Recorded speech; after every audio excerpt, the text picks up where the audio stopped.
Darwinian evolution. Junk science.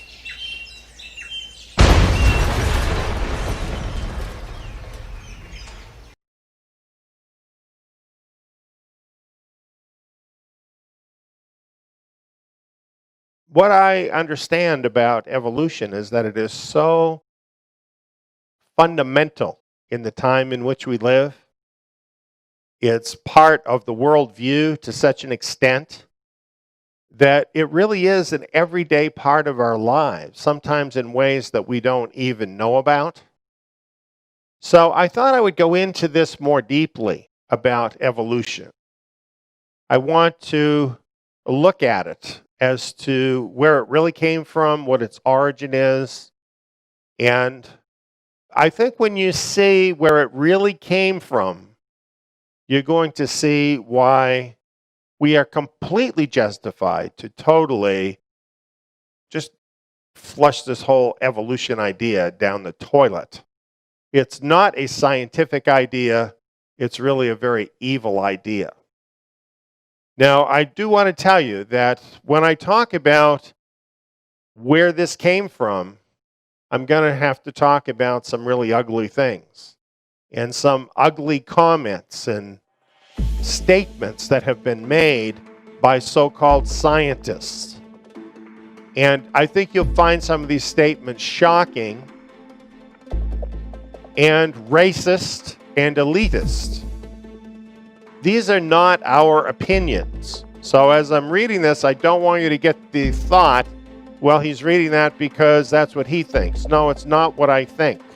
I think very different than that. But, you know, people can always like maybe take out a snippet of something you said or re-edit it, you know, kind of like they do on the news with Donald Trump, that kind of thing. And so I just want to make this statement up front because we want to make the case about this so that we can really understand what evolution is all about. You know, usually when people talk about evolution, they talk about the scientific claims of evolution. And if they're against evolution, they want to disprove those scientific claims. That's not my main interest tonight. I'm interested in where did evolution come from and what is it really all about? And only secondarily interested in scientific claims about it.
Darwinian evolution. Junk science.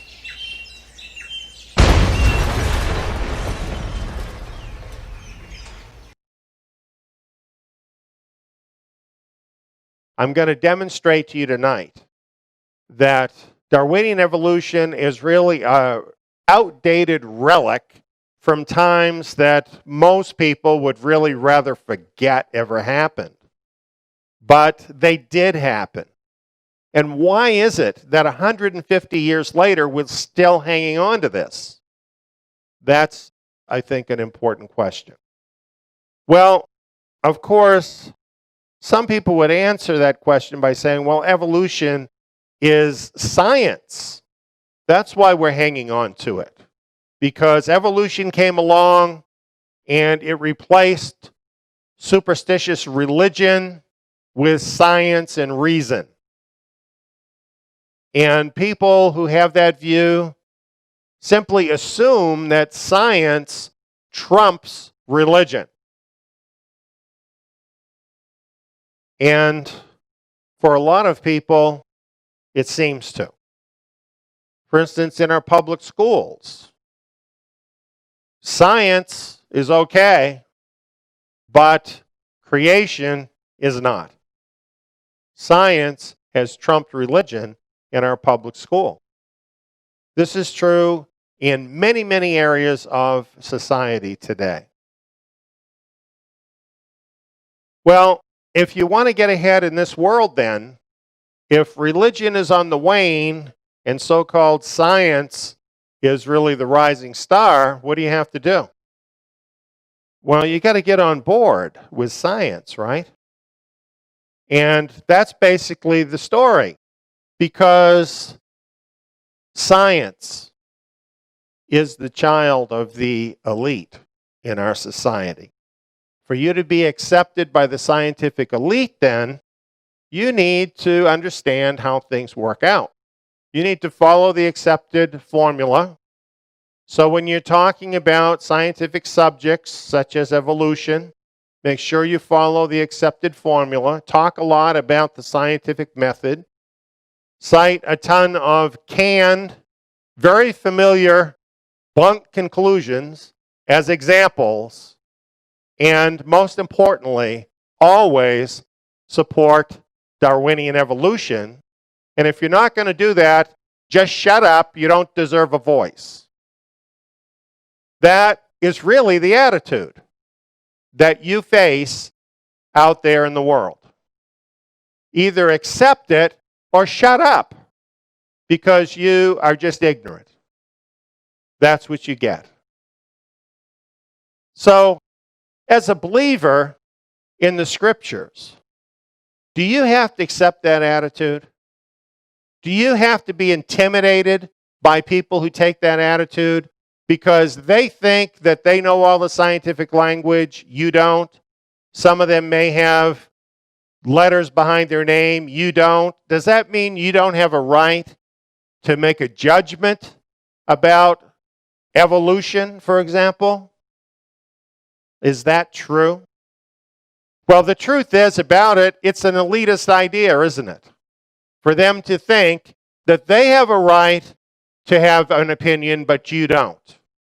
And that just reflects the elitist origins of evolution.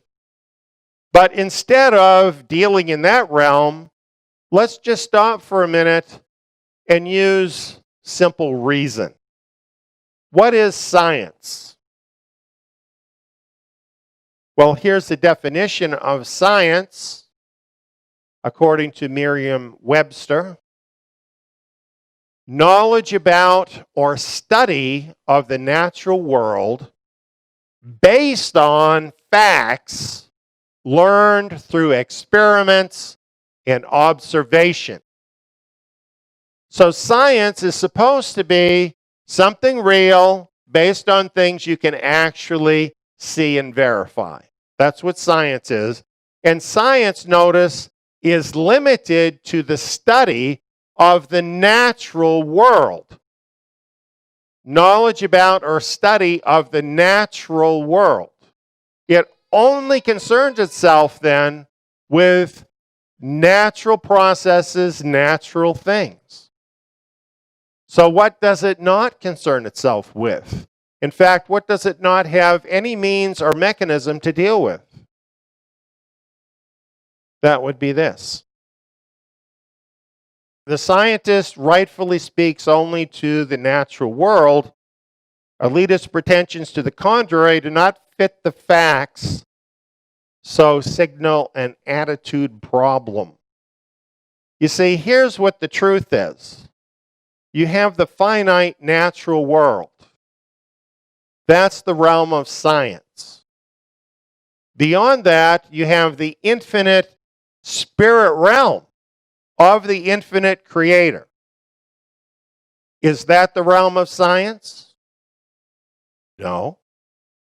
Do they have any means of measuring that or dealing with that? Is that even part of what science is? According to the definition, it isn't. So when it comes to things of the spirit realm, it's the scientists that need to shut up because they've got nothing to say about it. And so when they take a theory like evolution, and then from that they deduce, oh, there is no God, there is no spirit realm, they are actually overstepping science into something else. So with all the letters that may be behind their name, what gives them a right to formulate opinions about the spirit world? So really, those of us who are, spiritually speaking, informed, intelligent, and operative, we don't have anything that we need to be intimidated about by science. Because what we know, who we are, and what we do does not even come under the realm of science. So why is it that people think that it does? Why is it that people think that science somehow trumps the spiritual realm? When obviously, even according to the definition, it doesn't even include that. That's what elitism is about. We're the smart people, you're the dumb people. That's what that's about. And really, just reject that out of hand because there is no basis for it. As a matter of fact, the scriptures speak to this in 1 Corinthians chapter 2, verse 14 and 15. It states, "Now the natural man doesn't receive the things of God's Spirit, for they are foolishness to him. And he can't know them because they are discerned spiritually. But he who is spiritual discerns all things, and he himself is rightly judged by no one." So what is this telling us? The natural man, and really for the purposes of this discussion, that's a scientist, because a scientist studies the natural world, right? So just limiting things to that realm, the natural man doesn't receive the things of God's Spirit, and it's really not even relevant to science.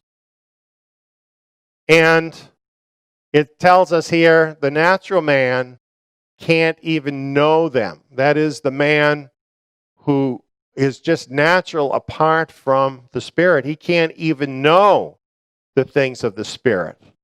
And the reason is because these things are spiritually discerned. In other words, just like a scientist has to have his scientific instruments and methods to examine the natural world, you have to have your spiritual methods and your spiritual sight in order to understand and discern the spiritual world.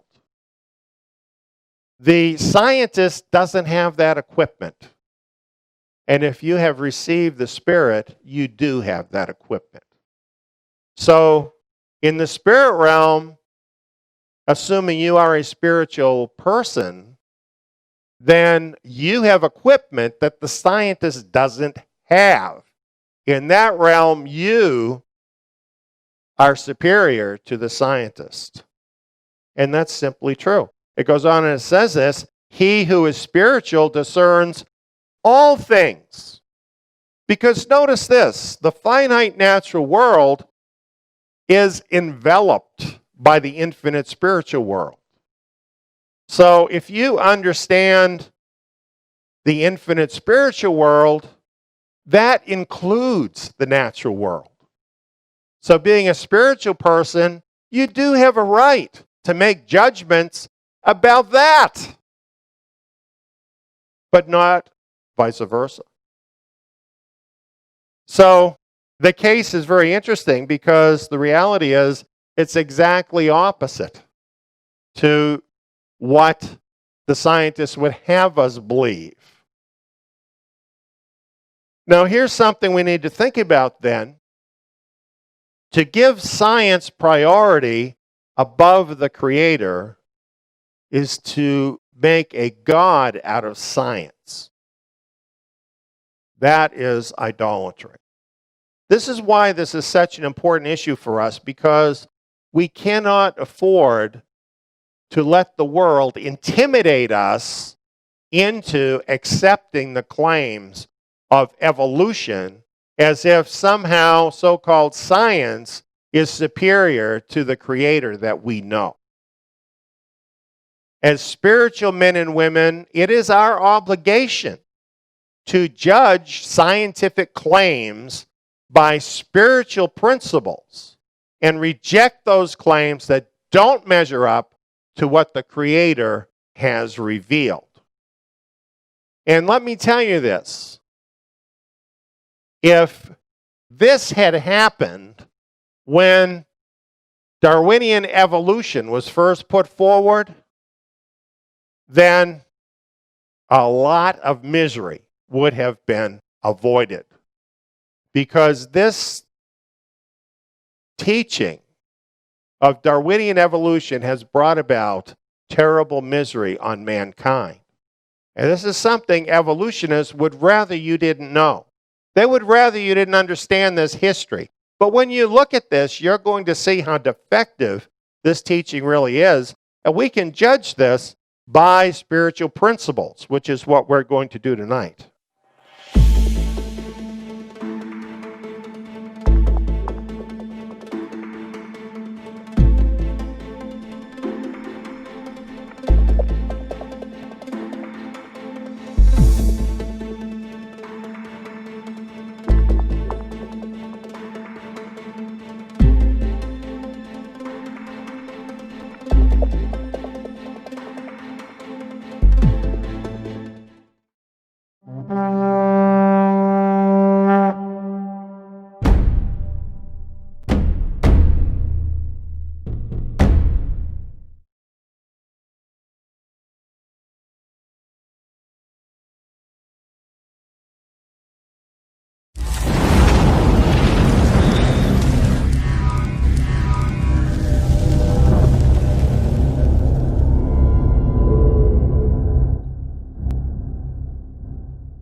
It's alive! Hello, I'm Eliyahu. In 2015, all the nations of the world, making up the United Nations General Assembly, voted to adopt the UN 2030 Agenda. The 2030 Agenda will establish a globalist government over the whole earth that claims ownership over the earth and all its resources, including the people. This world takeover is scheduled to occur in 2030, now only about a decade away. The globalist vision of the 2030 Agenda perfectly matches the prophecies of the Bible about the creation of a beast system to rule the whole world. That's why in 2015, I released this video seminar to warn people of the globalist Antichrist government that is scheduled to literally take over the world by 2030. This is a crisis for every person on earth.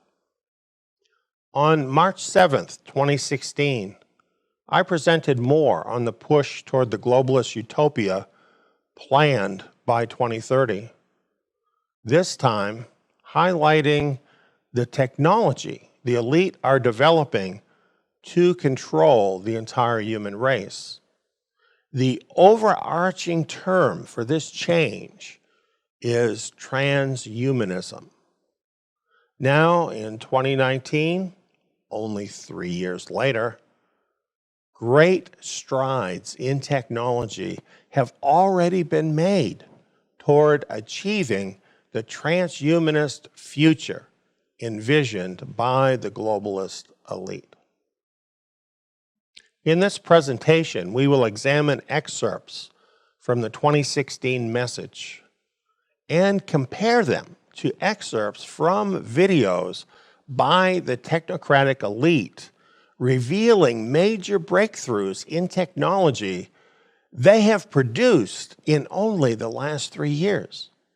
When you compare these major technological breakthroughs, all leading toward a globalist, transhumanist future, now only a decade away, I believe you will see that this is not a conspiracy theory or a false alarm. You will see that the globalist elite are hard at work building the beast. Now, here is the first video excerpt from the 2016 message. Excerpt from Eliyahu ben David, Prepare for the World of 2030, dated March 7th, 2016. Here's how man started in the garden. Elohim created man in his own image. In the image of Elohim, he created him, male and female, he created them. I would think if you were created in the image of the Creator himself, then that would be hard to improve on. In fact, impossible, because you're in the Creator's image, right? Well, not everybody agrees with that. Not everybody thinks that Yahweh's creation is perfect. For instance, this guy, Ray Kurzweil, he thinks we're all going to be cyborgs by 2030. He has very little regard for the human body. He thinks it's very flawed in its design. He thinks we should all be a lot more like computers. Before you dismiss him as some kind of an idiot, realize he's a futurist and Google engineer. It's not a surprise he works for Google, is it? And he predicted that humans will be cyborgs by 2030. And the idea is to enhance human beings to make them better than they are. In fact, there's an evolutionary idea here that this is how they're going to break through the barrier and that we will become something beyond human. Here's a picture next to Ray of a guy that has taken this very seriously. You see that thing coming out of his head that looks a lot like a desk lamp? Well, that really is attached to his head. It goes right into his head, into his brain. And that makes him a cyborg. And he has a camera. But it's a special kind of camera. It allows him to see colors on the spectrum that an ordinary human can't see. It's a lot like a dog is able to hear a sound that we as humans can't hear. And for him, he's an artist. He thought, okay, why don't I just improve my ability of sight by having this attached into my head? I don't know how he sleeps at night. And I'm sure he has other problems. But that's what he's done. And you know, it's a lot of young people. It's interesting. You've got an old guy like Kurzweil here. These guys are the ones that are the dreamers. They're the leaders, these old people. And a big part of that is because they don't want to die. And who does? And they're hoping that this movement will save their lives. But it's these young people that are affected by it. There are just waves and waves of these young people who have taken this ideology to heart, and they're totally ready to start mutilating their bodies in order to add in all of this bizarre technology. Shortly after those 2016 comments, Elon Musk made a startling suggestion and gave us his reason why all of us need to be cyborgs.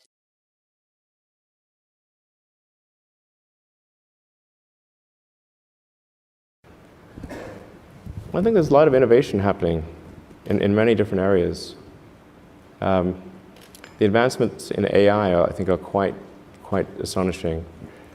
Going back to the AI situation, this is quite important. If you assume any rate of advancement in AI, we will be left behind by a lot. And so then we could be in, benign, but even the benign situation, if you have if you have ultra intelligent AI, we would be, so far below them in intelligence that it would be like, a pet, basically. Cat, that's what I was like thinking. a pet. Cat, Like a cat. It'd be Elon like the a house cat. cat. Yeah, it would Right. be like the house cat. Right. It's not the end of the world, just Well, sort of pet. You've seen the movie, it could be. Yeah. It could be. The primitive forms of artificial intelligence we already have proved very useful. But I think the development of full artificial intelligence could spell the end of the human race. Once humans develop artificial intelligence, it would take off on its own and redesign itself at an ever-increasing rate. Humans, who are limited by slow biological evolution, couldn't compete and would be superseded. I mean, I don't love the idea of being a house cat. Okay. But that, So what's the solution? I think it's to essentially, I think one of the solutions that seems maybe the best one is to have an AI layer, to have an AI layer, to have an AI layer, to have an AI layer, to have an AI layer. If you think of like you've got your limbic system, your cortex, and then a digital layer, a sort of a third layer above the cortex, that could work well and symbiotically with you. I mean, just as your cortex works symbiotically with your limbic system, your sort of a third digital layer could work symbiotically with the rest. This is something that's surgically inserted or bred into the species, or what? The fundamental limitation is input-output. So we already have, we're already a cyborg. It's just that, you have a digital version of yourself or partial version of yourself online in the form of your emails and your social media and all the things that you do, that you can answer any question, you can video conference with anyone Right. anywhere, you can send a message to millions of people instantly. But the constraint is input-output. So we're I/O bound. Your output level is so low, it's like, particularly on a phone, like your two thumbs just sort of tapping away.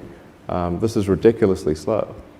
Mostly, effectively merging in a symbiotic way with digital intelligence revolves around eliminating the I/O constraint. So it'd be some sort of direct cortical interface. Some sort of interface directly with your cortical neurons particularly.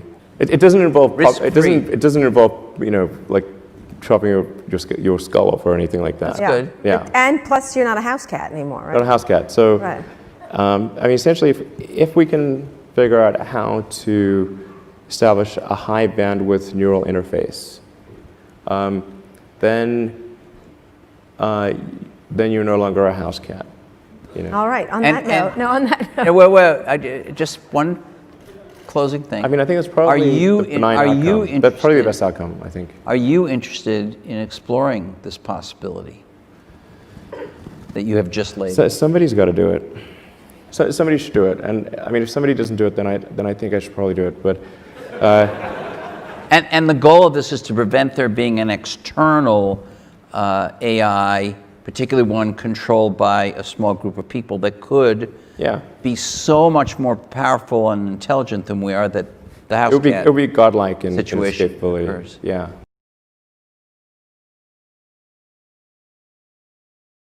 Now, fast forward from 2016 to July 2019.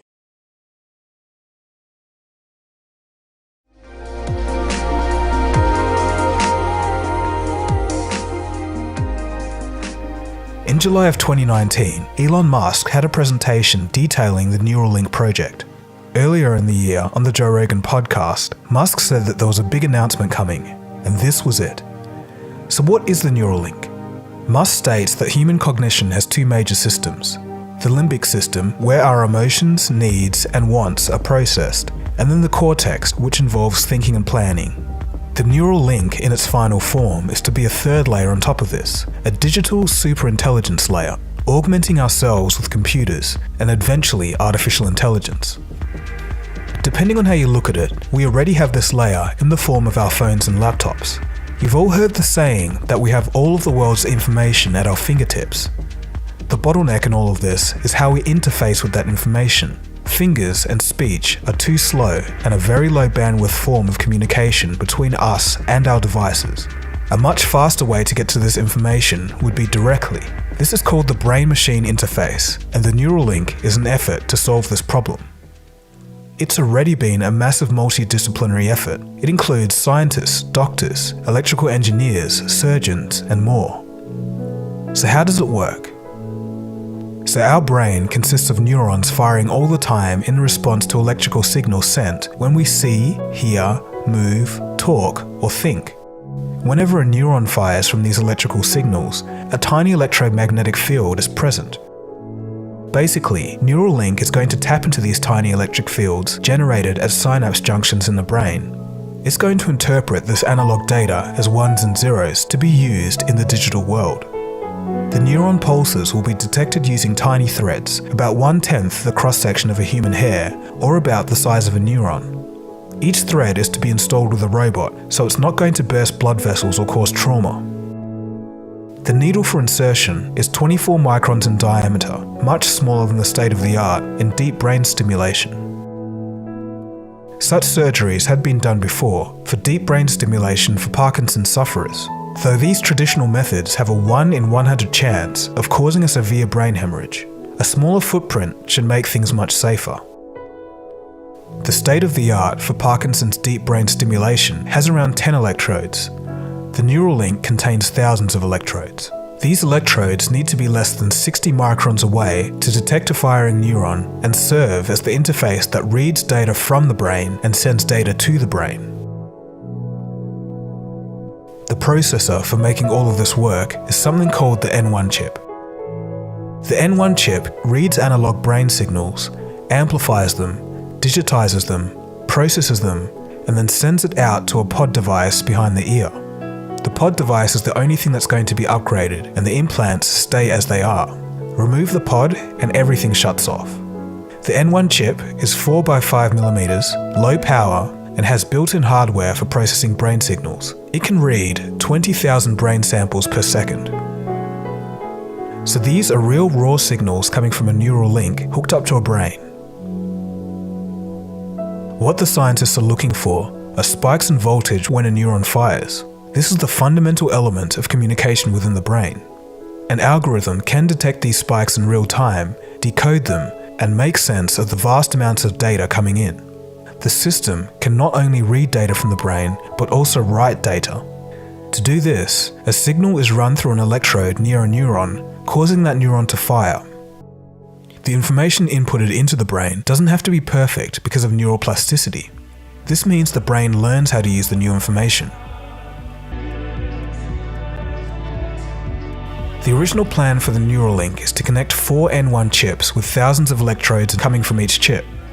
Signals will be sent via Bluetooth to the pod device behind the ear, and it will be controlled by a phone. The first goal is to get patients to be able to control a mobile device, a phone, mouse, or computer keyboard. The Neuralink will show up as a regular Bluetooth keyboard or mouse. The first application for the Neuralink is to tap into the primary motor cortex, the part of the brain that sends signals down to the spinal cord and onto the muscles to drive movement.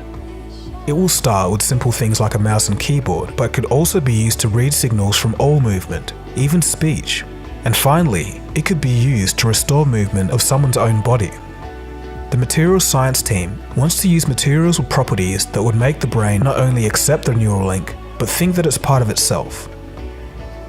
It's fairly controversial, but early tests on monkeys have been successful. We wish that we didn't have to work with animals, right? That we just wish that wasn't like a step in the process. And we try to be very careful and thoughtful about it and do it as efficiently as possible. Because we believe that the benefit to humanity is in the end, like the benefits outweigh the negatives. Yeah, I mean, but we have made a monkey has been able to control the computer with its brain. Just, yeah. FYI. I didn't realize we were running that result today, but there it goes. Human patient trials are set to start by the end of 2020. The target patient will be a quadriplegic due to a spinal cord injury. The main hurdle so far has been FDA approval for implantable devices. So the future of Neuralink will be in 3 stages. Stage 1 is to understand and treat brain disorders, starting with people with serious medical needs. Stage 2, preserve and enhance one's own brain. Stage 3, full brain-machine interfaces. In the future, there could even be a kind of app store for programs that you can download and control with your brain. Other possibilities from the presentation include a new kind of communication, kind of like telepathy, or downloading the memories of someone who's familiar with a city so that when you go to that city, you feel familiar with it too. The possibilities are kind of endless. We developed this robot that can rapidly and precisely insert hundreds of individual threads representing thousands of distinct electrodes into the cortex in less than an hour. This tool allows a surgeon to aim between the blood vessels that cover the surface of the brain with micron-scale precision. Here, the robot is selecting individual electrode threads and placing them into the brain in the pre-planned location with remarkable accuracy and repeatability. When you think of traditional neurosurgery, you probably think of something very invasive. Traditional surgery on the brain isn't something that patients ever look forward to or are excited about, except in the most dire circumstances. Usually a clamp is attached to the skull to keep it rigidly immobilized to the operating table. We often shave all or most of the patient's hair. Patients can end up with large visible scars. At Neuralink, we want to create an entirely different patient experience, something more like LASIK. We even want this to be possible under conscious sedation.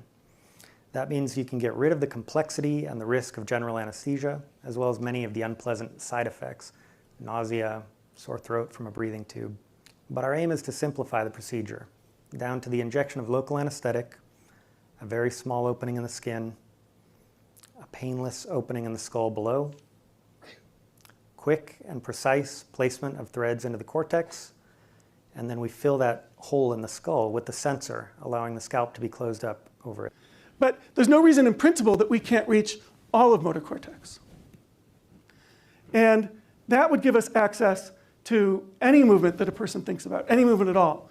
A person could imagine running or dancing or even kung fu, and we would be able to decode that signal. What Neuralink wants to do to get better access to that information, both to repair broken brain circuits and also to ultimately give us better access to better connections to the world, to each other, and to ourselves. Thank you.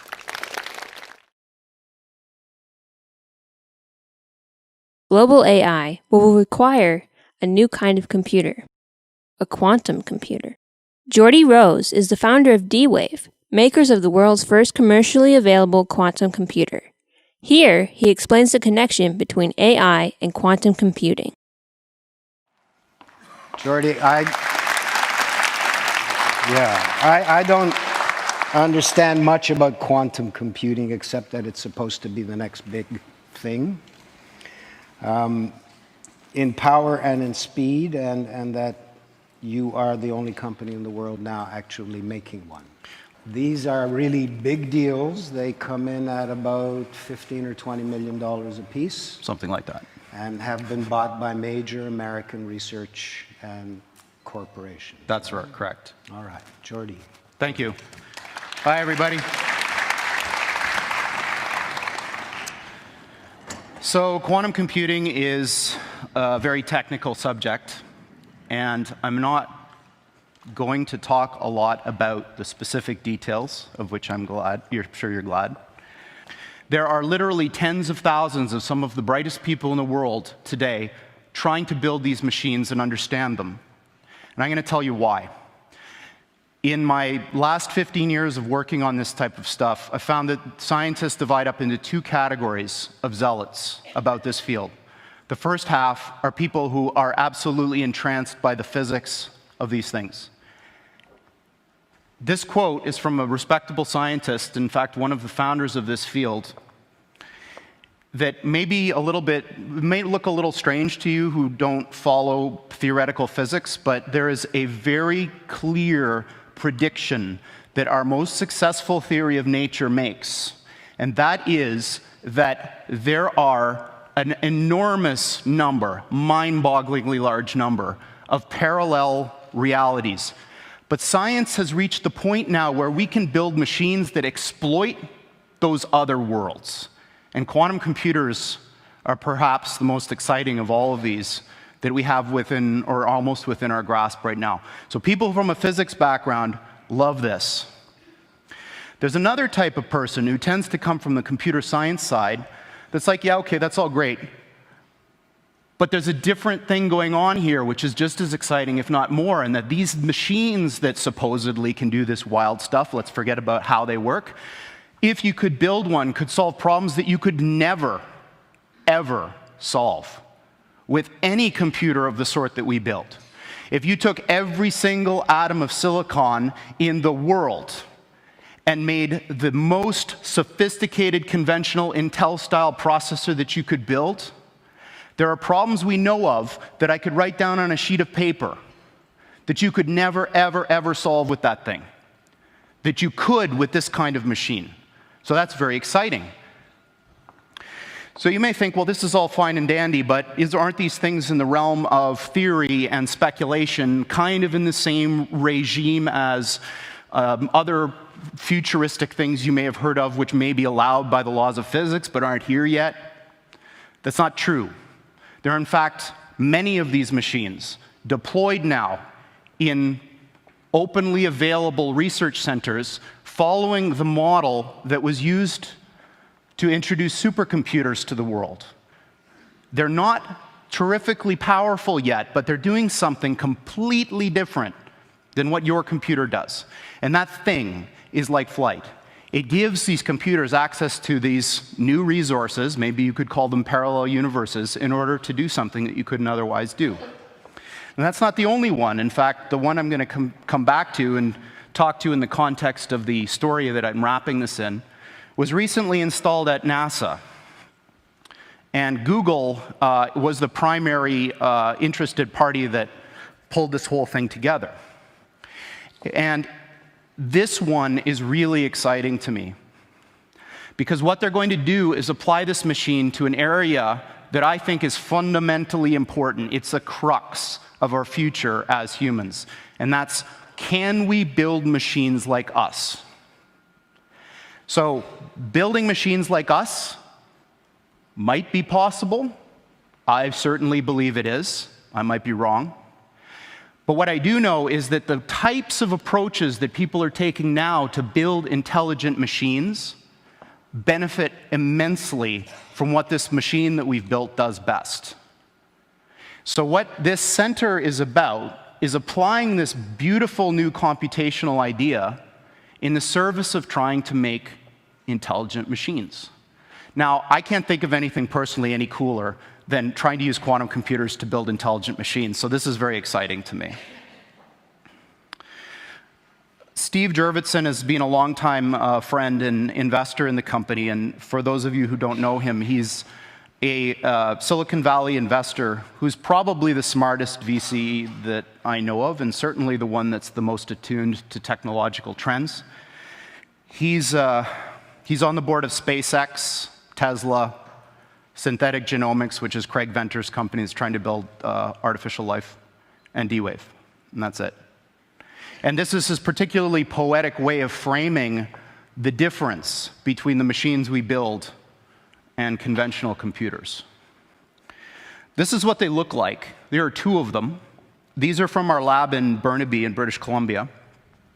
From the outside, they look like giant black monoliths, big metal boxes, about 10 feet on a side, 12 feet tall. And they are powered, they have a fridge inside them, a refrigerator that cools these chips to almost absolute zero. Just a wisp, a fraction of a degree above absolute zero. Hundreds of times colder than interstellar space. Amongst the coldest and most isolated and extreme conditions that humans have ever been able to engineer. These fridges, interestingly enough, which are called pulse tube dilution refrigerators, have a thing called a pulse tube, which emits a sound roughly once per second, which sounds eerily like a heartbeat. So if you have the opportunity to stand next to one of these machines, it is an awe-inspiring thing, at least for me.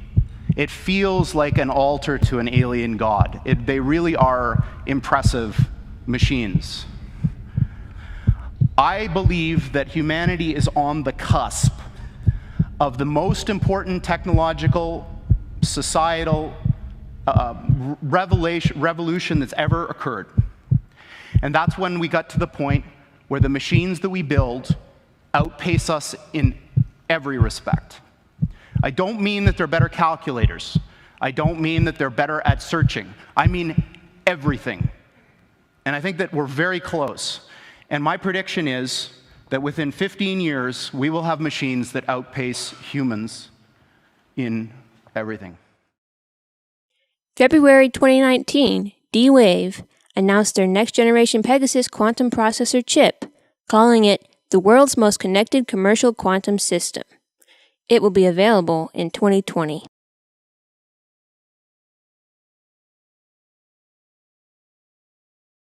Now, another excerpt from Eliyahu Ben David, Prepare for the World of 2030, dated March 7, 2016. This language just really gets me because it sounds like some kind of a preacher or something. It says, what kind of sensation would you experience when your brain is directly connected to the global hive mind? Sublime amplification, cognitive ecstasy, and new horizons of perception, expanded consciousness, and the end of suffering from our human condition.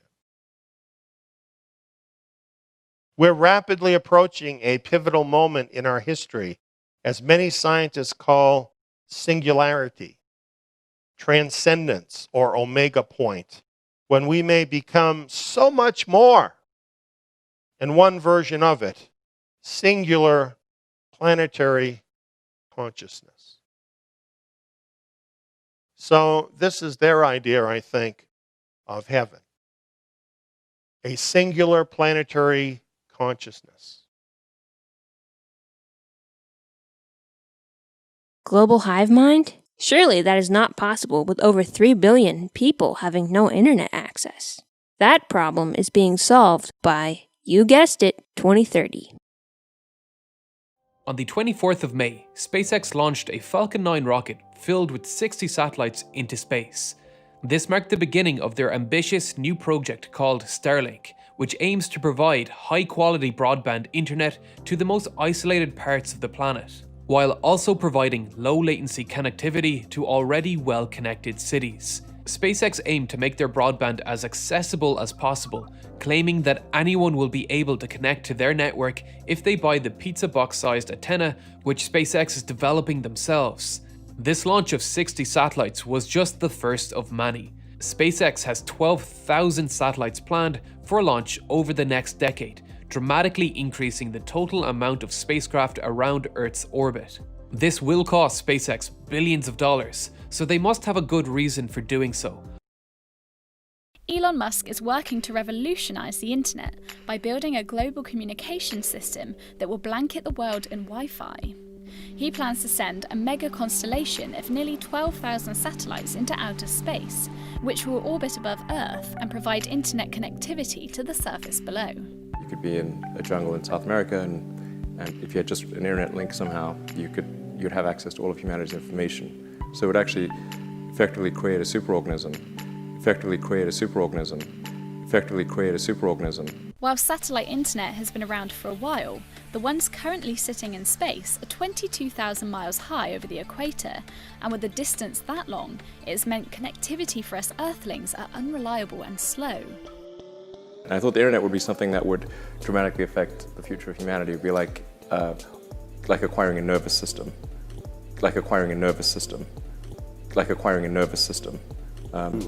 and whereas previously communication would have to occur almost by osmosis.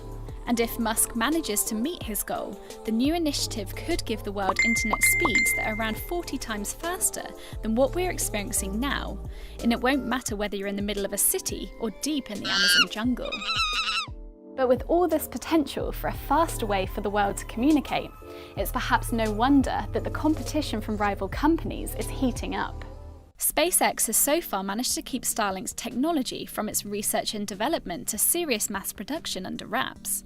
But the Federal Communications Commission, or the FCC, has also approved requests from the likes of OneWeb, Telesat and Amazon to establish big satellite internet constellations of their own. Just about half the world has limited to no communications at all.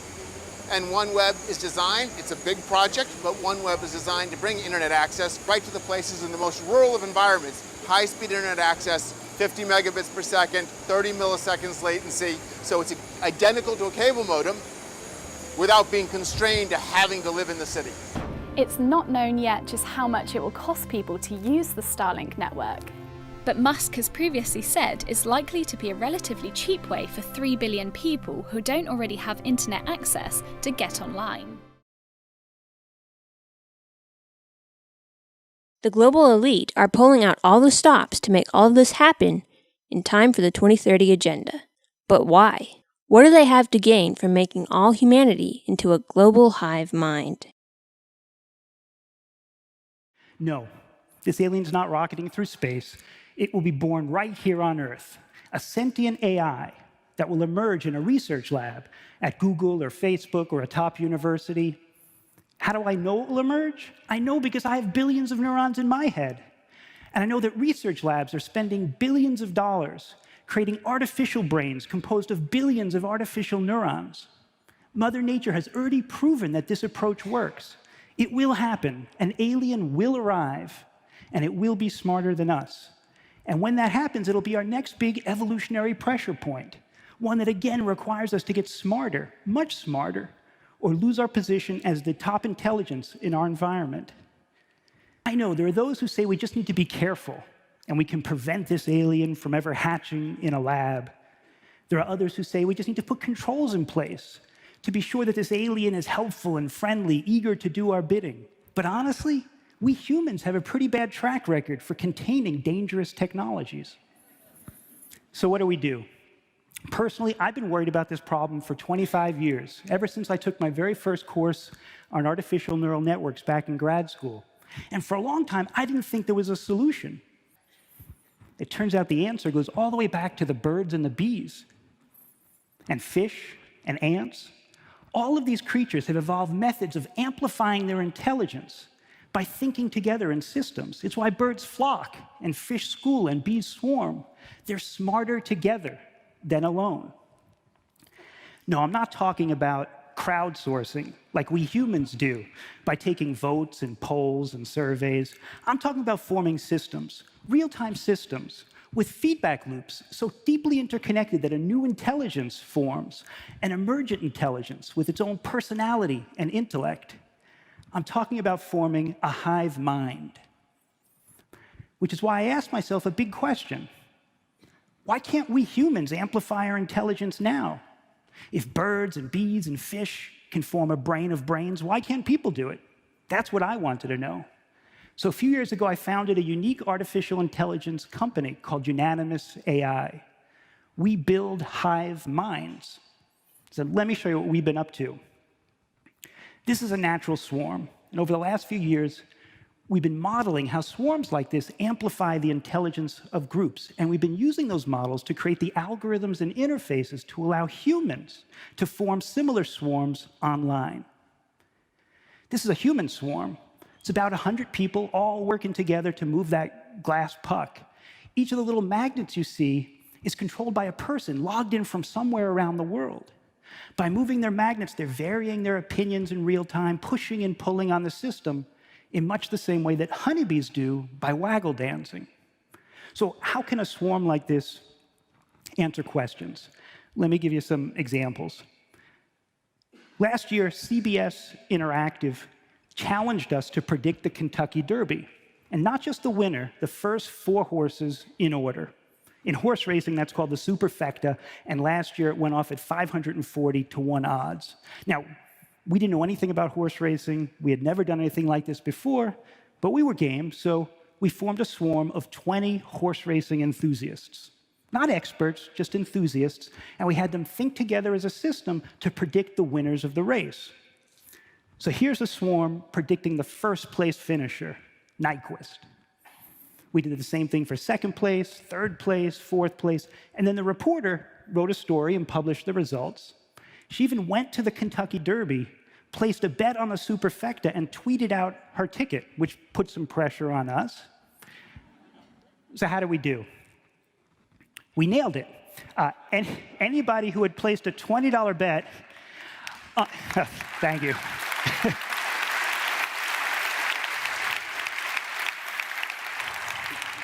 The long-term potential is likely much greater. After all, if a swarm of bees can solve complex problems that would challenge a human brain, a swarm of humans should be able to solve problems that we can't even conceive. We should be able to form a true superintelligence. And because the building blocks are people, tapping not just our knowledge, but our values and morals and sensibilities, the resulting superintelligence will not be alien, it will be human, just smarter and wiser. So the next time somebody uses the phrase hive mind as a negative, remember this: if honeybees could observe how we humans make big group decisions, like electing our leaders, or resolving our conflicts, or planning for our future, they might think we're the primitive ones, but not for long.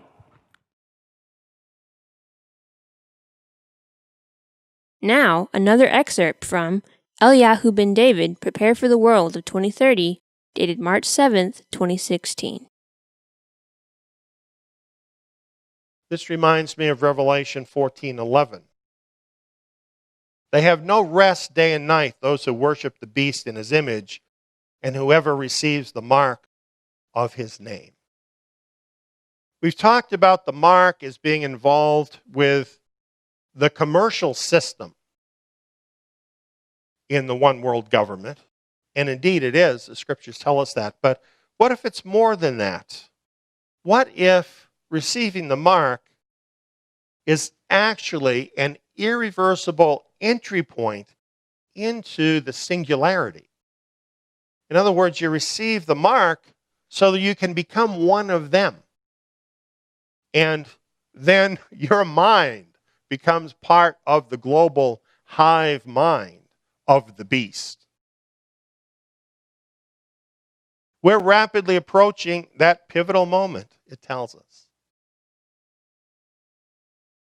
Could what they call the singularity and what the scriptures talk about with the mark of the beast actually be talking about the same thing, but from a different perspective? And you see, what a trick. Because what they're looking for out of this is ecstasy, right? Transcendence. Becoming part of the universal whole, the force, or whatever. But what mind is it that they're actually going to be tapping into and becoming a part of? This is the mind of the Antichrist. What kind of mind does he have? Ultimate evil, ultimate torment. When it talks about no rest day or night, Could that not actually explain the experience one would have once they were connected brain to brain with the Antichrist and all of his supporters in the world? Would that not also explain why, once a person had accepted the mark, they were eternally damned? Because they would have left their humanity behind in order to do this. And if you're not a human, you can't be saved. The Son of Man died for human beings, not for post-human beings, not for robots. And so in leaving the humanity behind and spurning their Creator and joining with this hive mind, giving up their human spirit, they're giving up any chance, any hope of eternal salvation. Exactly what they're going for, right? Immortality is what they're going to lose. The new creature in Yeshua Messiah. The scripture says, therefore, if anyone is in Messiah, he is a new creation. The old things have passed away. Behold, all things have become new. This is who we are. We're not always in touch with this truth, that we are a new creature. And you know what we need? Some consciousness raising, right? We need to become more aware of the fact that in Messiah we are a new creature. And as a new creature in Messiah, we are equipped with everything we need to handle that whole cadre of freaky bad boys we were looking at. It says here in Revelation, the beast and his hordes will war against the Lamb, and the Lamb will overcome them, for he is Lord of lords and King of kings. They also will overcome who are with him, called and chosen and faithful. We don't have to be afraid of those guys. We don't have to be afraid of the beast and the hive mind, because we're new creatures in Yeshua Messiah. We have everything we need to overcome. And that whole godless world will be overcome by Messiah and the overcomers at his side. This is the promise. He who overcomes will be arrayed in white garments, and I will in no way blot his name out of the book of life. And I will confess his name before my Father and before his angels. This is the promise to the overcomers. So, you see, we have quite a dichotomy coming up, don't we? We have this whole crazy world ahead of us. Now, is this not really crazier than any science fiction movie could ever be? When you look at this, this is where the demonic forces and the elite people of this world are taking us to. They're taking us to this. But Yahweh is going to use this to glorify himself, to exercise justice against evil, and to save the righteous. And to save the earth from these people.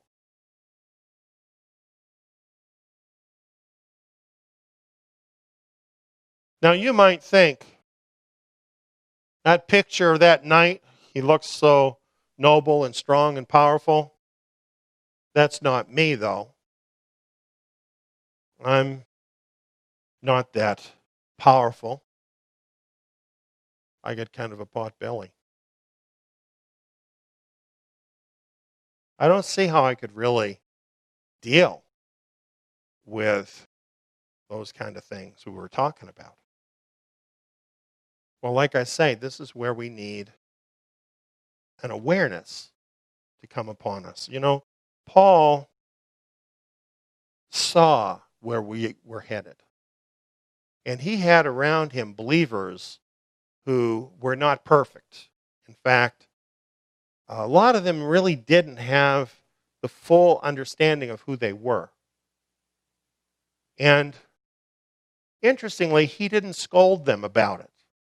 He didn't grab their shirt and shake them and say, "Why don't you know who you are?" You know what he did? He prayed for them. And this is his prayer.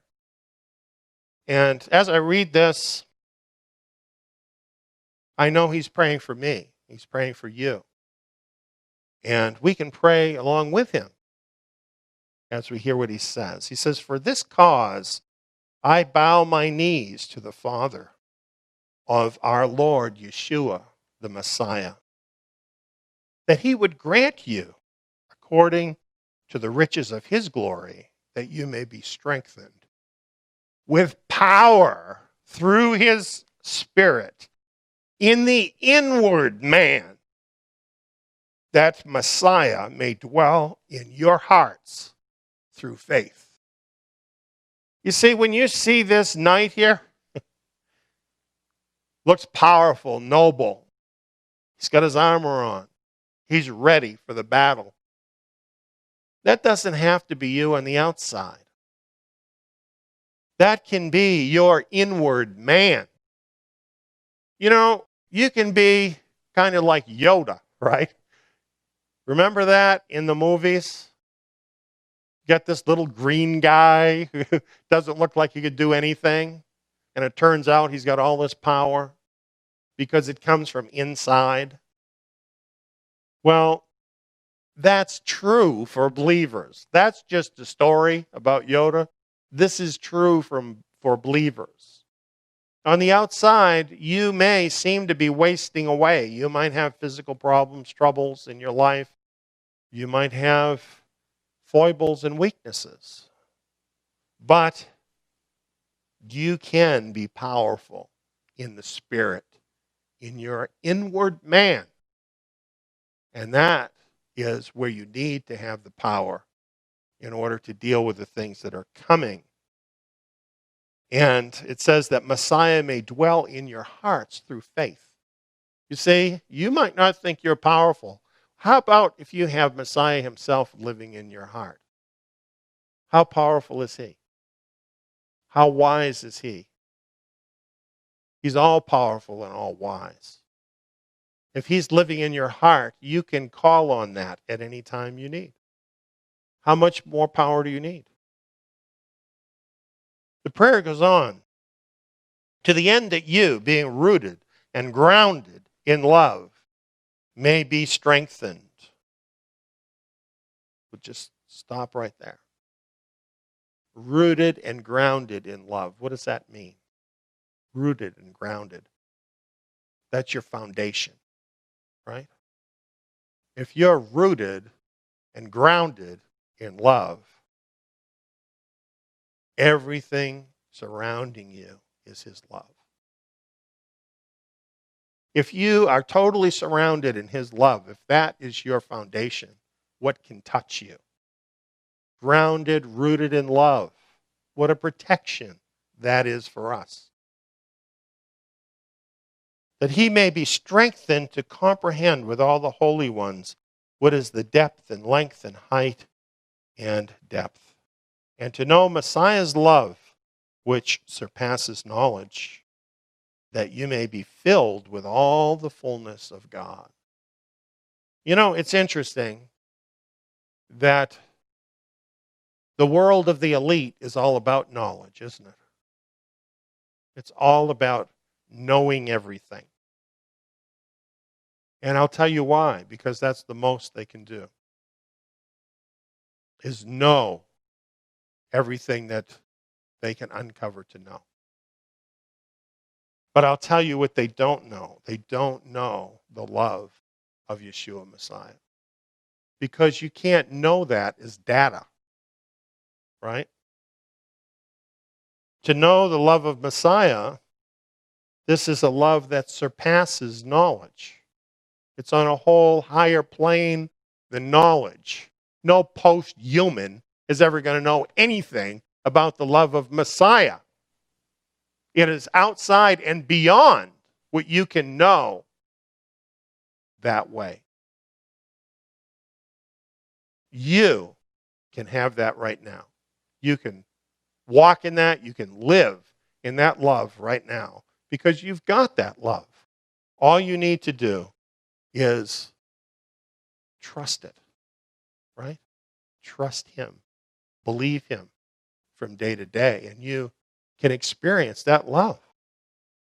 And the great thing about it is when you're filled with that love, you're filled with all the fullness of God.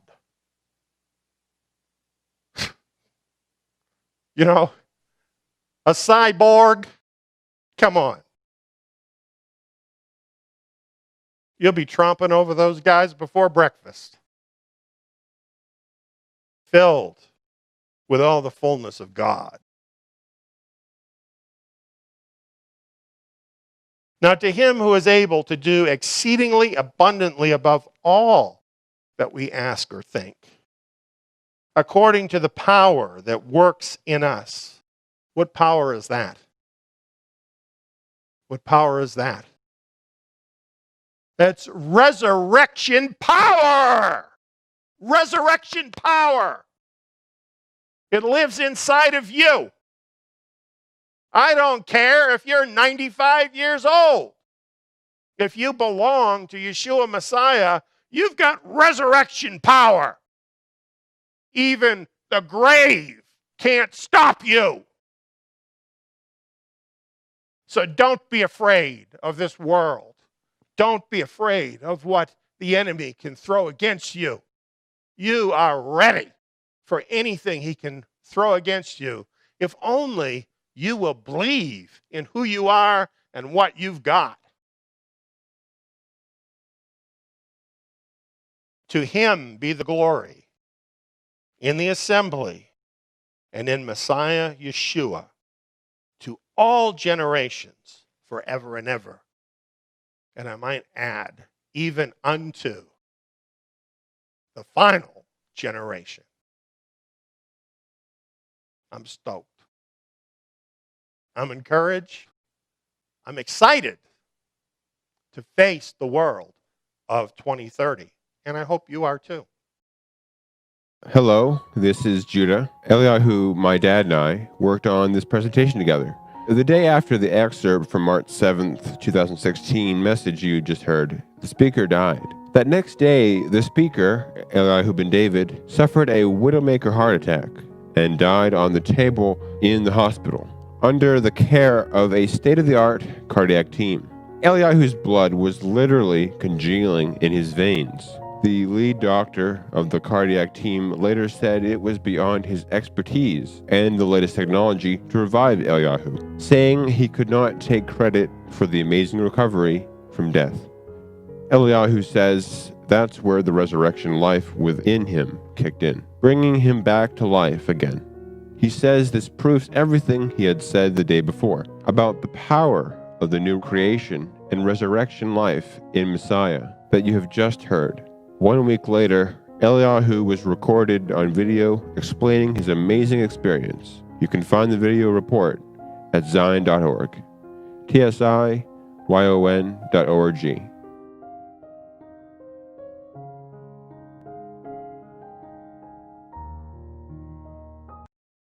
For whatever things were written before were written for our learning, that we, through the patience and comfort of the Scriptures, might have hope. You know, the apostles, they were Torah scholars. This is why I'm doing Zion Academy.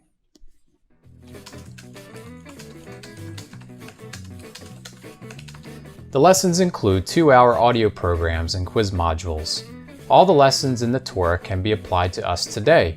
Not to mention, they open up the renewed covenant scriptures in a whole new level, much like the apostles had understanding of the Torah. Plus, I can do the courses in my own time, at my own pace with no prerequisites, and at a very low cost. I can do them here. Or here. Zion Academy students are provided with study materials, the Zion Messianic Scriptures, in-depth verse-by-verse programs, and quizzes with your final grade and a certificate at the end of the course. Zion Academy also offers assignments for students who would like to opt in to take part in the Zion Tabernacle live Shabbat meetings. Become immersed in the Torah. Find out how you can become a Zion Academy student at zion.org.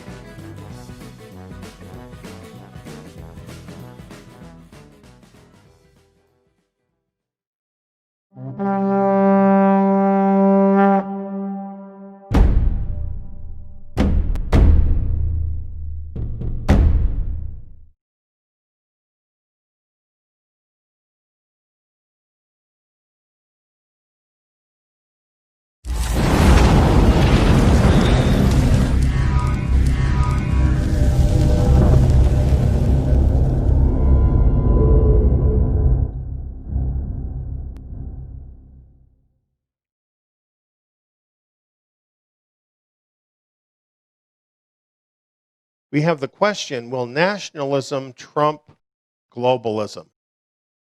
You know, there's a lot of excitement right now. A lot of people who are not big fans of globalism are kind of getting excited. And they're talking about the globalists finally being defeated, and we're going to get rid of that globalism, and we're going to have a nationalistic resurgence.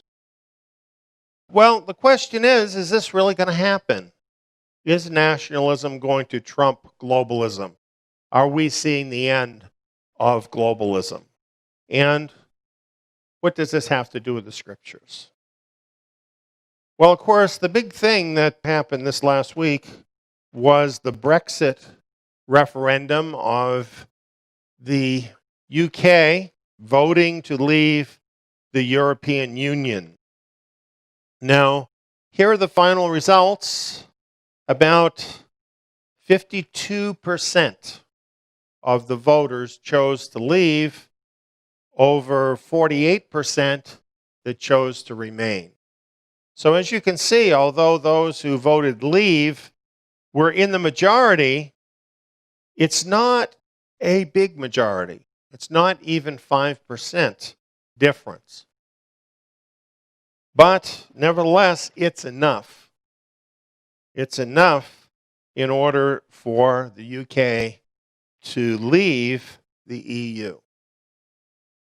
And there was a big celebration for those that wanted out of the EU. There was celebration in the streets from those people.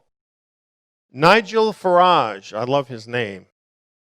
You know, what a clever guy. I don't know if you've ever got a chance to listen to him talking about the EU, but he's very witty in his opposition to it, been opposed to it for a long time.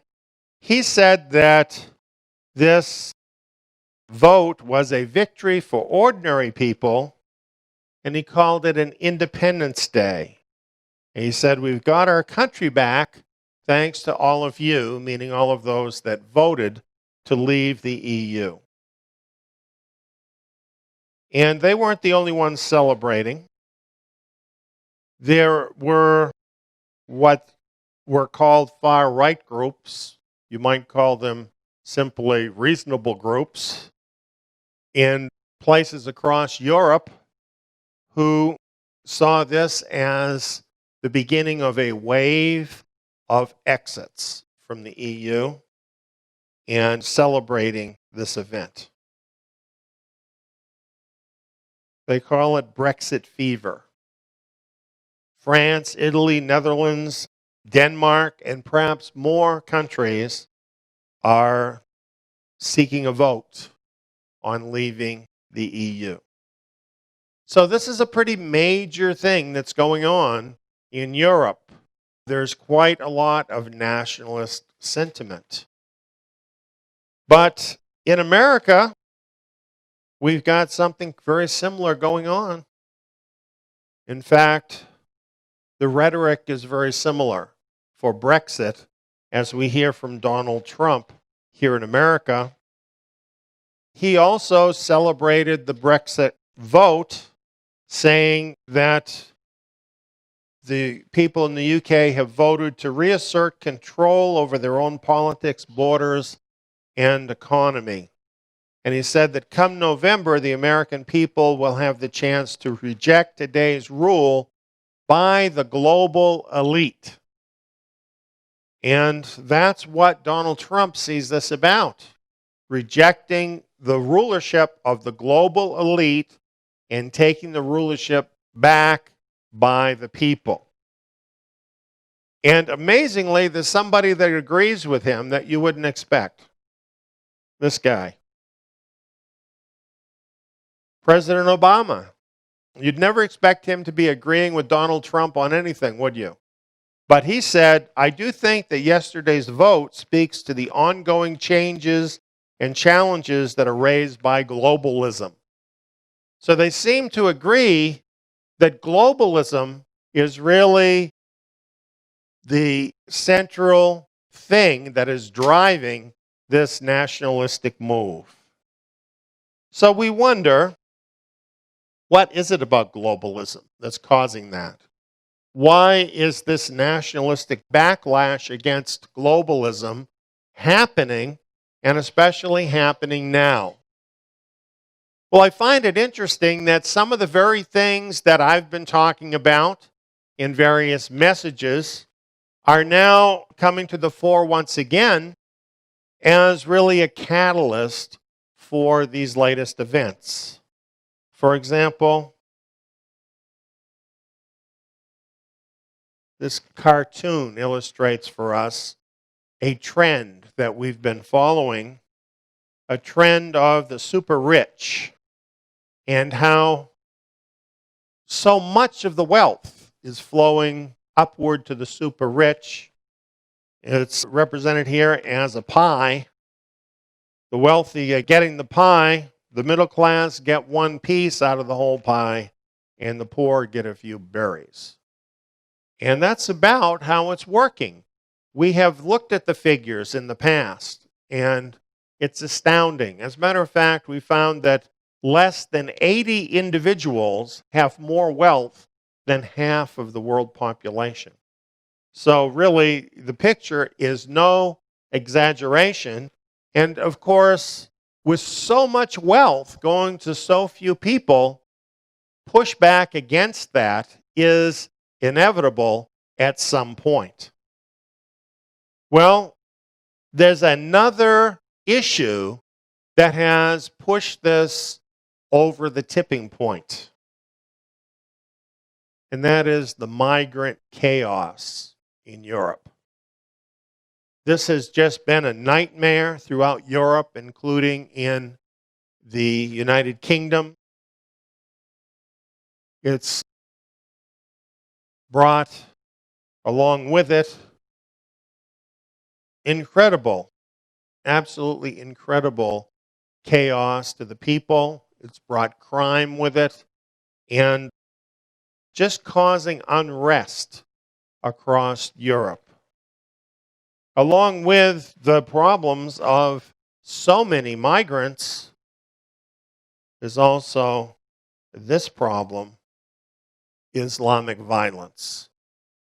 And we've been seeing it. We've been seeing terrorist incidents across Europe, in Brussels, in France. We've seen some of it jump the pond and come over here to the United States as well.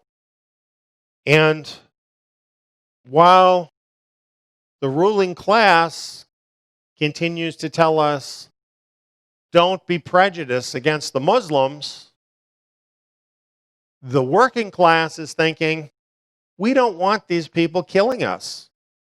We don't want them abusing our women, which a lot of that is happening. So this has been a very emotional impetus towards this nationalistic movement and against globalism. Then there's just the fact that the corporate elite seem to have a free pass. That the working class people, they pay all the bills, all the rules apply to them, while the corporate elite actually own and control the politicians. They get everything they want. Everything is for them. And a lot of people are just fed up with that. So when you look at all of this, and you can see that some move against globalism is justified on the part of the people. Have we finally had it with globalism? Is globalism over now? Actually, no. This nationalistic move actually brings us even closer to world government than we've ever been. Now, you might think that sounds strange. However, maybe you're not thinking about the Hegelian dialectic. You know, we go through this all the time. Left, right, left, right. We get a president on the right, pushes through all the agenda of the conservatives. Then we get a president on the left who pushes through their social agenda. Everybody gets sick of that. Goes back to the right again. And on we have gone. And with each step, we find ourselves getting closer to world government. And it seems like whether the left or the right is in control, globalism keeps growing. That is what has been happening. This is because this Hegelian dialectic is the elite's framework for guiding our thoughts and our actions into conflicts that lead us to a predetermined solution. What happens is there's a thesis. That's the big idea, the thesis. And a lot of people are for it, they push it forward. But then there's opposition that forms against that idea. And that opposition pushes back, bringing things to a new position called a synthesis between the two positions. And it actually moves ahead the thesis. That's what happens. It's like taking 3 steps forward and 1 step back. And then 3 more steps forward and 1 step back. That's kind of how it works, so that the net movement is forward. Take a look at this as an example. This is how Hegelian dialectic control operates. There's the idea that gets put out there. Now realize the elite control the media. They own it, okay? All of the highly paid news figures you see on TV, who is paying their salary? It's the owners, the globalist elite that pays their salary. So the message that comes through in the media is controlled by the globalists. And then, of course, we have the political arena. And we vote people in and out of office. So we think. But what we have seen is that the votes of the people are not what actually controls what the politicians do. It's the support they get. It's the big donors that donate to their campaigns. Those donations make them rich, but they owe those people that are supporting them. So the global elite own the politicians and the political machinery. So if they own the media and they own the whole political apparatus, they are the ones that can control the dialectic. In other words, the conversation. They can frame the conversation the way they want it in order to move things forward according to their goals. So that's what they do. And all of a sudden, you'll notice in the media, everything is about a certain topic. And that's what gets put forward. But then there's always an argument on the other side. And that is framed against what is initially put forward. And then out of that comes something new. And that keeps happening over and over and over again. And that has brought us from a situation, for instance, just looking at one area, the social area, okay? That has brought us from a place where in this country, deviant sexual behavior, for example, was against the law in every state. Now the people that practice that kind of behavior actually have special rights in our country. How could that happen? The answer is the Hegelian dialectic is how that could happen. There's so many other areas we could look at where they have accomplished the same thing using this method. And what this process is about is bringing the whole world forward to the ultimate goal of the globalists, and that is global government. That's where they want to take us, because when they get us in one global government, then they totally have control of us. And then they don't just have to persuade us anymore like they do now. Then they can just control our lives. And it's going to be so much easier for them. So this is what they want to have happen. And this is what the Hegelian dialectic is really all about. And look at how far they brought that already. Well, Marine Le Pen says it's no longer left versus right, but nationalism versus globalism. When you look at this in terms of the Hegelian dialectic, what is this telling you? It's not left against right anymore. We're past that now. That's what it's been for decades, right? For many decades. Now we're past that. Take Donald Trump, for example. Even the evangelical Christians favor him. And yet, as far as the social issues, he really is closer to the left than he is to the right. But that's not the big issue right now, is it? The thing about Donald Trump is he stands for nationalism. And really the others all stand for globalism. We have here some of the differences between nationalism and globalism. Nationalism exerts controlled borders. To have a country, you've got to control who comes in and out of your country. Globalism says no borders. People should just be able to go wherever they want. Nationalism says controlled trade borders. Now, the buzz term for the globalists is free trade. They want no trade borders. In other words, free trade. The reason for this is the supranational corporations don't want to have to stay in a country like America, where the wages are higher and where it costs them more. They want to just be able to cross any border, go wherever it's cheapest for them to produce things, even if they leave lots and lots of their workers behind without jobs. So that favors the globalists. But they have this ideology about free trade. A lot of people buy into that who are not globalists. They just believe what they're told.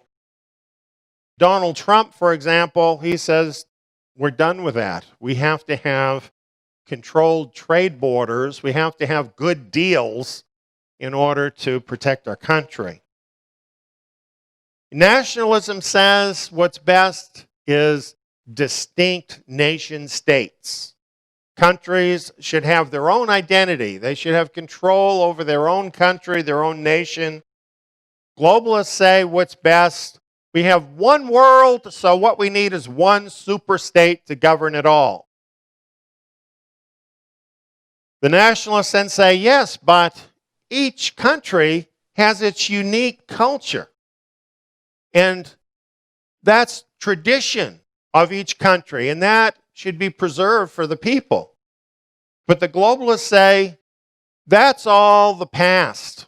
Now we're moving into a time where there's going to be one big global culture. Everybody has to blend into that. The world monoculture. These are the two ideas, nationalism and globalism. And these now are the opposing thesis and antithesis. No longer left and right. No longer liberalism and conservatism. Now nationalism and globalism have taken over.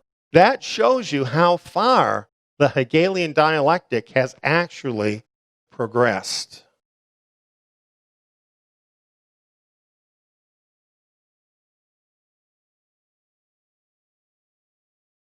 We've had a lot of progress for the globalists in the things they want.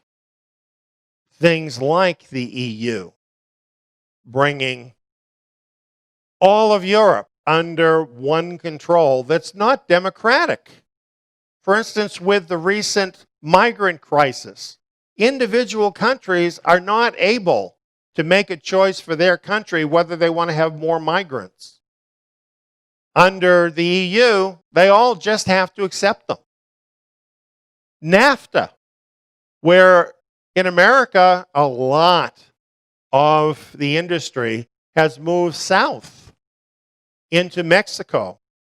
All tariffs and so on have been removed, and a lot of jobs have moved south as well.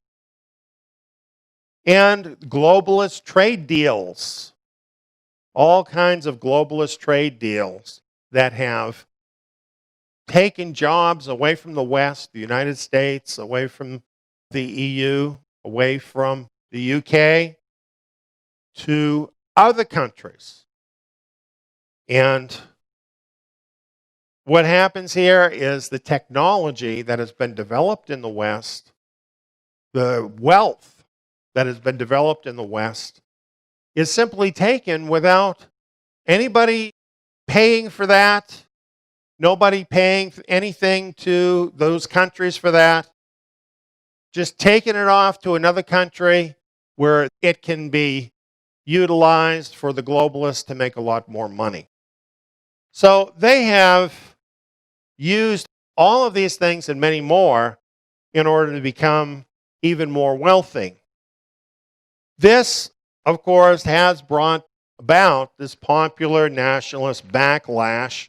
Brexit, Trump, and this whole wave now of nationalism, it's all because of these excesses of globalism. So what is going to happen now that there seems to be this rise of nationalism coming along? Well, here's what you can expect. The nationalists are going to become the villains. That's what's going to happen. And once again, the thesis develops the antithesis, and then the synthesis will come out of that. So how do we move things beyond nationalism to the goals of the globalists? That's what some of them are thinking. Here we can be sure they'll turn to people like David Rockefeller, who has said, all we need is the right major crisis and the nations will accept the New World Order. You see, if they put on enough pressure on the world and they can blame it on the nationalists, the world will turn the other way. And it will turn the other way with a vengeance. So already, as soon as this happened, a narrative has started to come forth.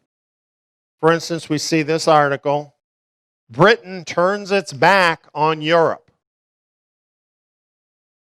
Those Brits are traitors, aren't they? Immoral. They've turned their back on Europe. Isn't that what that's telling you? Is that what they were doing, turning their back on Europe? I don't think so.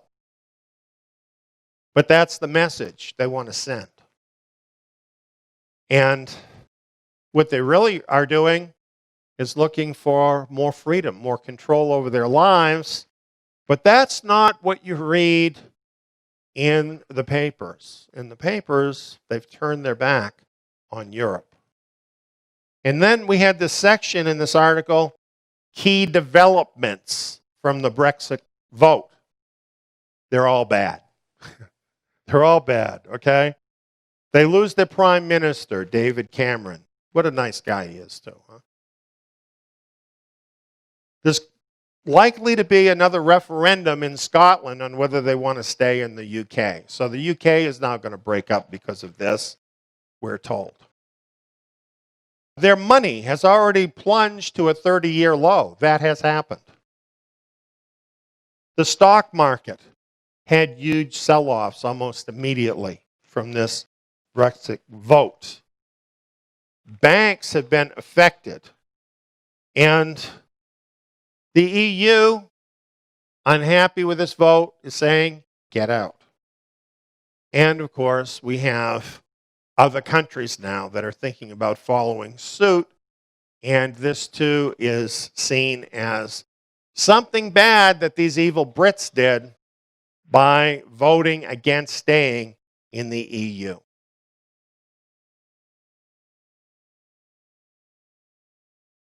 The EU Parliament leader, he says, we want Britain out as soon as possible.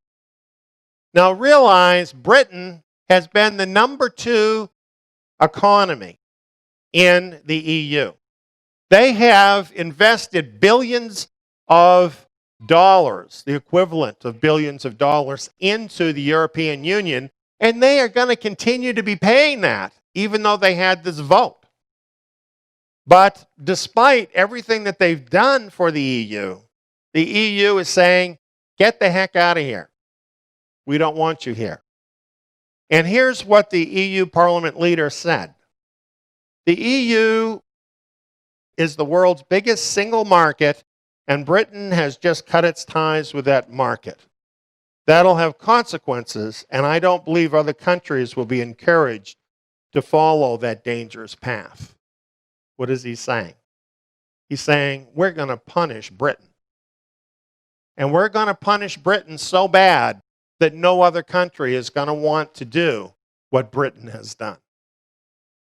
Do you think that's just idle talk? I don't think it is. Then we read articles like this. Brexit.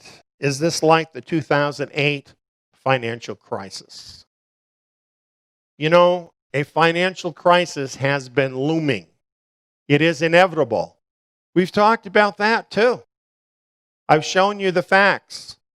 And this has just been waiting. Now the globalists can pin it on the nationalists instead of taking responsibility for the fact they caused it. So all of this financial trouble that is about to fall on the world has started falling on the world. It's all going to be blamed on the nationalists. It's not just in Britain. In the US, stocks immediately started dropping. And we're told the UK is on the brink of a recession because of this vote. In the UK, they've been writing about the consequences of what's going to happen. And we're told that many people in the UK that read this are shocked that all of these results are going to happen. Now, we've already seen the vote won by less than 5%.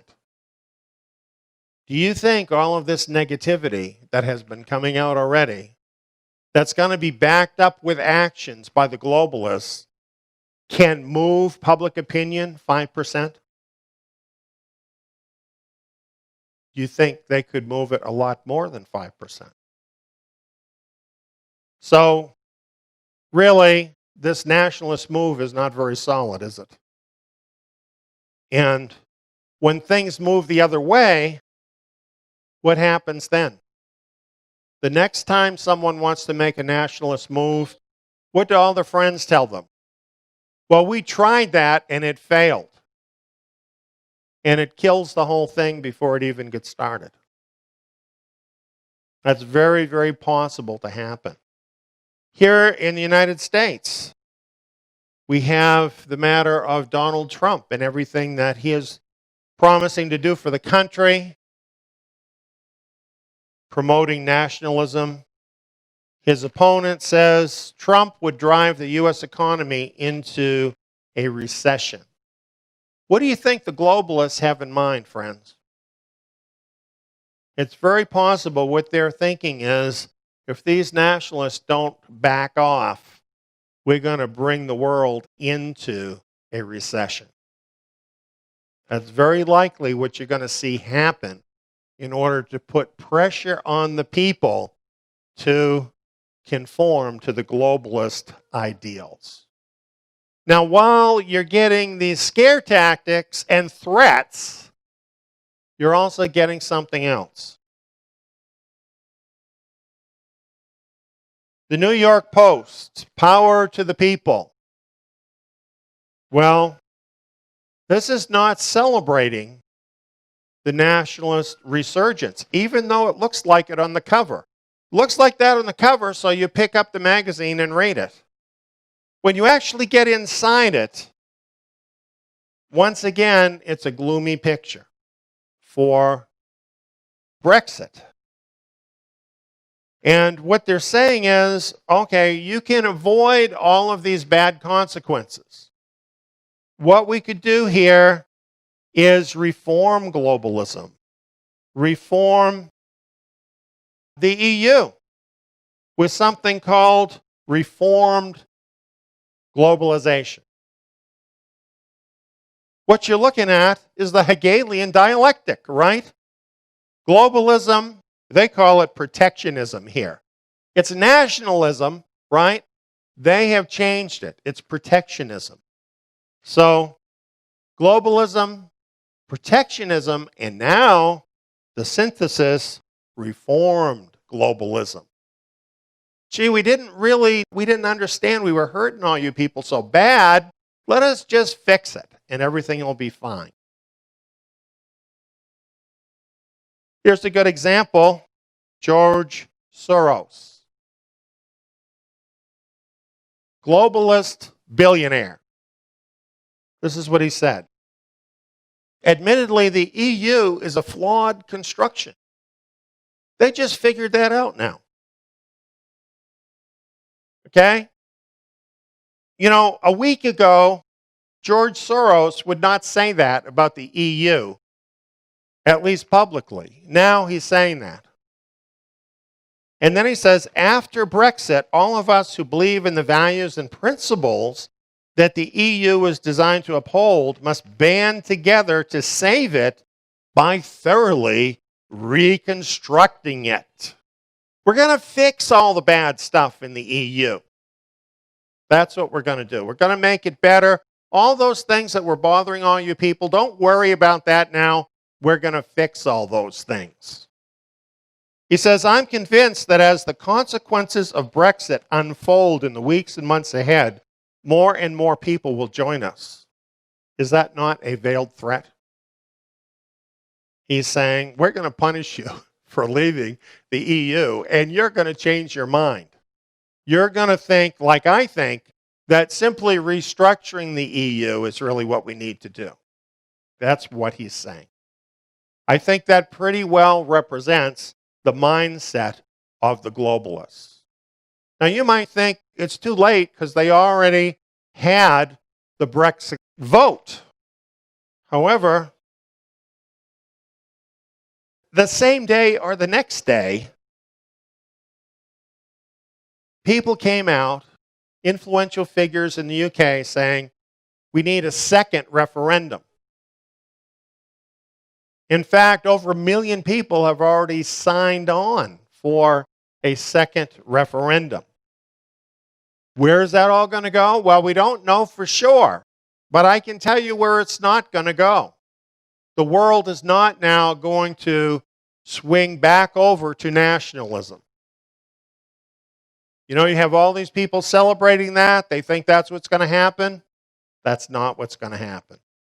Because the nationalists are not the ones that control the world's wealth. They are not the ones that have the real power. It's the globalists that do. And they know how to use the carrot and the stick. They've been using it for a very long time. As you can see, they're already out there with their carrot, with their stick. They're beating on all the nationalists while they're holding out the carrot in front of them. You'll get that and we'll stop beating you if you just do what we tell you. That's where it's all going. And it's very predictable that this method is going to get the people back in line. How long will that take? Maybe not long, maybe longer than we might think. But either way, it will happen. They will get the world back in line with the globalist agenda. And if the nationalists aren't malleable enough, then it could be a painful time coming up for everybody. Just so the whole world will blame those nationalists and they'll change their mind about things and get back in line with the globalists. Because remember, all the nations of the world signed on to Agenda 2030 with the United Nations. They have already committed, including Britain, by the way. The fact they have backed out of the EU doesn't change the fact they have signed Agenda 2030, which gives the United Nations control over all the world's resources by 2030. In other words, a global government. That's not undone at all.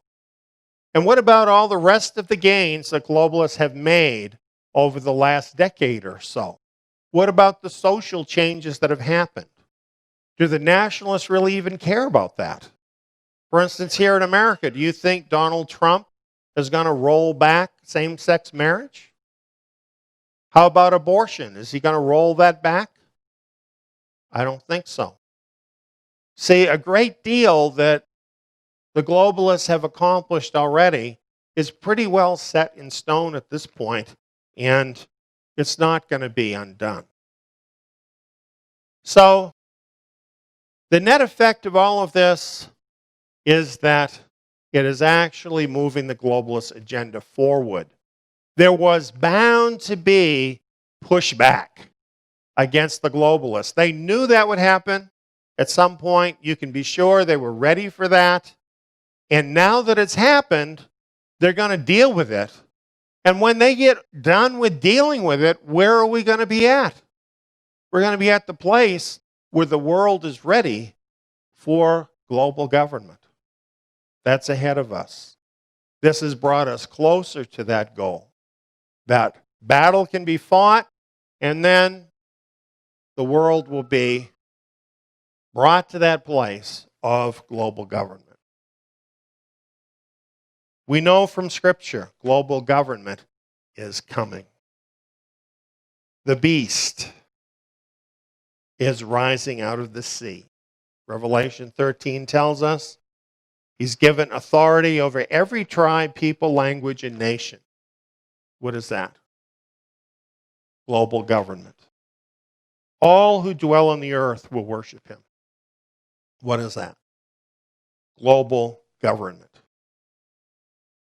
This is something that must happen, and really, we're getting closer than ever to that happening.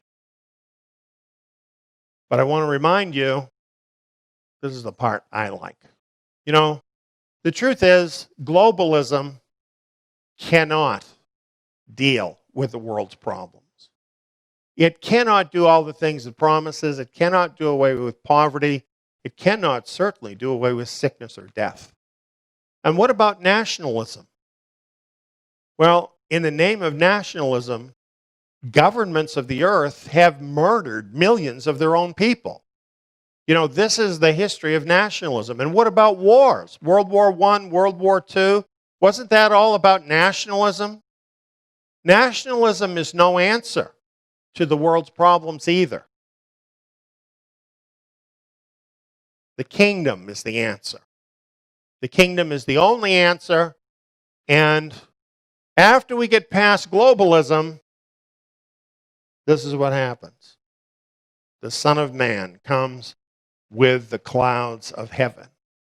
He's given dominion, glory, and the kingdom that all the peoples, nations, and languages should serve him. He gets to say what the final answer actually is. The Hegelian dialectic will be over because it's actually Yeshua Messiah that trumps both nationalism and globalism. This is the future. So you know what? This is what we're signed up for here. And I have to tell you the truth.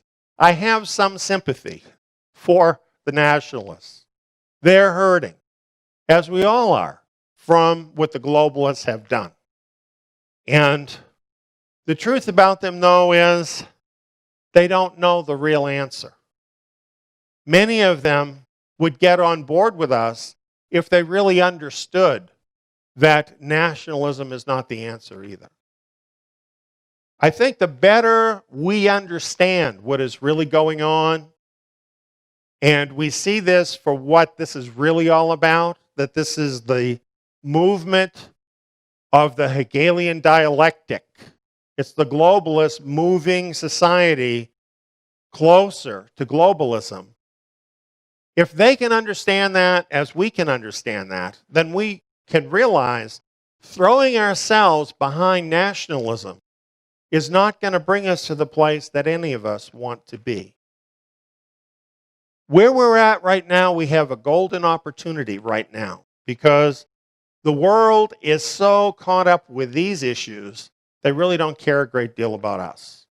And it leaves us free. You know, it leaves us free to do the work of our Father. It leaves us free to put forth the truth about the kingdom. It leaves us free to fish out whoever will come and be saved from this crooked generation. So really, when I look at all of this, I see an opportunity here for us. And let's make the most of this opportunity.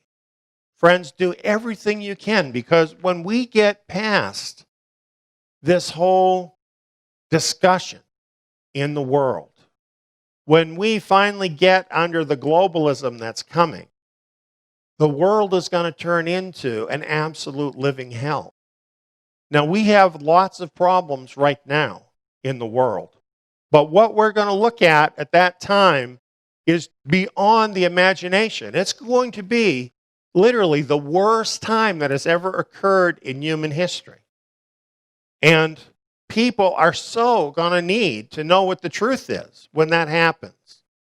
We have an opportunity to tell them about that now, to help them to respond now, to find the remnant now.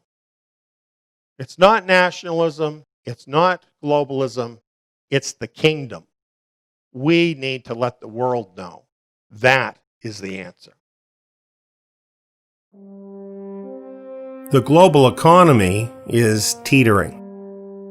World affairs are in a shambles. Unprecedented changes are in the works. The biblical signs of the last days are indeed upon us, meaning that global disaster is imminent. Yet, escape is possible. That's what this Remnant Exodus seminar is all about. Escape. Explaining the threat, exposing the lies, and pointing out the only way of escape from the impending doom. This Remnant Exodus seminar includes 7 power-packed video presentations, each one about an hour to an hour and a half in length. These presentations are based on the scriptures, both Old Testament and New Testament, on current events, and on documented history. Each video builds on those before it. The Remnant Exodus seminar is designed to easily go through this information step by step with slides and illustrations to guide you each step of the way. Prepare for assumptions of the past to be challenged, giving you important new information to help guide your way. There are no gimmicks here, no manipulation, no lies. We know that your life is literally on the line. So documentation is provided for the facts in this presentation for you to check out for yourself. Consider all of the evidence, and then you be the judge. Here is a short outline of what's included in these videos. The first video is entitled Escape the Mark. The mark of the beast of Revelation is coming. You need to escape before that happens. Video 2 is entitled The War on Cash. We're quickly moving toward a cashless world. This will bring in the mark. Video number 3 is entitled No Rapture, No Escape. The pre-trib rapture is a fatally flawed doctrine based on assumptions that do not agree with the facts of history. Find out how the facts about the early believers change everything you may have been told. A pre-trib rapture does not offer a way of escape. I would add that the history that is presented in this particular video is absolutely eye-opening and an entirely different paradigm than what you have ever heard. Video number 4 is entitled The Great Judaic Schism. The influence of rabbinical Judaism on the world has been far-reaching, more far-reaching, in fact, than most of us realize. Revisiting the history of first-century Judaic sects is eye-opening for Jews, Christians, and Messianics, since all three groups are directly affected by this information. Video 5 is entitled The Christian Church Did Not Exist Before 135 AD. Yes, for hundreds of years, Christians have been told that the Christian church began at Pentecost, as allegedly reported in the book of Acts. Yet, based on easily proven facts, many Christian scholars know this is not true. The Christian church did not exist before 135 AD, a fact with huge ramifications when looking for a way of escape. Video 6 is entitled Into Babylon. History clearly shows that both rabbinical Judaism and Christianity started on the path into Babylon in the 2nd century AD. This has set up people from both of these groups for disaster when Babylon the Great of Revelation 17 and 18 soon meets its end. Yes, this is a shocking claim. That's why you need to take in this seminar. The final video, video number 7, is entitled Remnant Exodus. The remnant is one of the most well-established teachings of Scripture, yet probably is also the most neglected. Here you will learn who the remnant are and how the remnant exodus offers the only way of escape. Perhaps most importantly, it will finally become clear how you can escape as part of this group. A seminar of this depth on any topic could normally cost you thousands. Yet, we are offering you the entire seminar from our website at absolutely no cost. All we ask is that you prayerfully, carefully, and systematically consider the entire seminar, and only after you have done that, make your judgment about it. In closing, realize that there are powerful enemies to the truths presented in this seminar, so we can't promise how long this free Remnant Exodus seminar will be here. We urge you to sign up for this Remnant Exodus seminar immediately while it is still available. That's what we've got. See you on the other side.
Tonight we want to talk about liberty. Liberty is something we all have. And it's something that is imparted to us from our Father in heaven. Yet sometimes we aren't able to fully enjoy our liberty because others want to steal it from us. And then it becomes a lot more difficult. It's wonderful to live in a land that acknowledges and honors liberty. I live in the United States of America. Recently, there's been talk about America. Is it somehow exceptional? And many people say that it's not any more exceptional than any other country. That may be true today. If it is true today, it was not always true. Something that is very exceptional about America, the United States, is that it was formed on the basis of true liberty. Now, after some 240 years, we live in the time when we are seeing that liberty being undermined and soon to be destroyed. It's been betrayed. Let's look a little bit about that. This is Independence Hall in Philadelphia, Pennsylvania, called the birthplace of American liberty.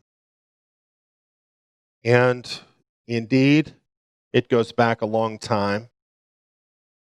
The Declaration of Independence was adopted there on July 4th of 1776. It's said that the design of the American flag was agreed upon there at Independence Hall.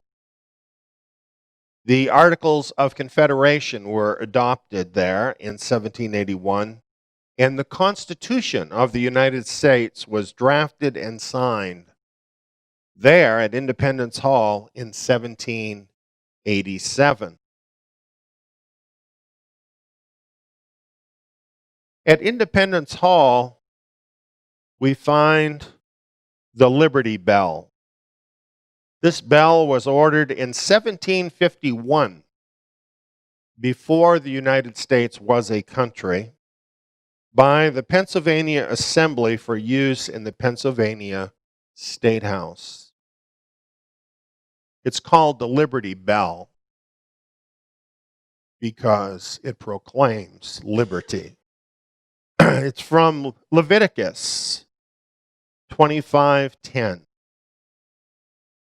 Inscribed on the bell, it says, "Proclaim liberty throughout all the land unto all the inhabitants thereof." Now realize those people, those first Americans, did not invent liberty. When they wrote the Declaration of Independence there in Independence Hall, and then when they followed that up with the Constitution of the United States, they were not inventing something new. They were inspired by the liberty found in the Scriptures. This was something new in the world. You know, the world has been dark with tyranny for millennia. People, for the most part, have not been able to enjoy freedom through most of human history. So, this verse in Leviticus, proclaiming liberty for all the inhabitants, was a radical idea. And realize that idea was in the Scriptures almost 4,000 years ago. There was only one free people in the whole world. That was the people of Yahweh, the people of Israel. The rest of the world was dark with tyranny.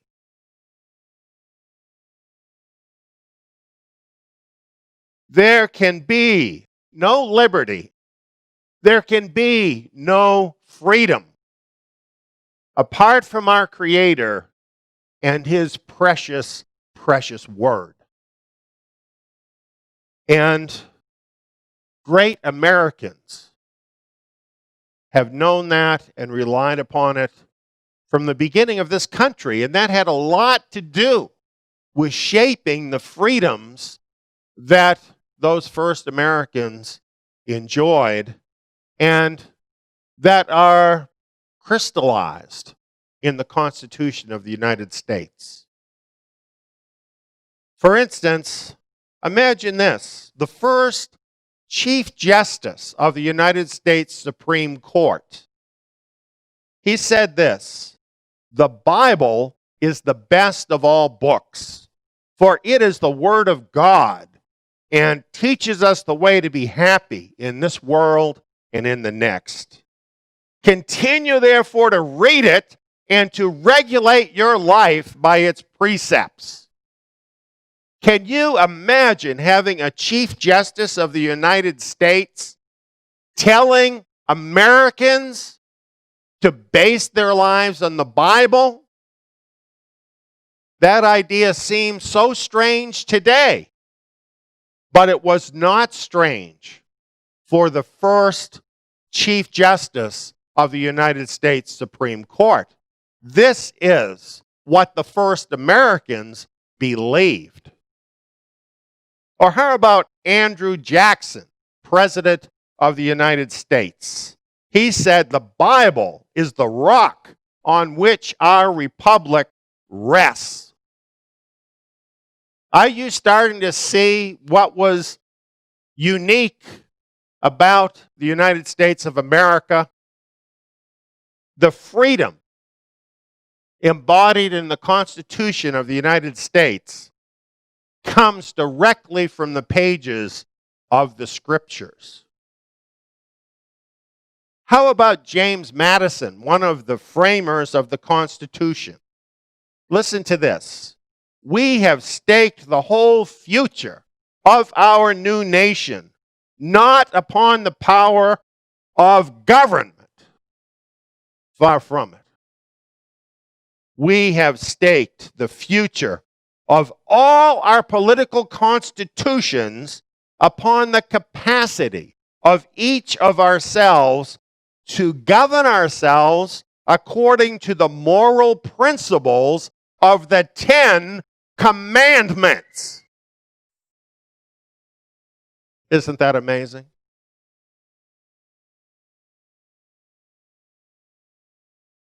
President Thomas Jefferson is quoted as saying this, as inscribed at the Jefferson Memorial. God, who gave us life, gave us liberty.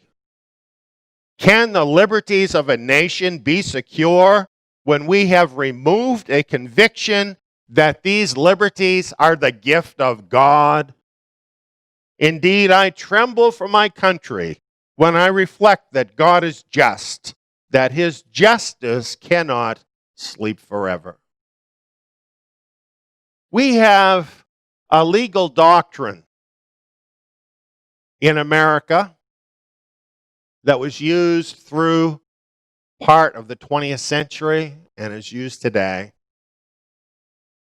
called separation of church and state.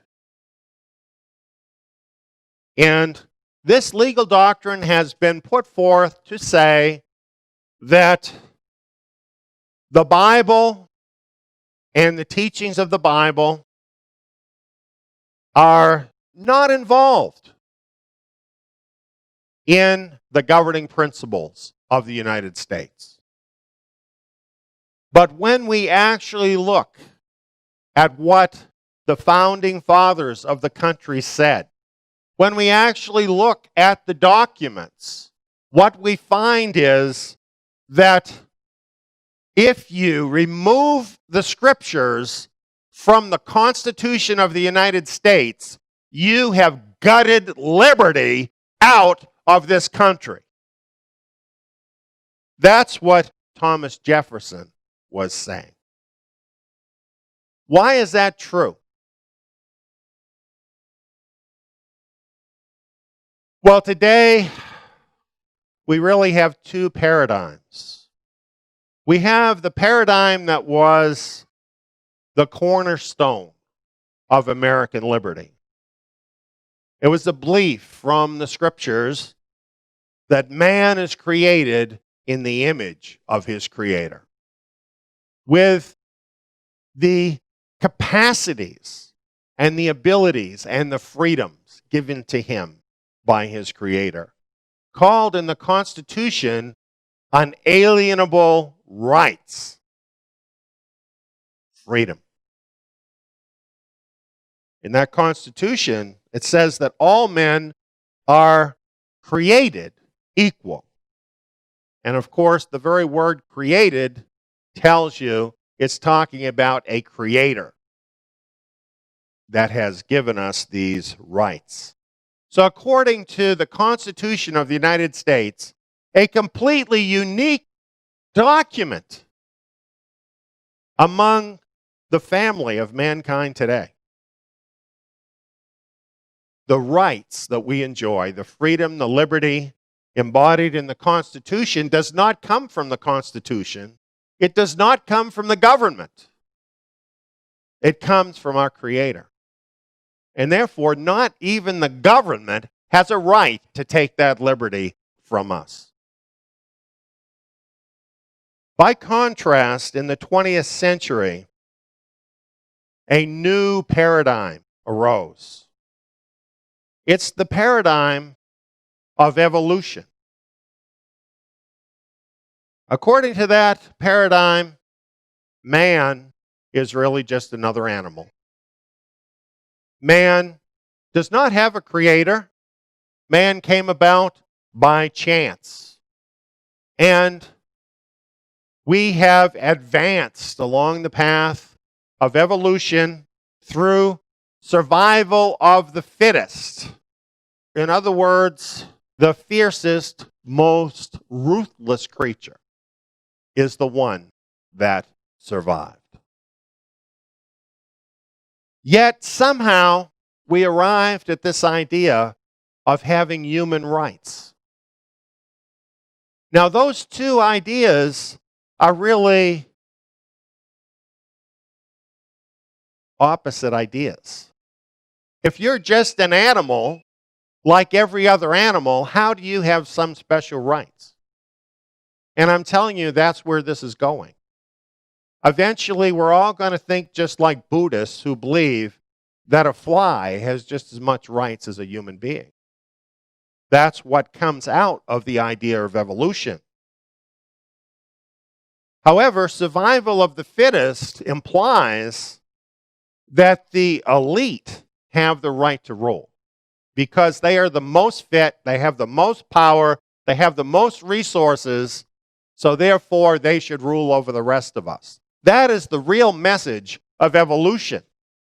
That is the message of despotism, totalitarianism, that is at work in our world, that is trying to push out freedom, that is trying to take away liberty from the God-given rights of individuals, replace them with something called human rights, which are granted by the state and which can be taken away just as quickly. This is where we are at. This is the shell game that is being done right now to steal our God-given rights from us and to substitute it with something like the porridge that was given to Esau. I am not buying that.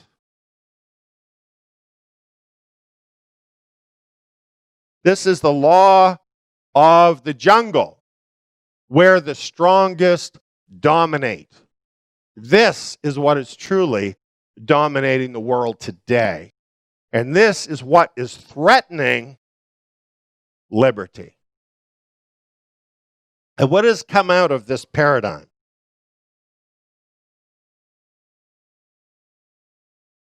$50 million abortions since abortion was legalized by the Supreme Court of the United States. Survival of the fittest, right? Bible reading and recitation of the Lord's Prayer in school has long since been ruled unconstitutional. Now, how is that possible when you read the things that the forefathers actually said about the Bible, where the first Supreme Court justice told us to read it every day, but you can't read it in school? And then, of course, we've seen in courthouses all across the United States the 10 Commandments, which one of our first presidents told us is the foundation of our behavior in this country. Those 10 Commandments have been removed from the courthouses in America. And as if all of that is not enough, recently, a year ago, the Supreme Court said that behavior, which is condemned in the Scriptures, which has been known to be evil since the beginning of time, is now a human right that we all must observe. So we are in a country where license to offend God is considered liberty, but it is not liberty It is sin. With all of this having happened in this country, what is to become of liberty? Where there is no God, there can be no liberty. Where there are no scriptures, there can be no foundation for true liberty. So liberty is in danger very soon, being totally stamped out of this country. Well, you might say, that's not true because we're a democracy. But if you knew your American history, you would know that this country was not founded to be a democracy. It was founded to be a republic where certain things were held to be true by every person, things that could not be voted upon, like the 10 Commandments. But since around the middle of the 20th century, we have heard this more and more, that America is defending democracy in the world. And many of us have come to think that's a good thing. And to the extent that it protects freedom, it's better than totalitarianism. But Thomas Jefferson and the other founders specifically rejected democracy. And why did they do that? Thomas Jefferson said a democracy is nothing more than mob rule, where 51% of the people may take away the rights of the other 49%. You see, as the population sinks more and more into degradation and moral decay, democracy will drag the country down more and more toward chaos and misery. Now, this is not new. Plato actually talked about democracy. He said, dictatorship naturally arises out of democracy, and the most aggravated form of tyranny and slavery out of the most extreme liberty. A study of history will show you wherever democracy has been practiced, it has always sunk into totalitarianism. Every time. And it's happening again. We have this example of democracy. 2 wolves and a sheep voting on what's for dinner.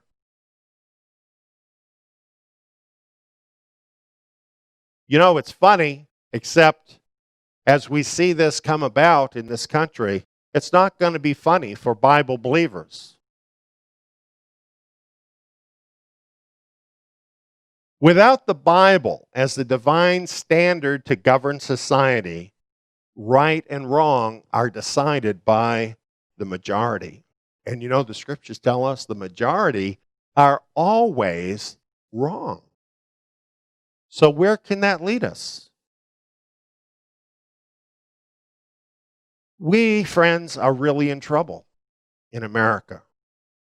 And I bring this up talking to our global audience because the downfall of freedom in America is going to mean the downfall of freedom in all the rest of the world. And so this is deadly serious to us all. Now, lately, people have seen this coming. Not everybody, but some people have been awake to what is going on. And they have started to try to take action to preserve liberty. For example, the recent Brexit vote of Britain to exit the European Union. This was a move to try and retain more personal liberty in Britain. Of course, in Europe and in America. There are political movements now that are seeking to conserve what liberty we have and even to try and turn things back around. This is not favored by the elite. For example, in this particular article, one of the elite, James Traub, has an article entitled, "It's Time for the Elites to Rise Up Against the Ignorant Masses." That's telling you what they really think about you, friends. You're just the ignorant masses. And he sees the solution to this move towards more liberty as the establishment political parties combining forces to keep out the nationalists. So there is a war right now between specifically Bible-believing people who believe in liberty that is rooted in the scriptures and the elite that see you as part of the ignorant masses that they want to control for their own benefit. They have resources. And trust me, they have an arsenal to fight against the light of liberty in the world. Now, I have a video about this, and I want to share it.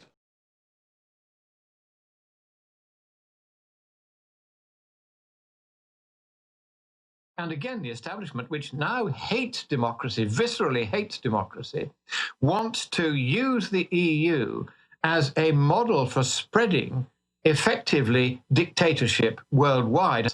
At the moment, according to the House of Commons Library, which has just done a survey, 3 laws in 5 that are made for us by our Parliament in the United Kingdom are in fact only made because Brussels says we must make those laws. Wow. These laws are being enacted because the European Union's commissars, 28 unelected people who meet behind closed doors, have issued what is revealingly called a directive, which we are then obliged, under pain of unlimited and continuing fines, to enact into law in the United Kingdom.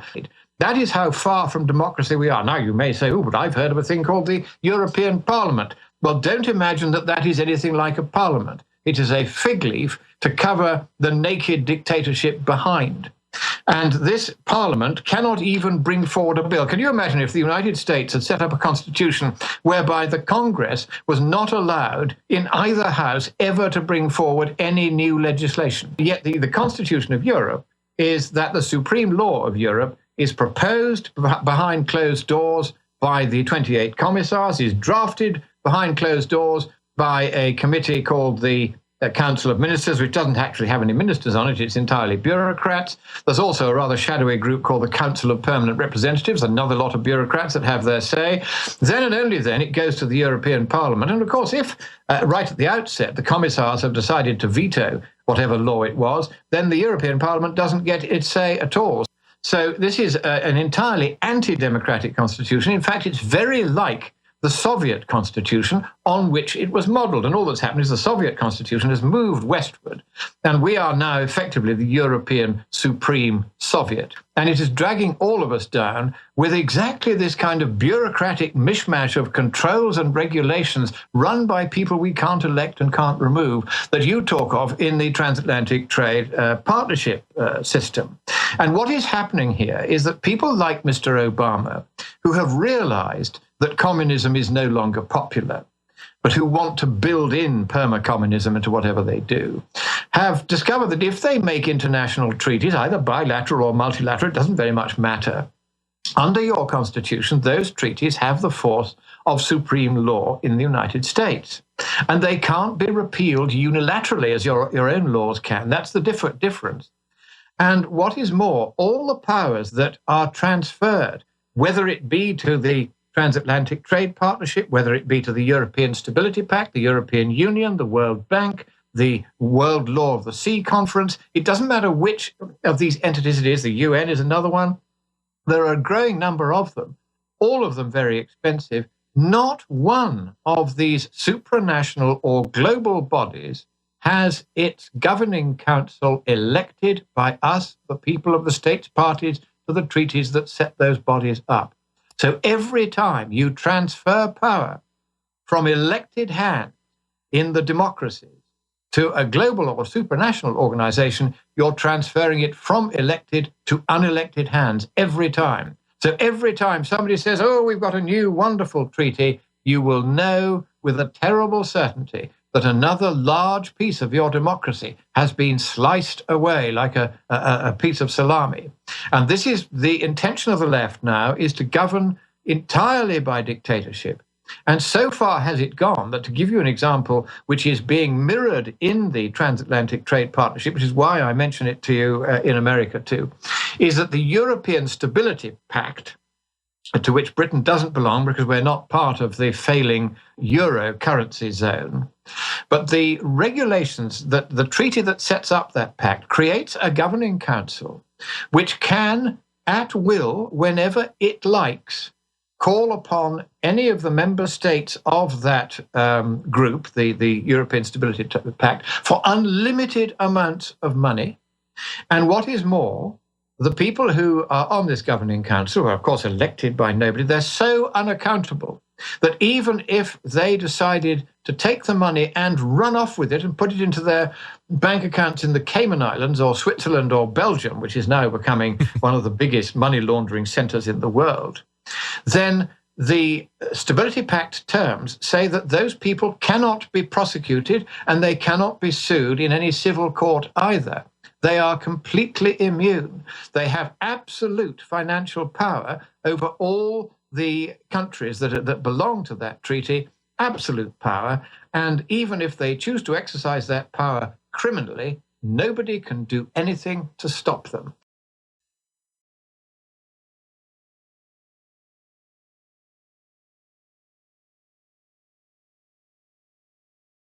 There's so much in that little clip. And the truth is, it's all true.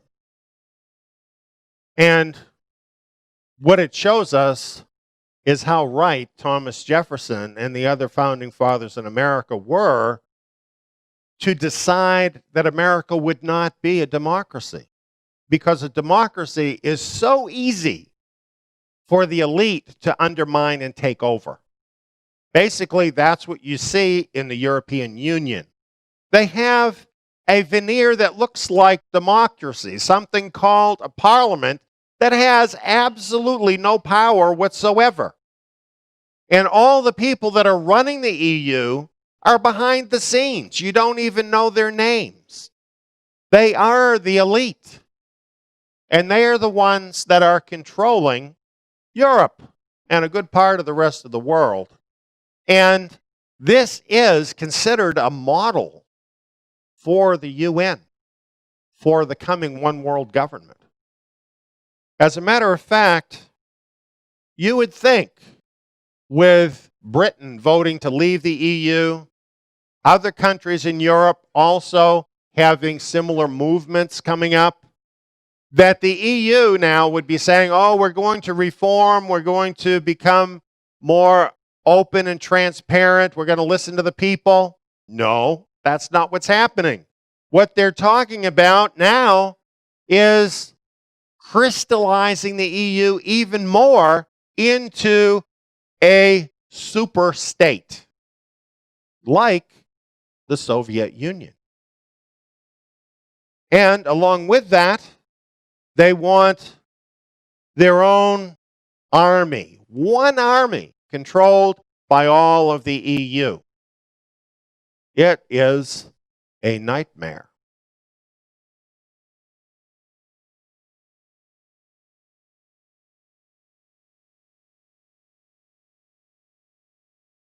Lord Monckton mentioned about the power of international trade agreements. These international trade agreements are being used by the globalist elite to entrap countries of the world into the global governance scheme. And America is well along down this line. One of the important things that Lord Monckton mentioned, which is true, is that all nations, including the United States, that enter into international treaties, those treaties then have a status above the law within the country. And this is very dire for people who love freedom because they don't get to say anything about it. Those treaties get made. In many cases, they never even know what's in them, and they totally change the lives of people who are involved in those treaties. They advance the globalist agenda, and they steal freedom. Now, let me give you some examples of what I'm talking about. We often hear from Donald Trump. He talks about trade a lot and globalization, and how free trade is a job killer and steals jobs away from America. Maybe you've heard some of this, maybe you've seen it on TV. But this is exactly what has happened. 20 years ago, NAFTA was enacted into law. It is a trade agreement between the United States, Canada, and Mexico. And what has it led to in those 20 years? A staggering $188 billion trade deficit for the United States. The loss of at least 1 million jobs that have left the United States, most of which have gone to Mexico.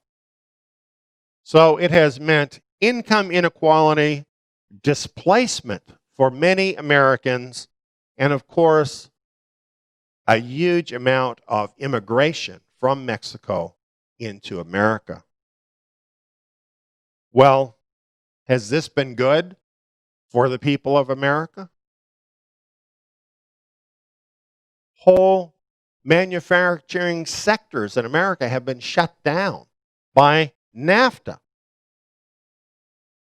However, we see the leaders of these countries continuing to push NAFTA. For instance, just recently, the Mexican president urged North American integration. That was his response to the British exiting the EU. He's saying the United States, Canada, and Mexico must become like the EU. This, of course, has been a globalist plan for some time. This is called the North American Union. You know, it used to be, when people would talk about this, that they would be called conspiracy theorists. Now, it's right in Yahoo News, coming from the lips of the president of Mexico. Recently, the presidents of the three countries met in Canada. And this article tells us North America leaders mount strong defense of trade despite threats. The threats it's talking about are the threat that Donald Trump might try to reverse NAFTA. And the important thing here, President Obama said this: the integration of national economies into a global economy, that's here, that's done. Obama told a news conference at the end of a summit dubbed the Three Amigos. Let that sink in. The integration of national economies into a global economy is here, it's done. You see, this is how far globalism has progressed. On this level of trade, there already is one world government. And it's structured through the use of all of these treaties. Here's a map I found of this on Wikipedia. Global economic integration via multilateral treaties. Well, you might wonder, okay, but these are trade treaties. How can these take our liberty away from us? Well, a lot of our liberty depends on economic factors. So that's one reason. But here where the three amigos were talking together, we noticed on the screen, leaders agree on environmental pact, LGBTQ rights. Now, they're supposed to be talking about trade agreements, but they're talking about an environmental pact and LGBTQ rights. Why is that? It's because if it's an international treaty, then it's binding on the United States without anybody voting on it. This is why in America we are having a lot of weird stuff that is being pushed down our throats. And it's being disguised as if somehow it arises from American law. But it is, in fact, entirely alien to American law.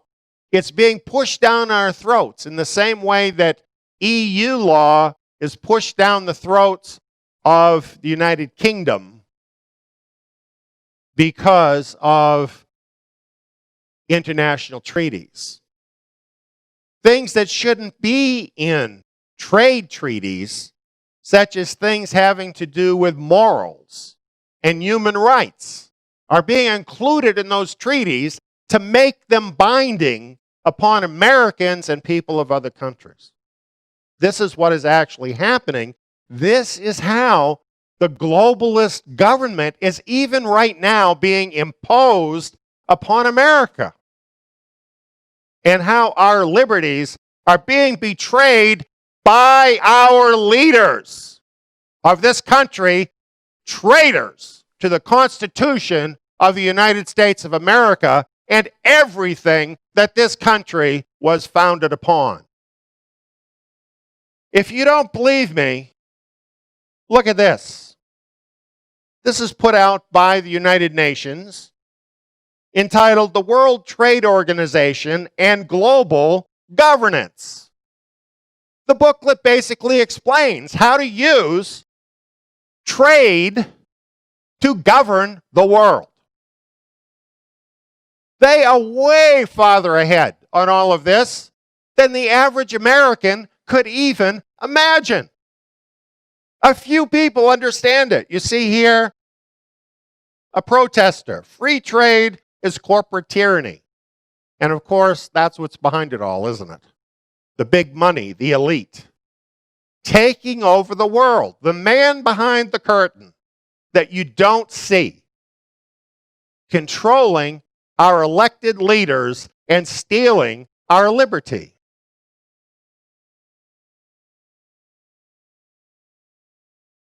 Here's a new organization, relatively new, GIFTA. Transformations in Global Governance, Integration via Free Trade Agreements. You get it? It's a conspiracy. It really is. A conspiracy to integrate the nations of the world without you or I even seeing what's really going on, thinking that our nation is not being changed where we live, and actually all the while we're being tied into this one world government, and the noose is being tightened tighter and tighter as our liberties are being stolen from us. What is happening is a lot like the Wizard of Oz. Remember that big scary wizard? What happened when little Toto pulled back the curtain? Pay no attention to the man behind the curtain. We found out it was just a fallible human being who was doing it all. Very similar to what President Obama recently said. They'll warn that tyranny is always lurking just around the corner. You should reject those voices. Pay no attention to those people stealing your liberty. So who is it behind the curtain?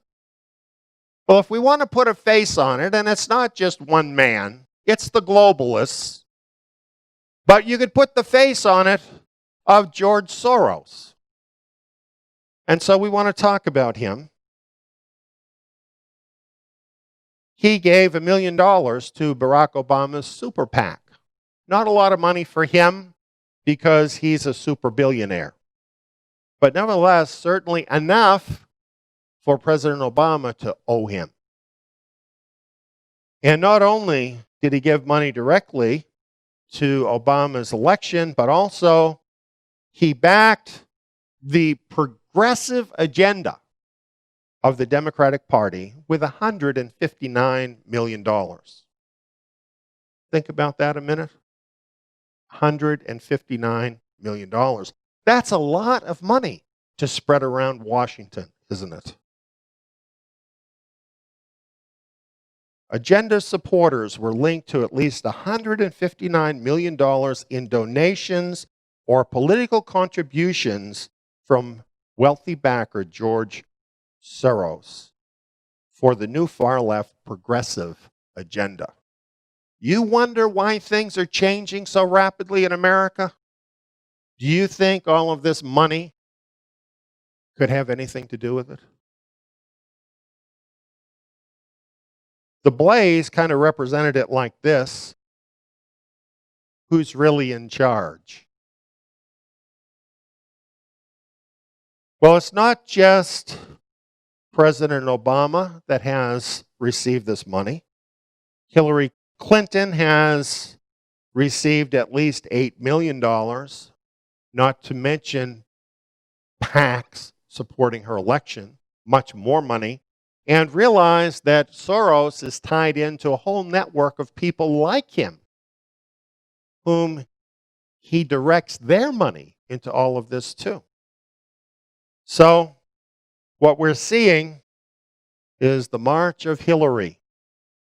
It doesn't matter how many scandals there are.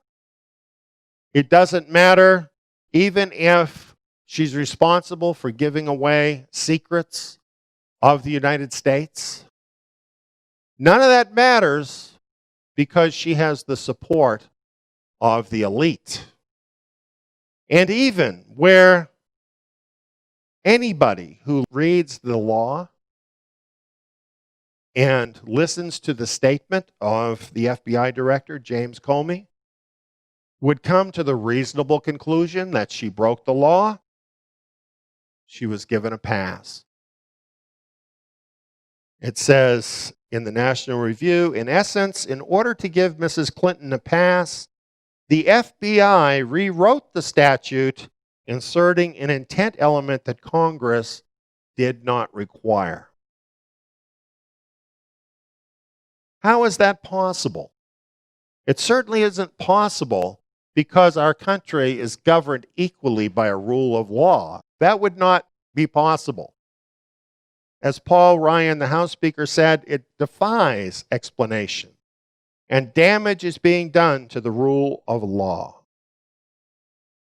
A common response of the people is, why should I obey the law if our leaders don't have to? So this is how it is in America today. Let me tell you something, liberty goes along very closely with justice.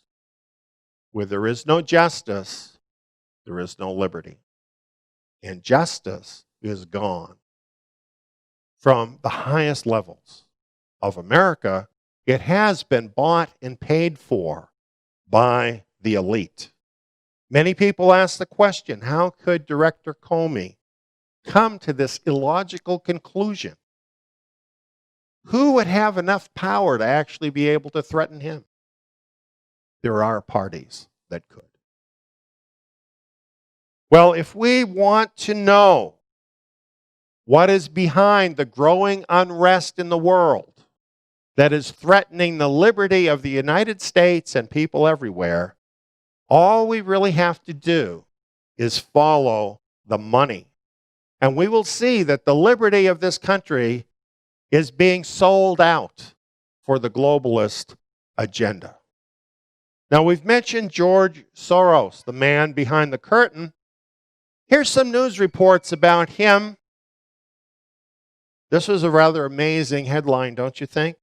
How George Soros single-handedly created the European refugee crisis. Has that affected unrest in the world? Has that increased terrorism? Has that brought death and destruction to many people in the world? The money of George Soros and his friends is behind that. And this article proves that. And it is his organization, Open Society Foundations, that funded all of this. As a matter of fact, one reporter found in 2015 at the Greek island of Lesbos, which I found interesting, the migrant handbooks in Arabic that were being handed out to the migrants, and they basically said, "Welcome to the EU." Now, this was not from the EU, this was from George Soros, basically showing them how they could get welfare, get all kinds of benefits by going into the EU, promoting the migration to Europe.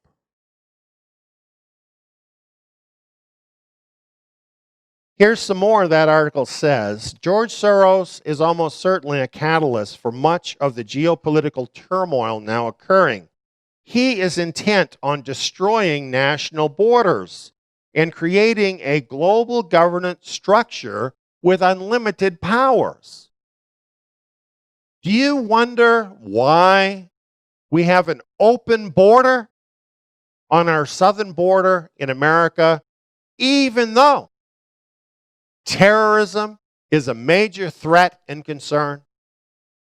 Do you think the fact that that's what George Soros wants could have anything to do with that?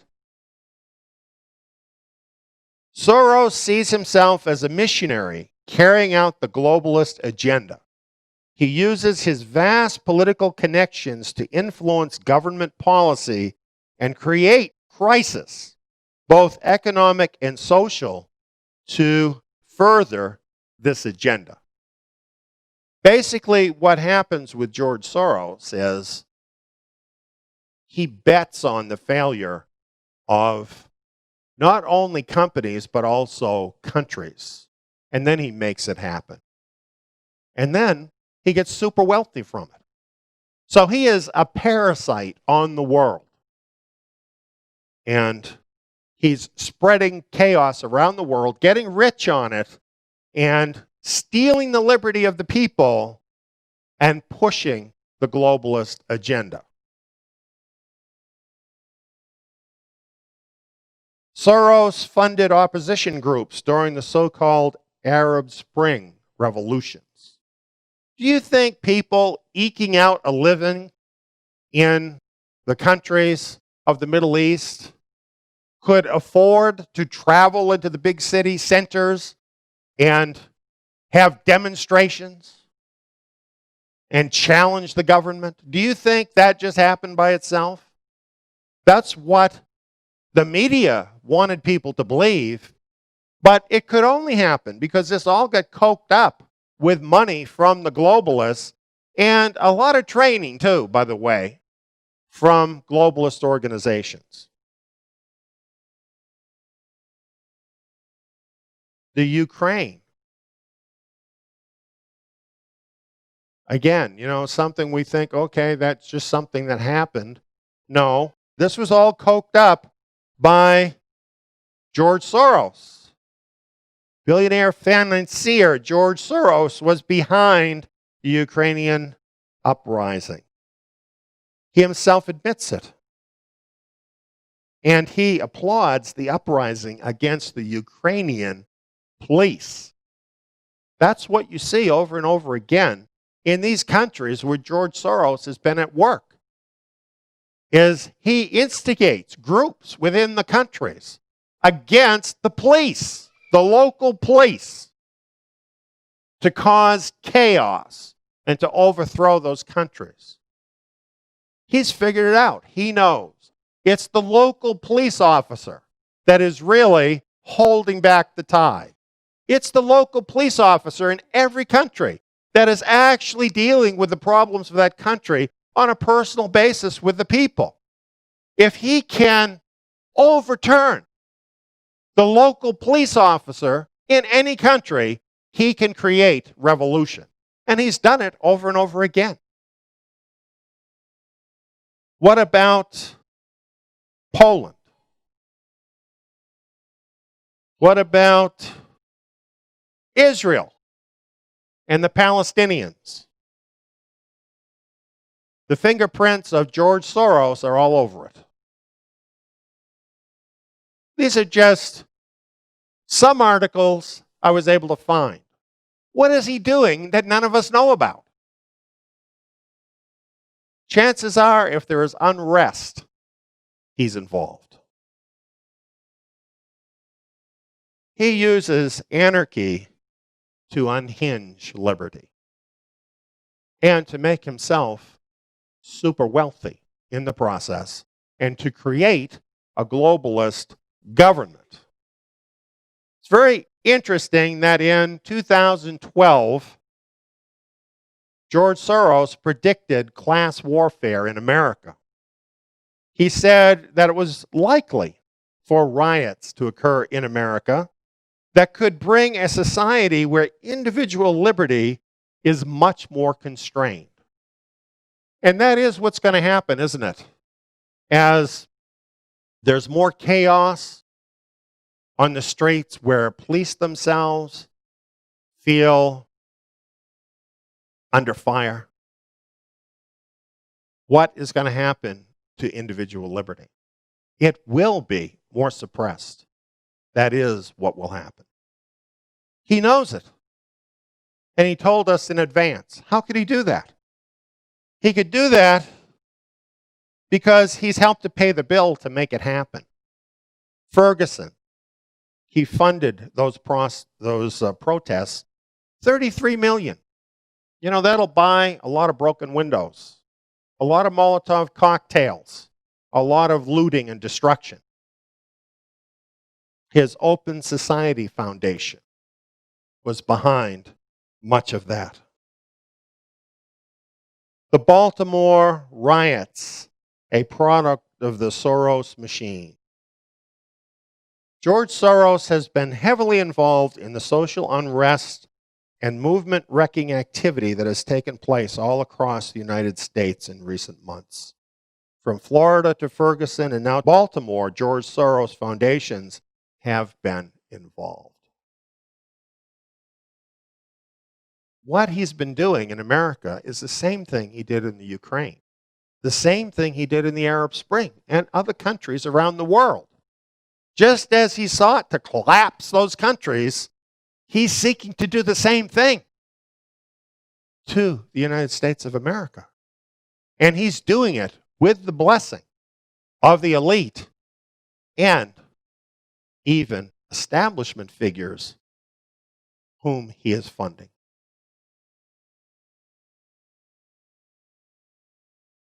Politico magazine reported major donors consider funding Black Lives Matter.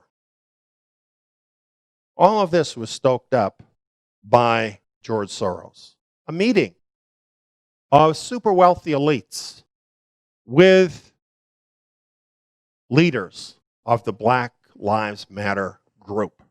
This happened last year in 2015. And they formed a club. These people, these wealthy people, they formed a club.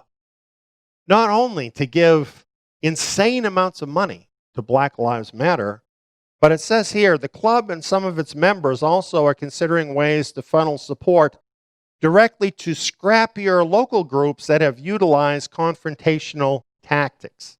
Confrontational tactics is a more acceptable term for the word violence.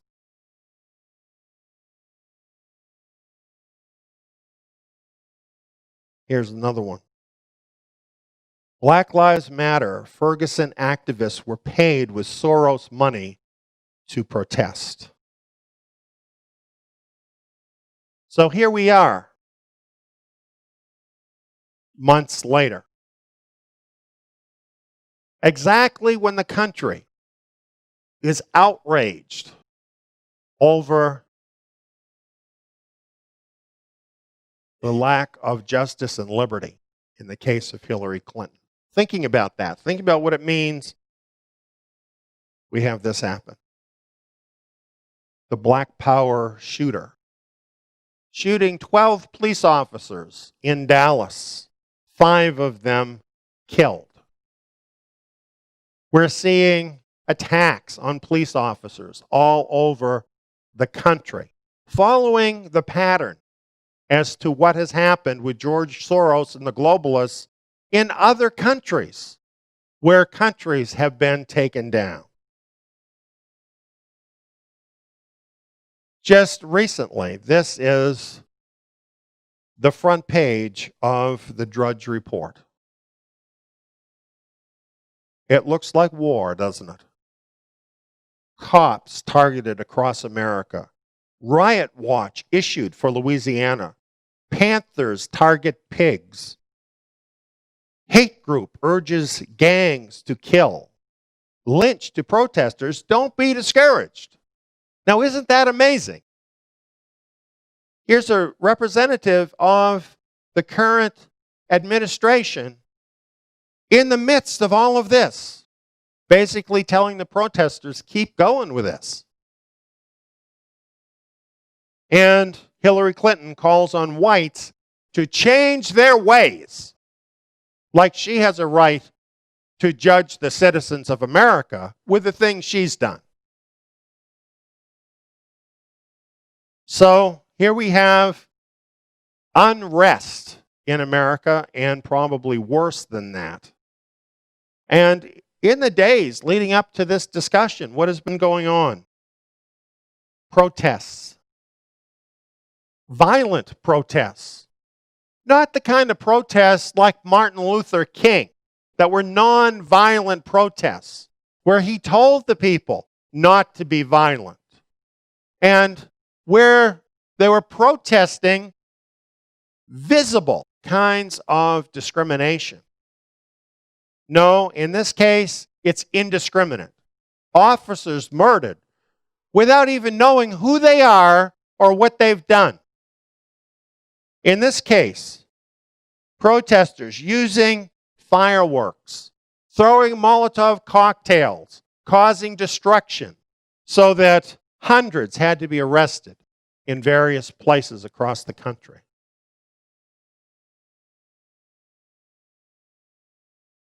Let's not blame them. They're being used. They're being coked up. They're being lied to. And they only represent a small part of their community. Let's look at who's really causing this. These are the people we should be concerned with. George Soros and the elite, who are cooking all of this up to steal the liberty away from the United States of America. I put together a little video about some of these events, which I want to share. To use that in this type of situation. Again, you'll have to ask the Dallas Police Department about that. But do you see that kind of remaking any of the guidelines for that type Dynamic situations in the one that you saw in Dallas are creative, and they have to be dealt with in a creative way. What was your message to your... I can't hear you. What was your message to your officers this morning? That's between myself and my officers.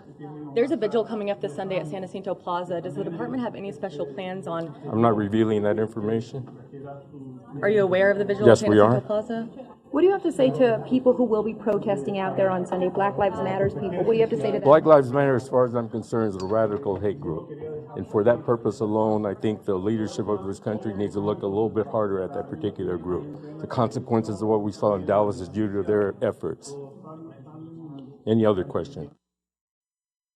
Join us right now, somebody we call on at times like this, Milwaukee County Sheriff David Clark. Good morning to you, Sheriff. Good morning. What are the emotions that you feel waking up this morning, and where are we at in society? Are we experiencing a war on cops? Yeah, thanks. I said that now going on almost 2 years ago that war had been declared on the American police officer. Probably said it on your program after the two of New York's finest were gunned down in their cruiser by an individual who claimed to be making amends for Mike Brown in Ferguson, Missouri. Some people thought that was a little over the top, and I said war had been declared. War had been declared, but the American police officer knows it has. This is just another ugly chapter in that war. David, you're obviously looking at, as the sheriff of Milwaukee County, you're looking at these types of situations, a coordinated attack, clearly. Waiting on some sort of mass gathering, coordinated, waiting on a mass gathering of individuals, waiting to gun down police. How can you prepare for something like that? And do you think that we're going to see more of these types of attacks? Well, I would hope not, but you can't prepare for an ambush like that. We've seen law enforcement officers ambush. One happened not too long ago in Houston. We were just filling up his cruiser with gasoline, and then, like I said, the ones in NYPD. Those aren't the only three, but you can't prepare for that ambush. I mean, we understand the dangers inherent in this sort of work, but when somebody's going to set you up to ambush you, there's really not much you can do. Let me ask you this. What does it say, though, given the fact that one of the fella who was cornered and shot himself rather than be taken alive said the end is coming and he's going to try to hurt as many cops as he possibly can? I don't know what to say to some stupid comment like that. He probably did society a benefit by ending it the way that he did. But going back to President Obama, it's kind of interesting that he said the facts aren't in. He usually is popping off at the mouth before he's been briefed or before he knows any of the facts. Like he did yesterday without any foundation. He talked about racism and disparate treatment and people of color, all this nonsense. Like I said, he's armed with powerful words, and he uses those words irresponsibly. It fuels this sort of anger toward the American police officer, and I wish he'd knock it off. Yesterday, what we got from President Obama was, and this is, there's some aspects, this is the right thing to do. He said, my thoughts and prayers are with the families of the two people who were caught in those tragic situations in Louisiana and Minnesota. But he says nothing today. He's waiting for facts to emerge. He says nothing about condolences, and he won't visit or call any of those families either. Yeah. What happened last night was the worst attack on law enforcement since September 11. Yeah. The people of Dallas should not feel guilty about it. It could have happened anyplace else in America. Police officers in this country feel they have a target on their back. And they felt that way for over a year now. Police officers Ramos and Liu, who were assassinated on purpose. In New York City, yeah. Yeah. And this man made his motives clear. He was killing them. I'm just reading from the police commissioner. He wanted to kill officers. And he expressed killing white people. He expressed killing white officers. He expressed anger for Black Lives Matter. None of that makes sense, said Chief Brown.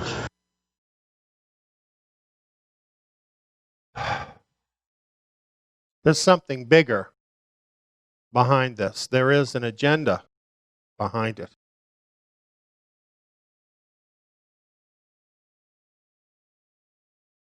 Here's something I added to my slides just before this presentation tonight from the Dallas Morning News.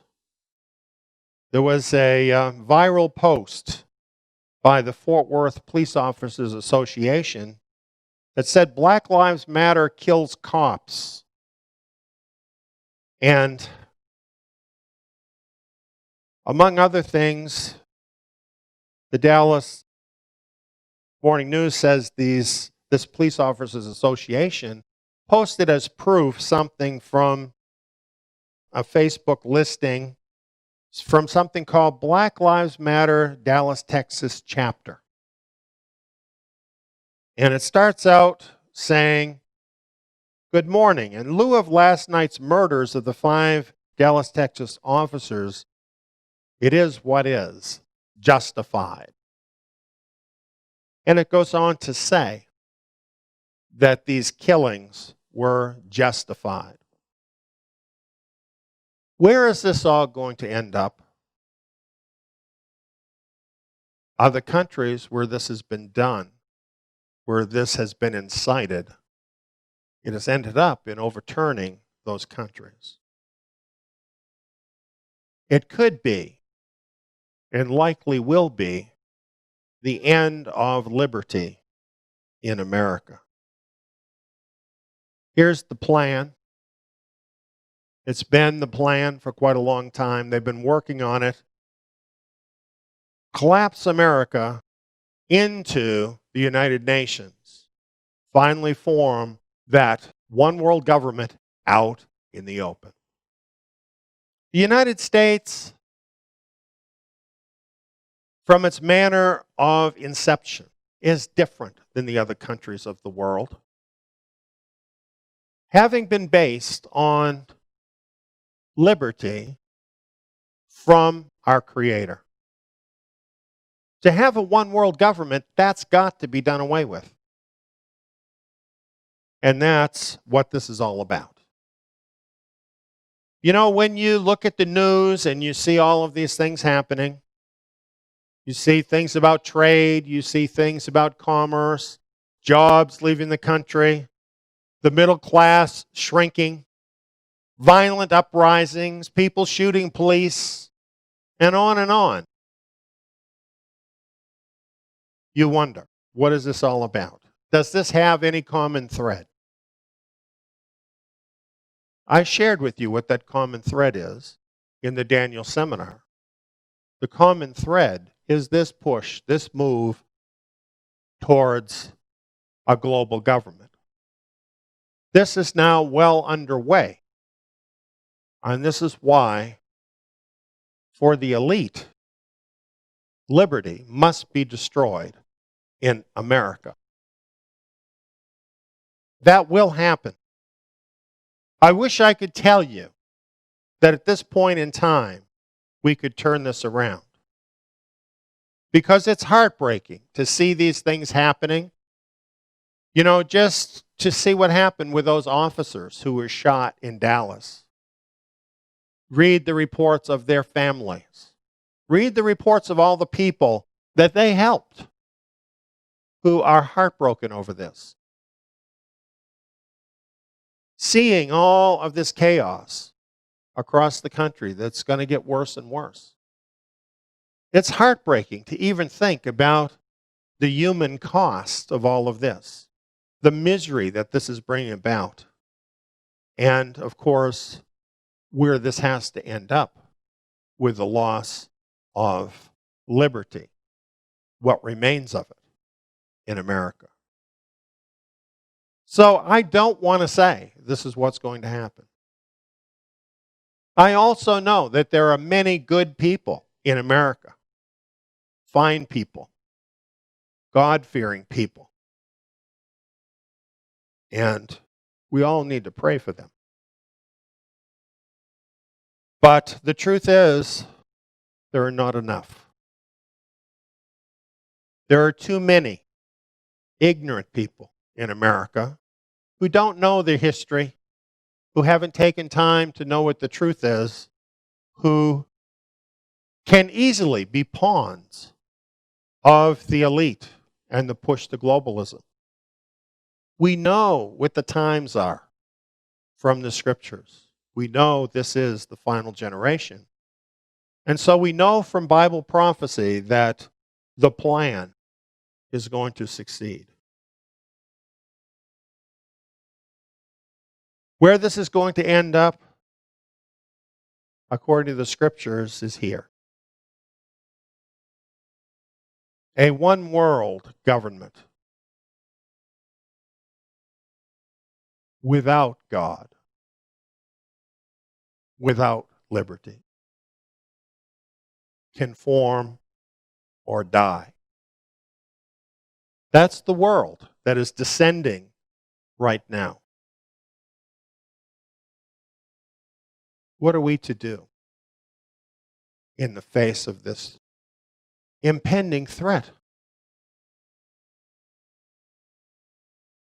Friends, we have to be like those first Americans. We have to put our trust in our Creator. We have to believe in Him. We have to believe in His Word. We need more than ever before to conform our lives according to His thinking, according to what He says. We need to draw close to Him. We need to look at our priorities. We need to keep our families strong in Him. And as we see this growing unrest, it would be wise if we continue to become as free as we can be. Don't get yourself in unnecessary debt. Try to get free of debt. Get as close as you can to other like-minded believers, because you're going to need one another as these things unfold. And get ready for the second Exodus, because the nations of this world, the Gentile nations of this world, they're going to be left without anything of any reality to cling to. And Yeshua Messiah talked about it. He talked about the house built on the rock and the house built on the sand. What happened when the storm came? Well, just imagine a global government built on the sand. These nations, these Gentile nations, they're going to be shaken.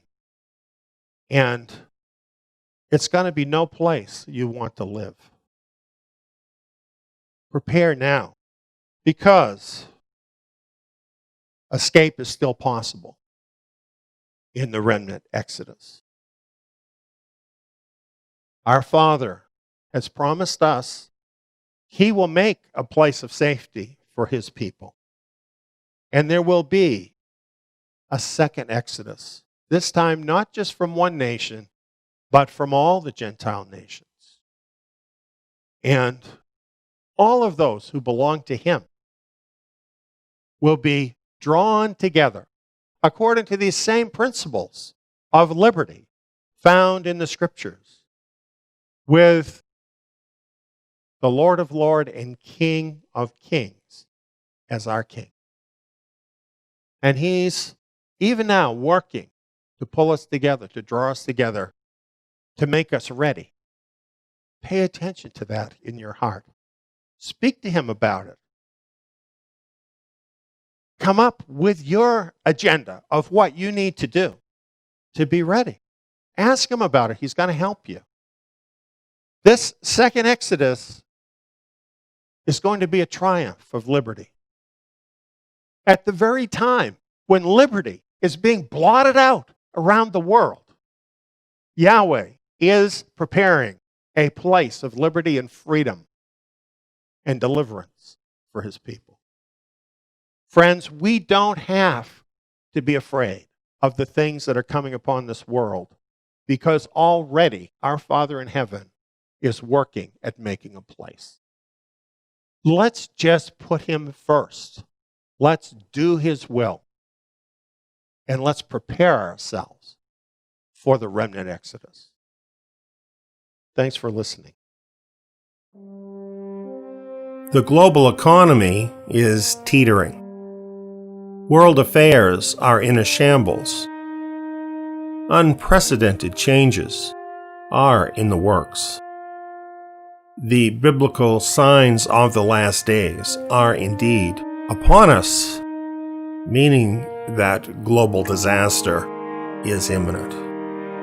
Yet, escape is possible. That's what this Remnant Exodus seminar is all about. Escape. Explaining the threat, exposing the lies, and pointing out the only way of escape from the impending doom. This Remnant Exodus seminar includes 7 power-packed video presentations, each one about an hour to an hour and a half in length. These presentations are based on the scriptures, both Old Testament and New Testament, on current events, and on documented history. Each video builds on those before it. The Remnant Exodus seminar is designed to easily go through this information step by step with slides and illustrations to guide you each step of the way. Prepare for assumptions of the past to be challenged, giving you important new information to help guide your way. There are no gimmicks here, no manipulation, no lies. We know that your life is literally on the line. So documentation is provided for the facts in this presentation for you to check out for yourself. Consider all of the evidence, and then you be the judge. Here is a short outline of what's included in these videos. The first video is entitled Escape the Mark. The mark of the beast of Revelation is coming. You need to escape before that happens. Video 2 is entitled The War on Cash. We're quickly moving toward a cashless world. This will bring in the mark. Video number 3 is entitled No Rapture, No Escape. The pre-trib rapture is a fatally flawed doctrine based on assumptions that do not agree with the facts of history. Find out how the facts about the early believers change everything you may have been told. A pre-trib rapture does not offer a way of escape. I would add that the history that is presented in this particular video is absolutely eye-opening and an entirely different paradigm than what you have ever heard. Video number 4 is entitled The Great Judaic Schism. The influence of rabbinical Judaism on the world has been far-reaching, more far-reaching, in fact, than most of us realize. Revisiting the history of first-century Judaic sects is eye-opening for Jews, Christians, and Messianics, since all 3 groups are directly affected by this information. Video 5 is entitled The Christian Church Did Not Exist Before 135 AD. Yes, for hundreds of years, Christians have been told that the Christian church began at Pentecost, as allegedly reported in the book of Acts. Yet, based on easily proven facts, many Christian scholars know this is not true. The Christian church did not exist before 135 AD, a fact with huge ramifications when looking for a way of escape. Video 6 is entitled Into Babylon. History clearly shows that both rabbinical Judaism and Christianity started on the path into Babylon in the 2nd century AD. This has set up people from both of these groups for disaster when Babylon the Great of Revelation 17 and 18 soon meets its end. Yes, this is a shocking claim. That's why you need to take in this seminar. The final video, video number 7, is entitled remnant exodus.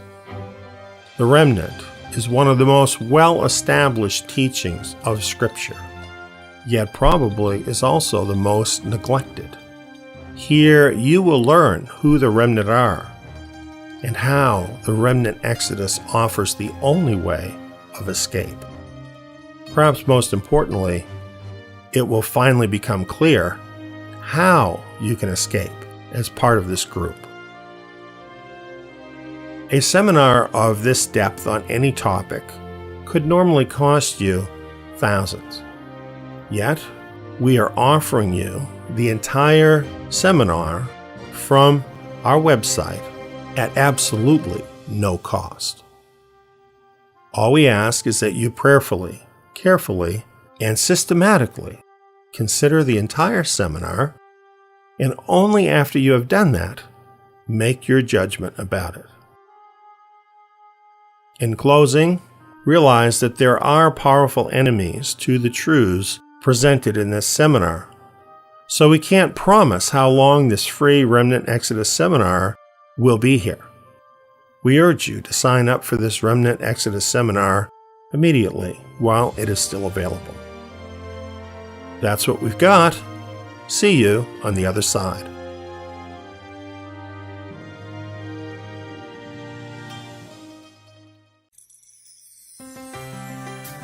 Isn't the world around us going insane? Do you want to return to sanity and establish order in your life? Return to the sturdy foundation that Yahweh established in the beginning. Torah is the foundation. It is Yah's standard of righteousness that He established in the beginning. In the Torah, the first 5 books of Moses, we are introduced to our Creator. We learn who He is and what His name is and what it means. His moral standard, His ways as a person, how He interacts with His people, and what He wants from us. Join Eliyahu ben David in this rich verse-by-verse study of the Torah and bring sanity back to your life. If you would like to listen to these vital programs, you can hear them for free on our radio station at tsiyon.org or download the Zion Road radio app and listen on your mobile device. You can also find our station on the TuneIn radio app for iOS and Android devices. Or become a Torah Club member at zion.net, that is tsiyon.net, for only $12 a month, and gain full access to the Eliyahu ben David Bet Midrash program archives in MP3 format. Join us this Sabbath for the Eliyahu ben David Bet Midrash and bring order back to your life. When you call upon the name of Yahweh, you'll be saved. Call upon His holy name in the last days. Upon the name of Yahweh, you'll be saved. Father will hear your cry and answer you from on high. When you call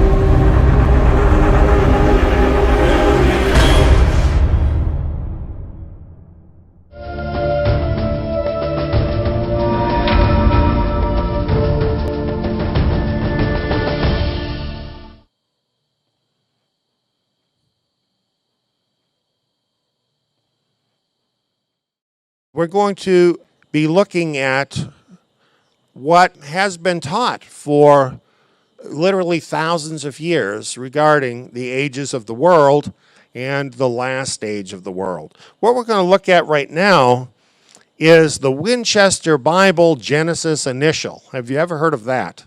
Well, it's very interesting, and I want to share it with you. Here you're looking at a large cathedral in England. I believe it's the largest one, Winchester Cathedral.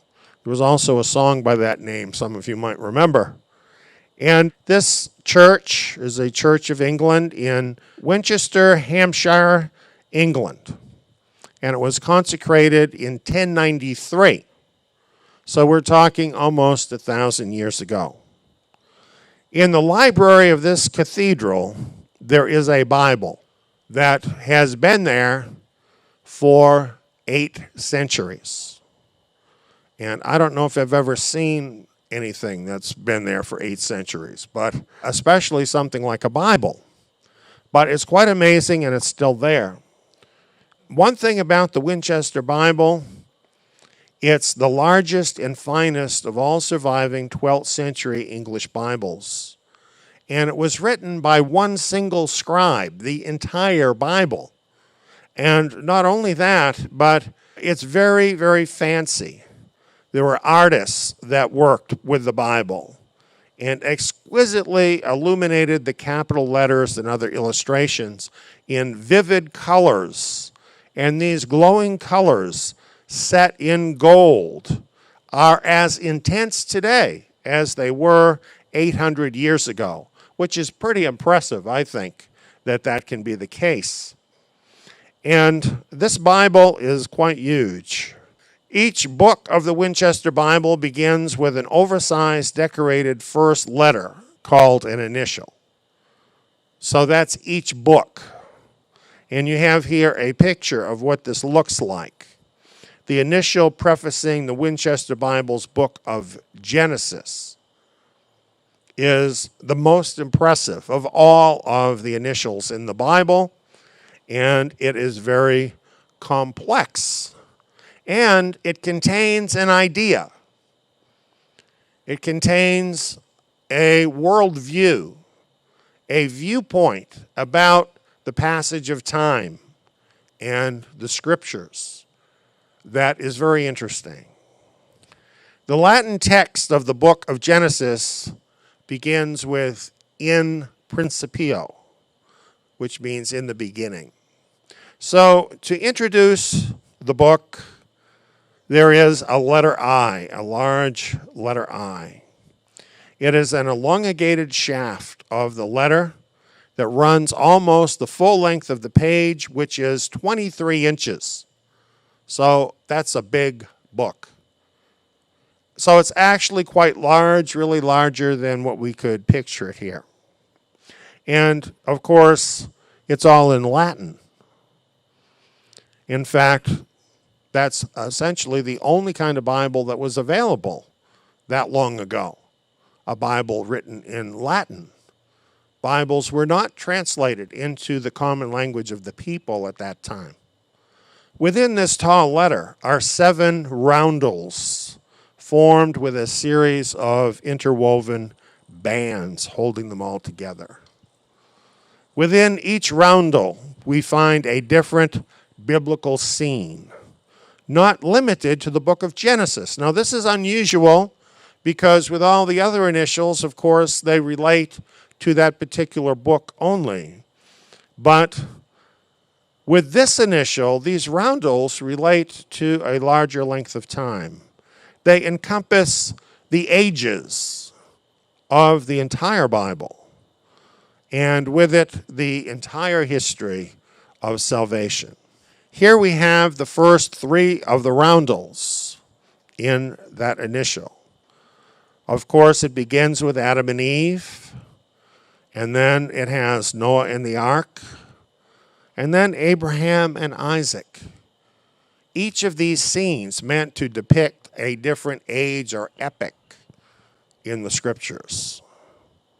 And all of these are found in the book of Genesis. Moving down this I initial, we have Moses on Sinai. Now, this is not from Genesis, is it? It's from the book of Exodus. And then we have a picture of the anointing of David. This is from later still in the scriptures. This is, according to the timing that we know today, about 1000 BC. And then we have the third roundel, which shows the birth of Messiah. That was about 2,000 years ago. And these are meant to portray biblical history. Finally, there is a seventh roundel. And the seventh roundel depicts the age to come that we read about in the book of Revelation and actually in many of the prophets, in which the Messianic kingdom will reign for 1,000 years. This is all very interesting. The Genesis initial here then, at the start of the chapter of Genesis, in which God created the world in 6 days, depicts 6 ages of the world corresponding with the 6 days of creation. In other words, the idea here, which was a mindset held by virtually all Bible believers by this time, that the days of creation were actually prophetic of ages that have been counted off since the time of Adam. And then the 7th day of creation is the great Sabbath day, and it's illustrated here as corresponding with the millennial reign of the Messiah, a great 1,000-year Sabbath rest for the world. Very, very fascinating, isn't it? How the days of creation were seen as prefiguring the ages of the world. This view of the ages of the world, illustrated in the Winchester Bible, now almost 1,000 years ago, has been the normal view of history for at least the previous 1,000 years before the Winchester Bible. So in other words, this view of the ages of the world was already ancient at the time that the Winchester Bible was written. And we actually do not know how far back this understanding of world history actually goes. There are hints of it in the scriptures. So as we look at this, we kind of marvel at all of this. And what about this idea that the ages of the world amount to 6,000 years with one last age, the Sabbath age, the Messianic age of 1,000 years? We ask, is this view of biblical time ancient folly or eternal fact? Let's dig into that a little bit. We have a chart here that I put together of the 7 days of creation. And most of this is all included in the first chapter of the book of Genesis. And here I just want to pause a minute and invite people to come and sign up for our free Torah course.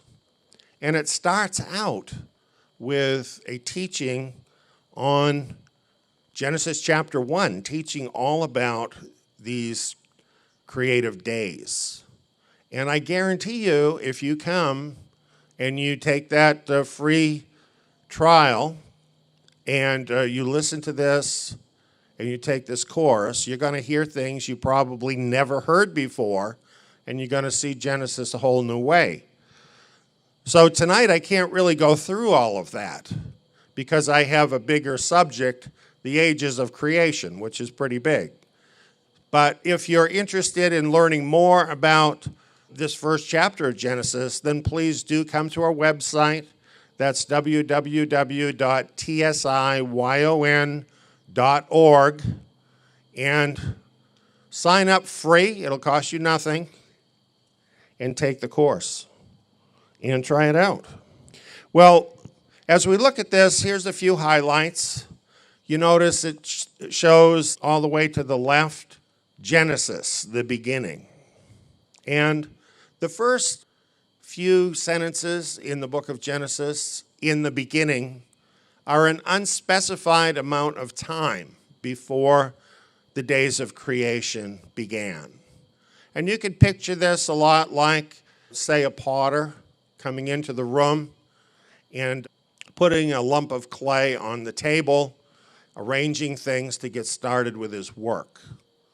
So this is what was happening. This is what our Creator was doing, is getting ready, getting started for his creative work. On the first day, light was created. And no doubt that's the full spectrum of light, not just visible light. And he separated the light from the darkness and the day from the night on the first day. On the next day, the firmament was created. Now that's pretty amazing. And what is the firmament? People still can't tell you what the firmament is. It's something that is basic and fundamental to the nature of the universe. It probably involves what scientists call today the quantum world, and which they haven't even been able to explain yet because it involves something so small they can't even see it. But it's called firmament because it has a firmness to it, a structure to it, and the entire universe is built upon it.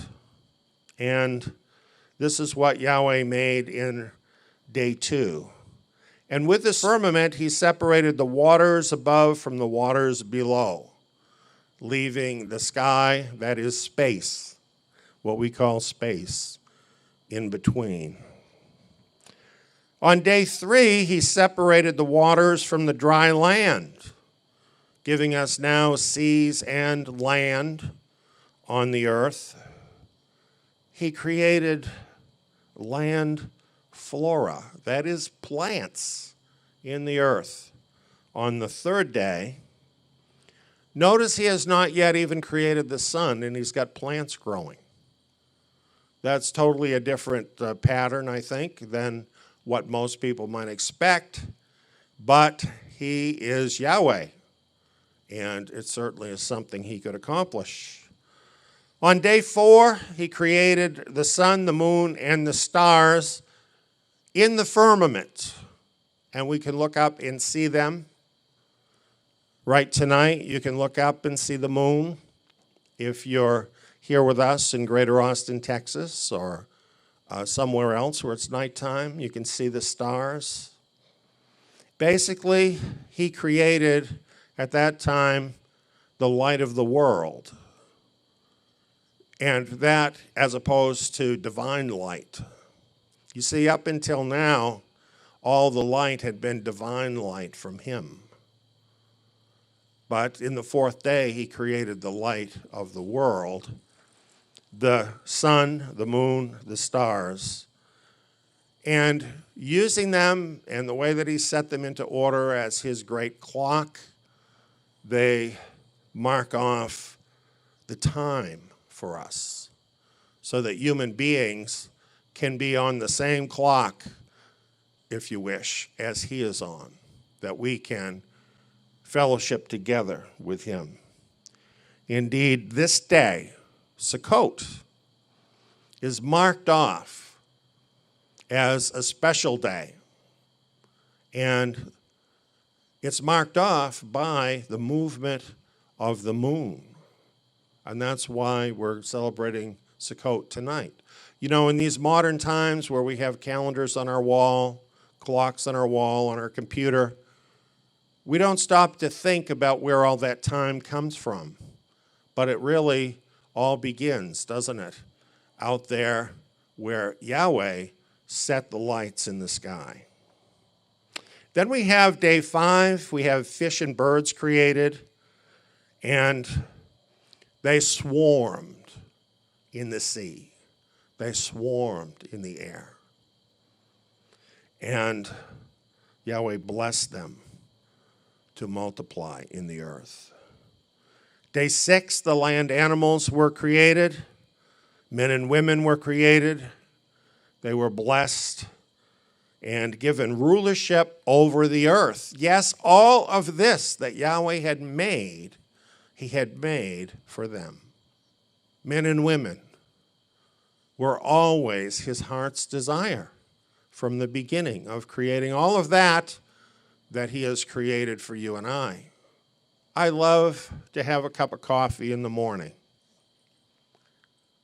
When I have that cup of coffee, you know what I call it sometimes, laughing? The sacred nectar. I call it that because it reminds me that Yahweh cares about me.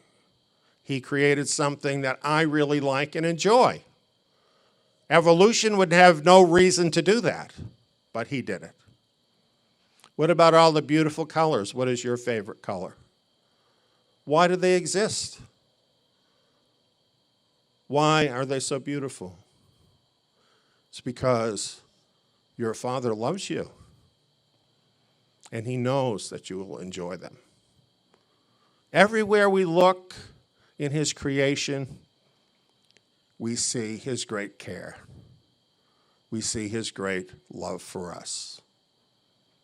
And what we see and experience in the natural world, all the beauty, all the riches that he's poured out for men and women, that all agrees perfectly with the picture that we have here in these 6 days of creation.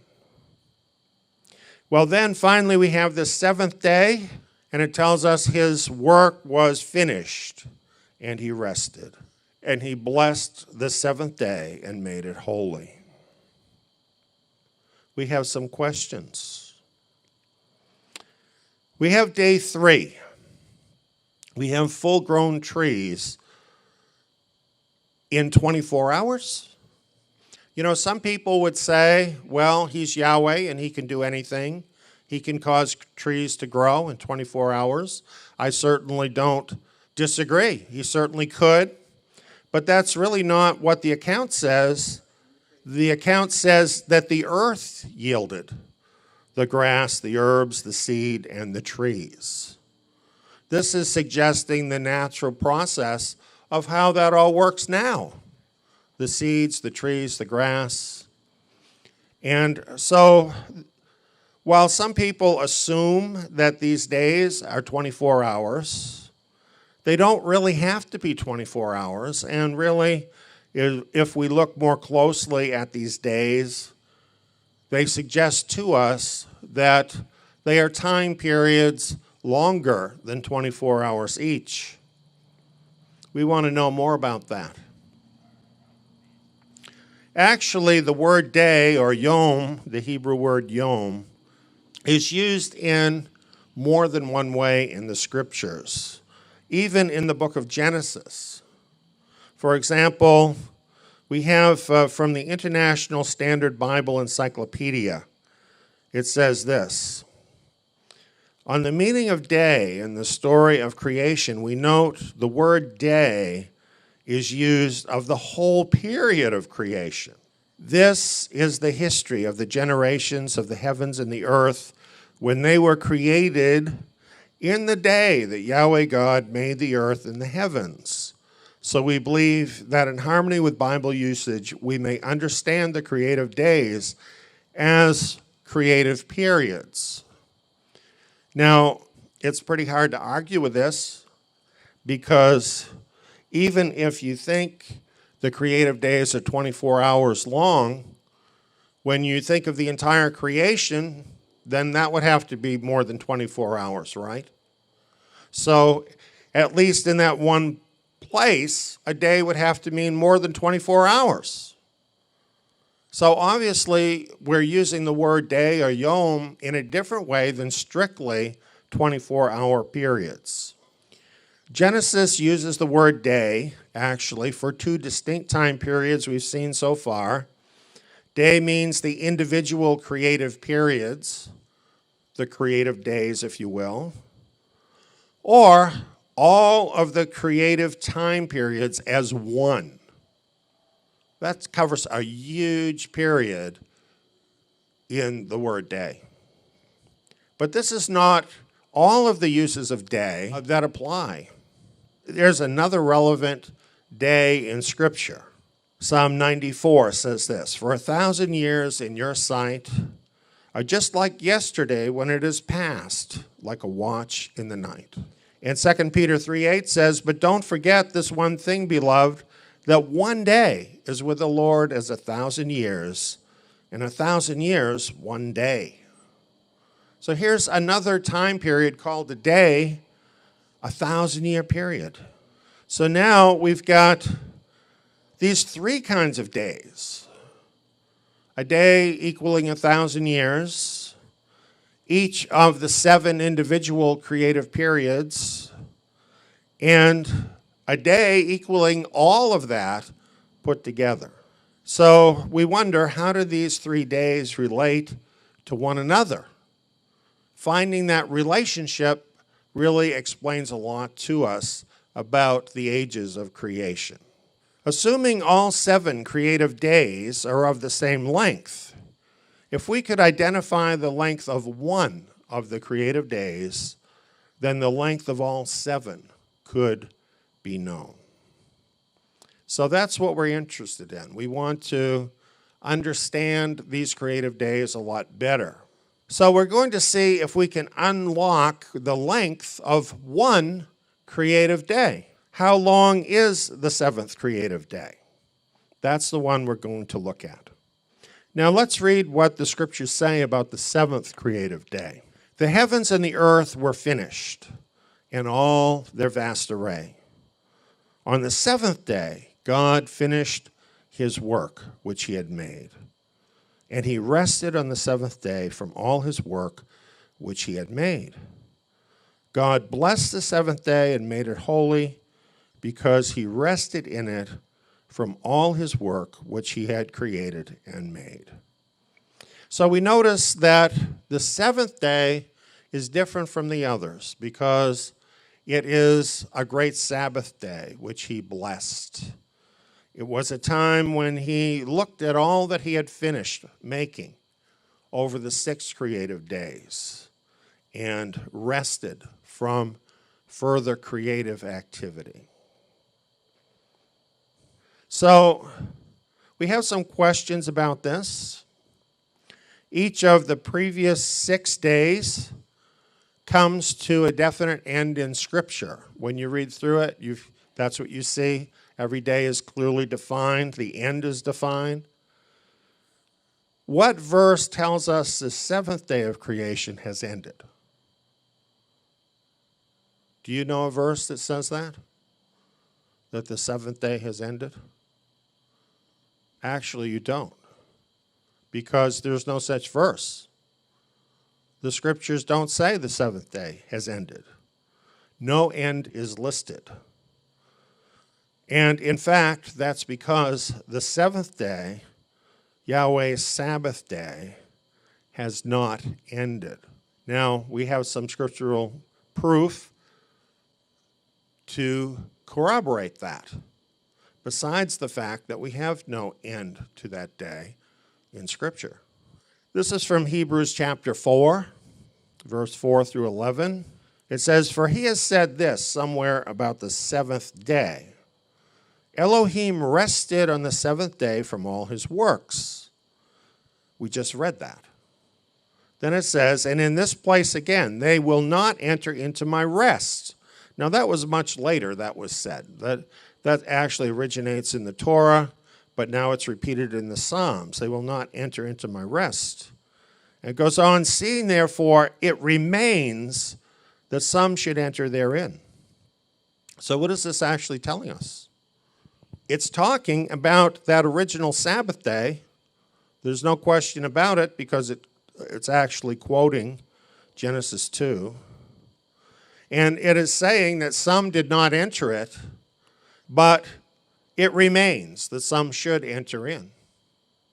That means that the Sabbath of Genesis 2, which is the same as the Sabbath of Psalm 95, was still going on, meaning thousands of years had passed since that Sabbath day had started. In other words, the 7th day of creation Sabbath still remained in the time of David. Well, did it stop then? Hebrews goes on, "There remains, therefore, a Sabbath rest for the people of Elohim. For he who has entered into his rest has himself also rested from his works, as Elohim did from his. Let us therefore give diligence to enter into that rest, lest anyone fall after the same example of disobedience. So here again, now this time it's in the 1st century, right? And we're told that this Sabbath still remains. So we're talking now a period of roughly 4,000 years later. That Sabbath rest was still continuing. So obviously, the 7th day must be a period of thousands of years. So how long, how many thousands of years must it be if it has not ended and it's still going? Well, ancient Jewish sages say that the last age of the world is a total of 7,000 years. 7,000 years. Let's read some of the things they said. The Talmud comments, our Katina said, 6,000 years the world will exist, and 1,000 the 7th it shall be desolate. As it is written, and the Lord alone shall be exalted in that day. And further, he said, it is written, and the Lord alone shall be exalted in that day. Further, it is written, a psalm and song for the Sabbath day. For 1,000 years in thy sight are but as yesterday when it is past. Now we started out saying, just as the 7th year is the Shemitah year, so too does the world have 1,000 years out of 7 that are fallow. So what all of this is about is the Jewish writers saw the 7-year periods that are part of the Torah, that were kept as part of the Torah, as actually being a picture of this 7th day period with 6 days of human labor and then a Sabbath of 1,000 years. Here's more. The Midrash says 6 eons for going in and coming out, for war and peace. The 7th one is entirely Shabbat. The Zohar says the redemption of Israel will come about through the mystic force of the letter Vav, which is the number 6, namely in the 6th millennium. Happy are those who would be left alive at the end of the 6th millennium to enter the Shabbat, which is the 7th millennium. So all pretty much the same idea. 6,000 years of human history as we know it today, of mankind, and then 1,000 years of Sabbath coming at the end. That's what the ancient Jewish writers said. Now, what about the ancient Christian writers?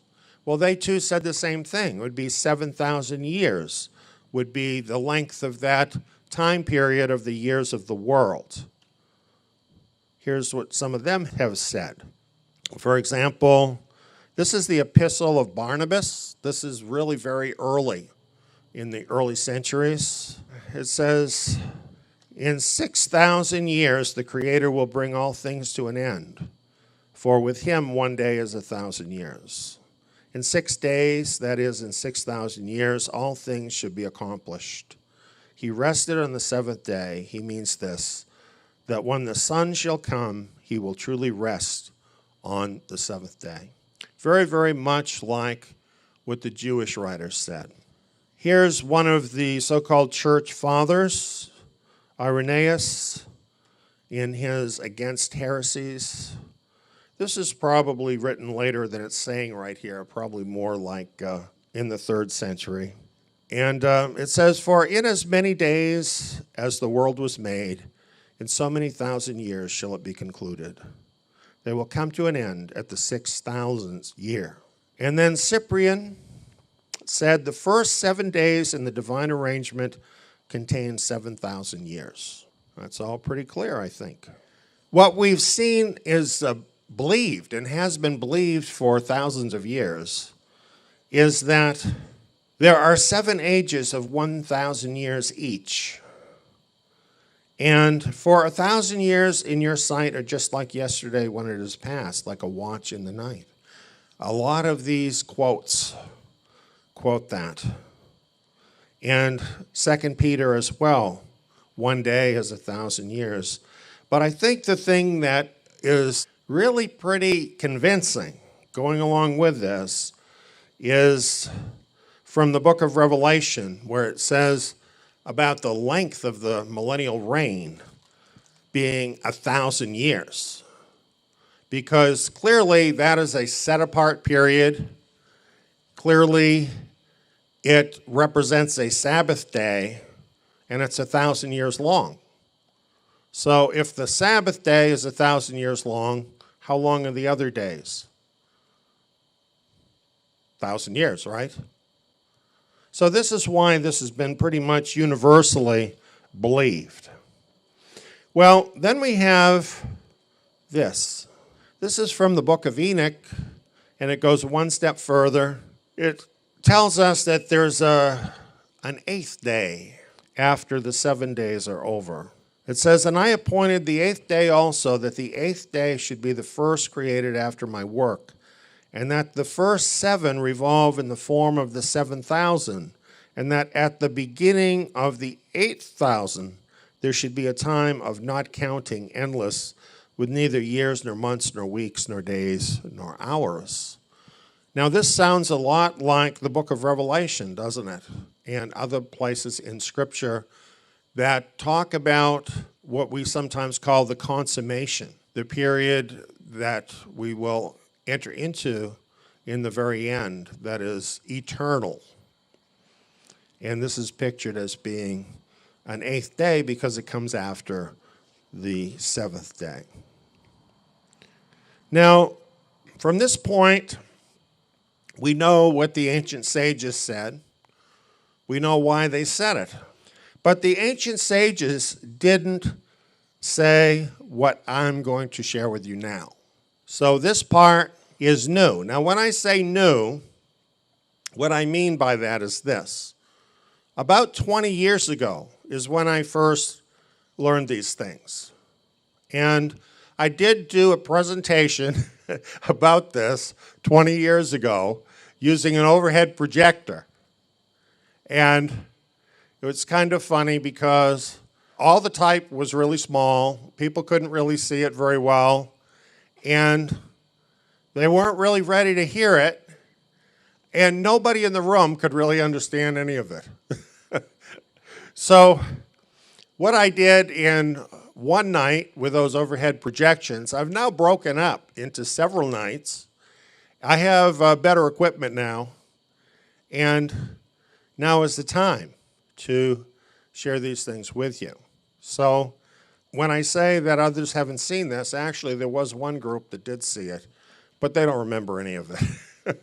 So I'm glad to share it with you. So let's take a look now at the math of how all this breaks down. I think those rulers give you a clue, don't they? Here's all 7 days of creation. If Yahweh is anything, I think he's precise, he's consistent in his work, in what he does.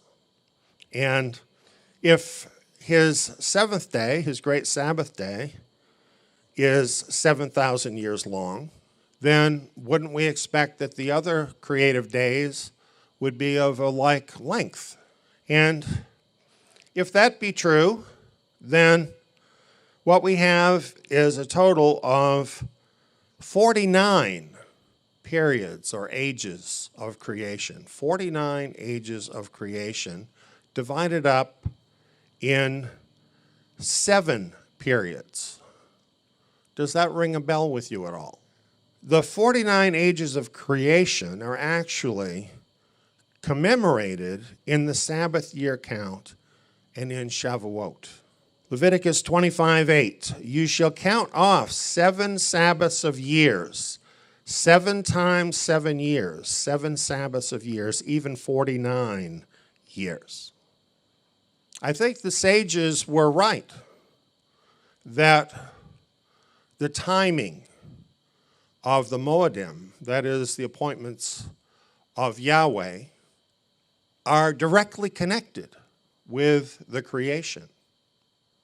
And when we keep the appointments of Yahweh, whether they be the Sabbath itself, whether they be the appointments throughout the year, or the longer periods, the 7-year Shabbat, all of that ties into creation. The people of Yahweh that keep his holy time through the very act of living in his time proclaim to the world that the Creator is real. And that's why this is important to me. It's not because I'm a bean counter. I don't care much for beans anyway. It's because in this I see our Creator. I see his precision. I see the symbols that he uses to communicate with us. And I just see how real this is, how we can enter into this relationship with him. This is shown also in Shavuot. And it says, you shall count for yourselves 7 weeks, actually Shabuas, or 7 periods. From the time you begin to put the sickle to the standing grain, you shall begin to number 7 weeks. You shall keep the feast of weeks to Yahweh, your Elohim. Again, a period of 7 times 7, or 49.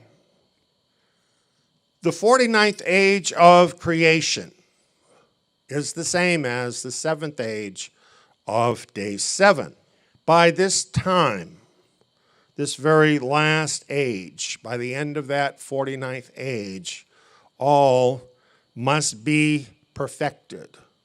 All must be done, must be perfect, so that Yahweh can look upon this 7th day as he did the other 6 and say, it is very good. And it is this last age that is the millennial reign of Messiah and the overcomers. And if we know our Bible, we know what happens during that millennial age. All evil is rooted out of the world. Righteousness reigns. Perfection is everywhere. There is no stain of sin in the world.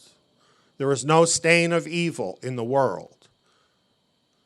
The knowledge of Yahweh will cover the earth like the waters cover the seas. This is that final age, the 49th age. It is an age of release. Release from sin, release from death, release from everything that's evil. Shemitah means release. Every 7 years is a Shemitah year, the year of release. Deuteronomy 15, 1 and 2 says, every 7 years you shall make a release. This is the way of the release. Every creditor shall release that which he has lent to his neighbor, because Yahweh's release has been proclaimed. Interestingly, Messiah died on a Shemitah 49th year. And I'm going to share that with you in an entirely different presentation another time. But that is the fact. He died on a 49th year, a Shemitah year, to bring us release from sin and death. Perhaps you remember this. We read this recently in Zion Academy. He opened the scroll and found the place where it was written, the Spirit of Adonai is on me, because he has anointed me to proclaim good news to the poor. He sent me to proclaim release to the captives, the acceptable year of Adonai. He was talking all about release. He was talking about a Shemitah. He was talking about his death, releasing mankind from sin and death and setting Israel free. And we're soon to see this come to fruition in our day. So now we look back, we see 3 different kinds of days or ages, the 1,000 years, each of 7 creative epochs of 7,000 years each. And we see all that together. One day covering all of it, a total of 49,000 years. Even those 49,000 years do not bring us all the way back to the beginning, right? Because there is no time given for that, for the beginning. So we don't know how far back that was. It could be a very long time.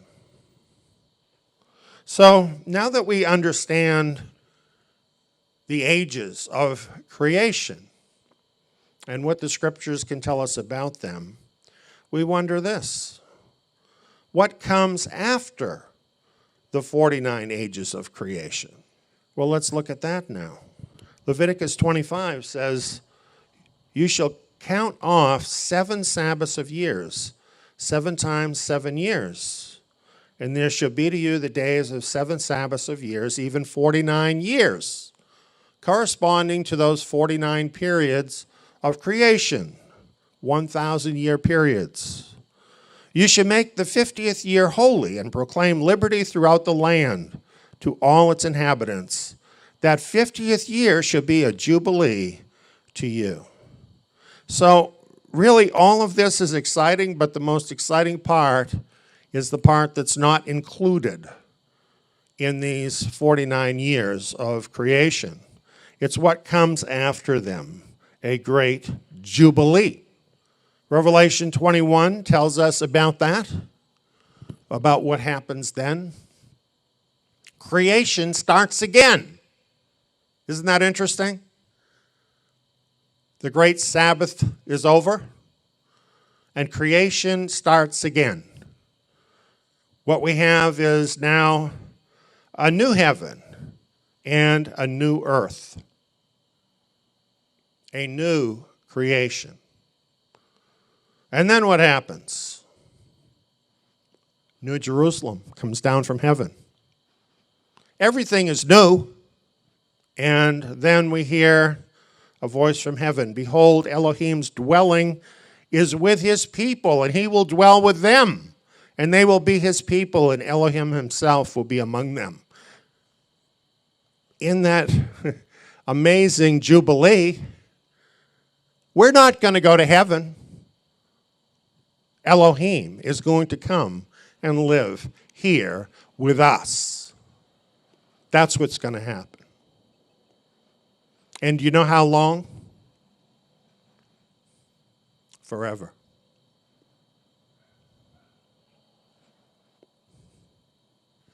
He who sits on the throne said, "Behold, I'm making all things new."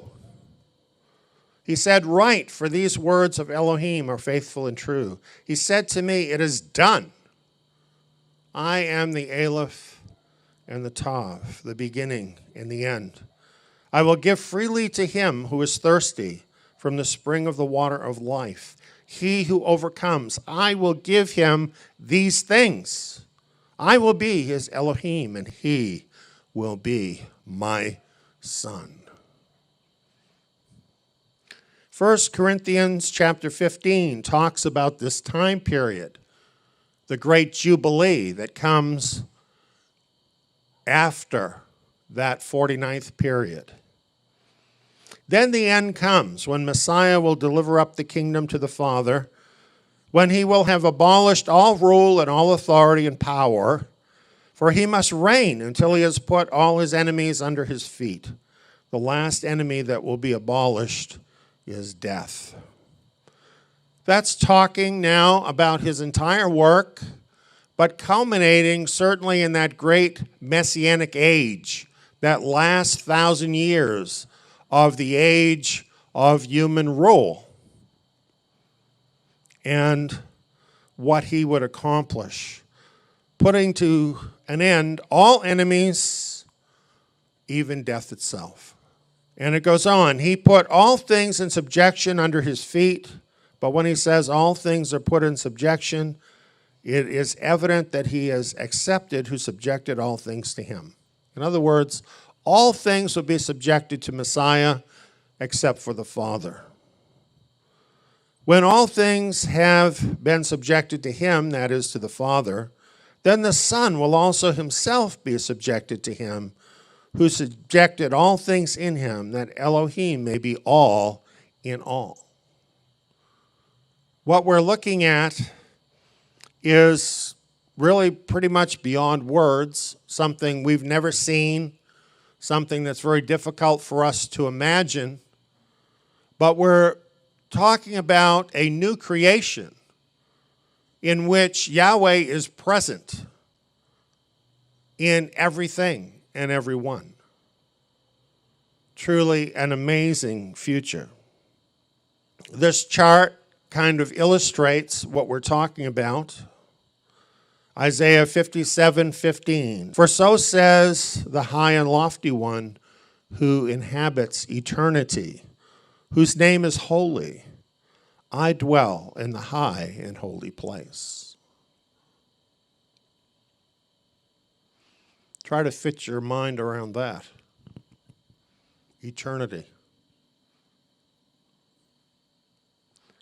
Do you know time is just a concession to us? Yahweh doesn't need it. He dwells in eternity above it all. Why does he know the beginning from the end? It's all the same in eternity.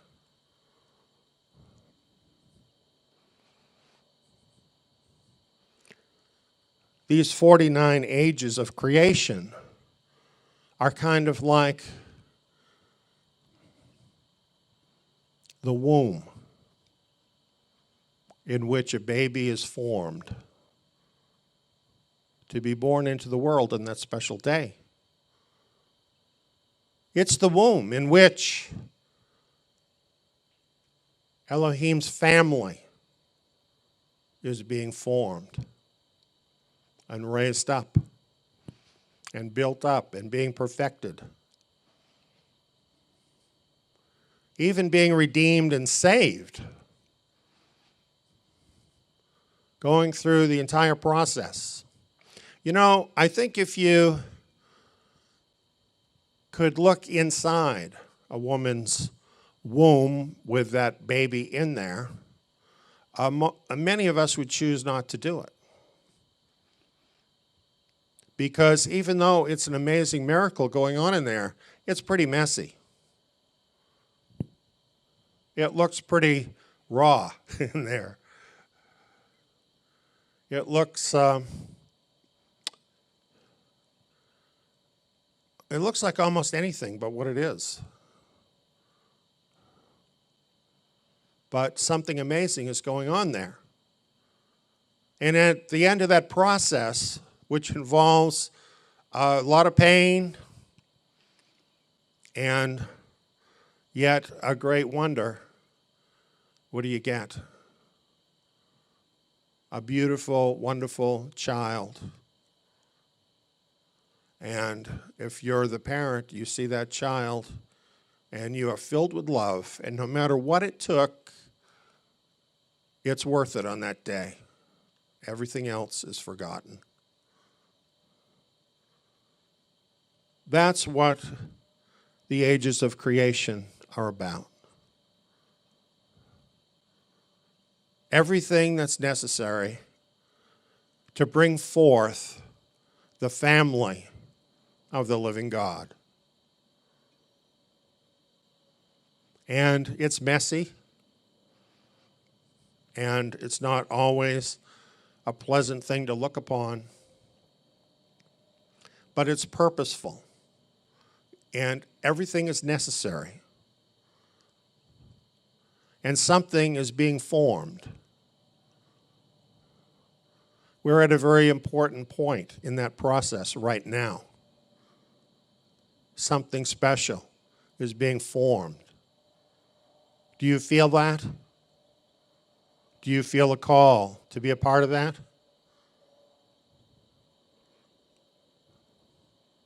Nobody can give you that, you know? Only Him. If you're a part of that, you know it. You know, you really might be a part of all that mess that just washes away at the end. You could be. And if you are, none of this will make much sense to you. But if you are part of that purpose of His, part of what He is planning, part of His family, then you'll understand what I'm talking about. And you'll understand how worth it all is. Even all the pain, all the suffering, all of it that's happened, how worth it all is to be there at the very end, to enter into eternity with Him. Can you imagine that? Can you imagine stepping out of time into eternity with your Creator? What happens then? Nobody can tell you. Because now you've just arrived at zero. That's when it all will really happen. Then. That's when Yahweh plans to shower gifts upon His family that are literally beyond our imagination right now. So the ages of creation are great because they're going to get us to the place where we can enter into eternity. That's really what they're all about. But then, in that 50th age, which is forever, we're going to think about those ages of creation less and less and think more and more about all the blessings we're enjoying and all that Yahweh is to us, our all in all. That's the ages of creation. But what is that I hear? Somebody saying, wait a minute, can you put any dates on that?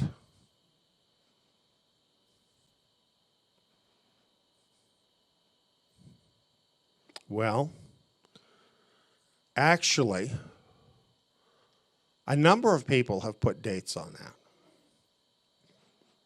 And coming up next time, we're going to talk about it as we look at the ages of the world.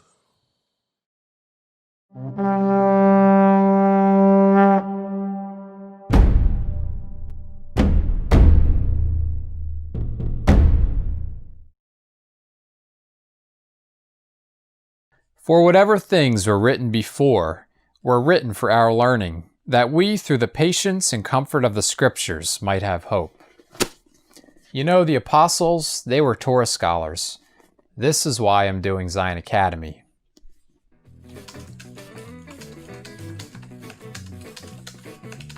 The lessons include 2-hour audio programs and quiz modules.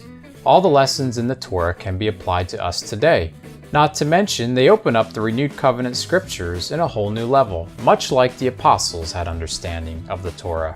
Plus, I can do the courses in my own time, at my own pace, with no prerequisites, and at a very low cost. I can do them here. Or here. Zion Academy students are provided with study materials, the Zion Messianic Scriptures, in-depth verse-by-verse programs, and quizzes with your final grade and a certificate at the end of the course. Zion Academy also offers assignments for students who would like to opt in to take part in the Zion Tabernacle live Shabbat meetings. Become immersed in the Torah. Find out how you can become a Zion Academy student at zion.org.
You know, a lifespan is pretty short. And recently I was talking with Dawn about this. And I was talking about how things were in the world when I was a kid. We were really amazed when the first satellite went up into space. It was called Sputnik. And everybody was worried because the Russians had gotten ahead of America. And today, how many satellites are sent up every day? Do you know? It's not even news, is it? There's so many blanketing the sky. The world has changed so much. And one thing that I see in the world is people have a very, very poor understanding of history. And because they don't really understand much about history, and I'm talking even people who should be educated people, right? But this isn't what they're teaching people today. And so they have a very poor understanding of history. I've been a student of history all my life from the standpoint of the scriptures. And what I've learned from history is that things go in cycles. And these cycles continue through history. And we are living in a certain cycle today that is really a cycle of catastrophe. This is detailed for us in what is called the Olivet Sermon. This sermon was given by Yeshua Messiah just shortly before his death to tell his disciples then and now about the things that would be coming. This message is very important to us because, as you will see as we go through this, this unquestionably applies to our time. So this is from Mark chapter 13, but you will find Matthew's version of this in Matthew 24, which is somewhat more extensive, and Luke's version of this in Luke chapter 21. And having all three of these Gospels is very important because from comparing them, we learn certain things we wouldn't know if we didn't have all of them. And you'll get an example of that tonight. So think about cycles in history, ages in history, and think about how those ages come to an end. That's really what we're talking about tonight. That's what Messiah was talking about.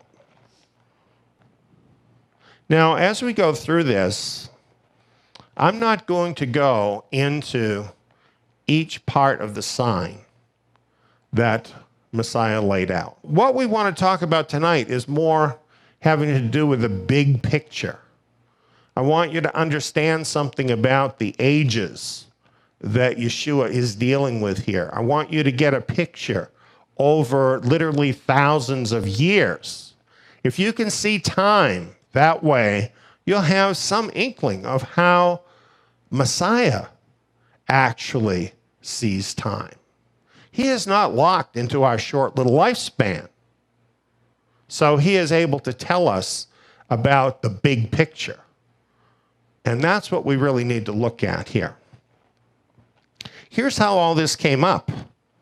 It says here in Mark 13, 1 and 2, as he went out of the temple, one of his disciples said to him, "Rabbi, see what kind of stones and what kind of buildings."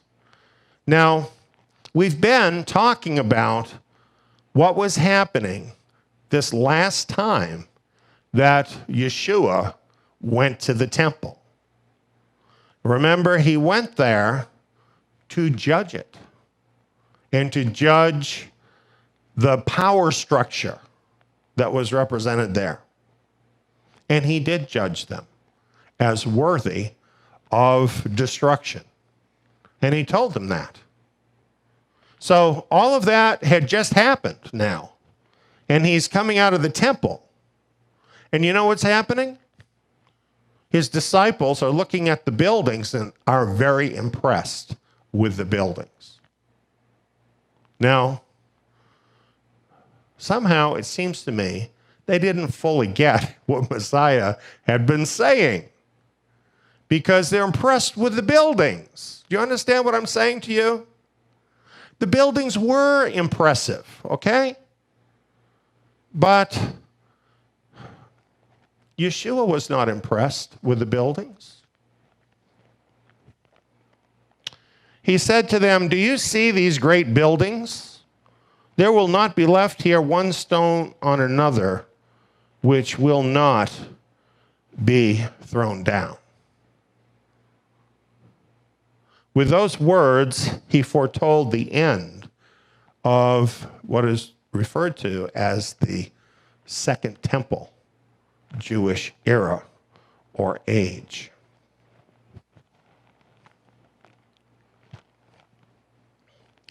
When they heard this, they immediately had a question. And I'm sure you would when you heard something so shocking. They said, "Tell us, when will these things be? What is the sign that these things are all about to be fulfilled?" Now compare that to what it has in Matthew. "Tell us, when will these things be? And what should be the sign of thy coming and of the end of the world?" So Matthew has things in it that Mark didn't include. Matthew is bigger, quite a bit bigger, includes more information. The word world here is aeon, and it properly means age. Age, not like your birthday age, but an era of time. So it's not the physical world itself, but it's an era of time. As we compare these two verses, when they ask him, "When will these things be?" they're talking about the end of the Second Temple era, when the stones of the temple would be totally torn down, like he just said. But then it goes on where it says all these things. We see from Matthew, that's talking about the sign of his coming, his return, and the end of that age at the end of the world. So what we have in his answer to their question is one sign that is talking about the end of two different ages. Can you see that? Because they specifically asked him about two different ages. So that's what he's answering. Now, a lot of people don't pick up on this, so they get very confused as they read through these verses. And they say, well, is this talking about back then? Or is this talking about the very last days before he comes? And the answer is yes. It's talking about both. That's more simple, isn't it, when you understand that? Now, here's some confirmation from the Apostle Paul. And here he's talking about what happened with the failings of ancient Israel. And he says, now all these things happened to them by way of example, and they were written for our admonition, on whom the ends of the ages have come. You see, Paul understood the big picture. And he knew he wasn't just speaking for people living during that age. He was actually looking forward to this age at the end of the world when Yeshua would return. So he doesn't say the end of the age. He literally says the ends of the ages. Paul believed exactly what I just explained to you. Why not? He had that information from the Olivet Sermon. He understood that it was talking about two different ages. So that's what he's talking about. So, a lot of times people say, well, the believers in the first century, they thought that that was going to be the end and that Yeshua was going to return then. They say that because they'll find things in the scriptures where the believers back then used terms like the last days. We're living near the end. So they think that that means that those believers thought that they were living in the very last days. But say, they knew they were living at the end or near the end of that Jewish age they were in. That was the last days for that generation.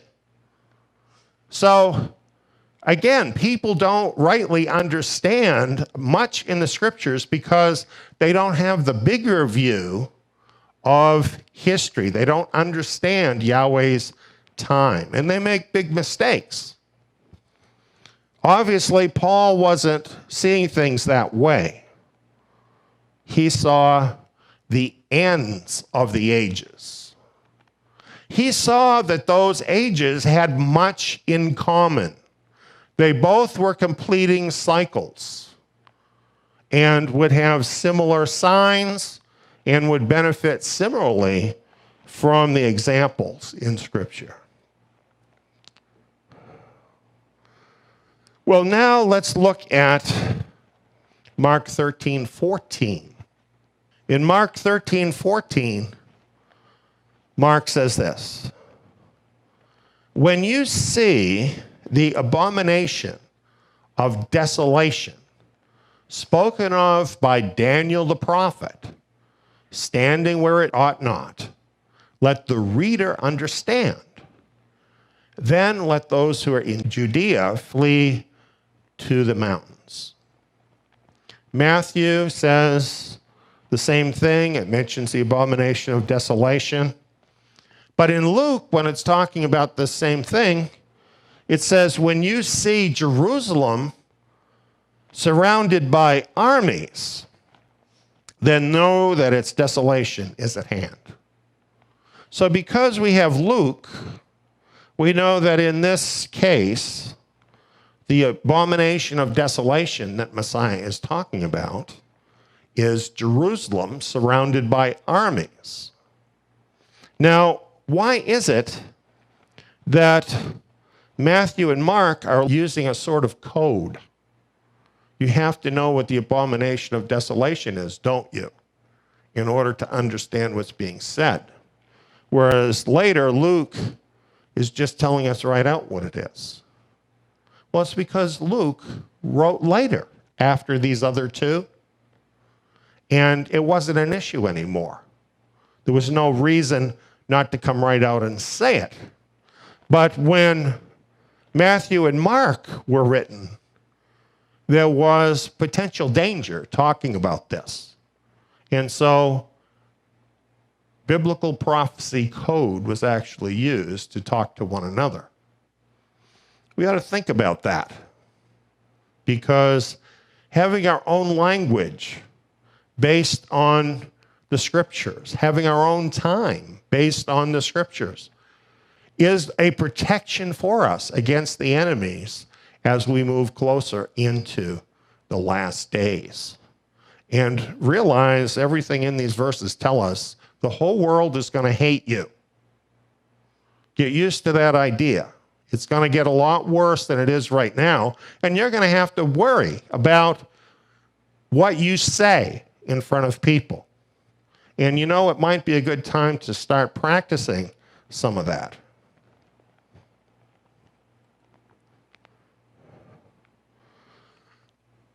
Now, let's talk about the timing in that generation when Messiah was talking to them, okay? In Mark 13:30, Messiah says, most certainly I say to you, this generation will not pass away until all these things happen. Now, as this applies to that era they were in. When he says this generation, what generation is he talking about? Well, isn't he talking about his own generation? And people who are contemporaneous with him?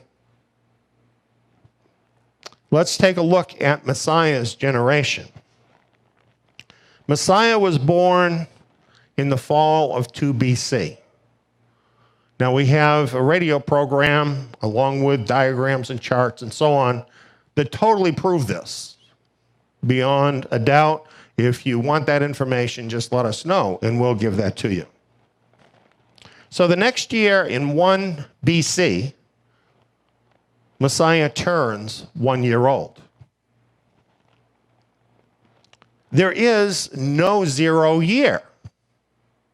So after 1 BC, you are immediately in 1 AD. And Messiah is still 1 year old. And he doesn't turn 2 until the fall of 1 AD. So that means for most of the year, 1 AD, he's still 1. You follow me? So when it turns 2 AD, how old is he? He's 2, right? When he's 3, he turns 3 in the fall of 2 AD. But for most of that year, after he turns 3, it is then going to be 3 AD. As of January, right? The Roman time we're talking about. So down through history, whatever year of our Lord this is, tracks at the beginning of that year with Messiah's birth age. So it's very simple to track the years since Messiah was born. Right now when I'm talking to you, it's 2018. It's not the fall yet. So how old would Messiah be as a man if he was still here? 2018 years old, right? Doesn't that make it easy to figure the time? That means that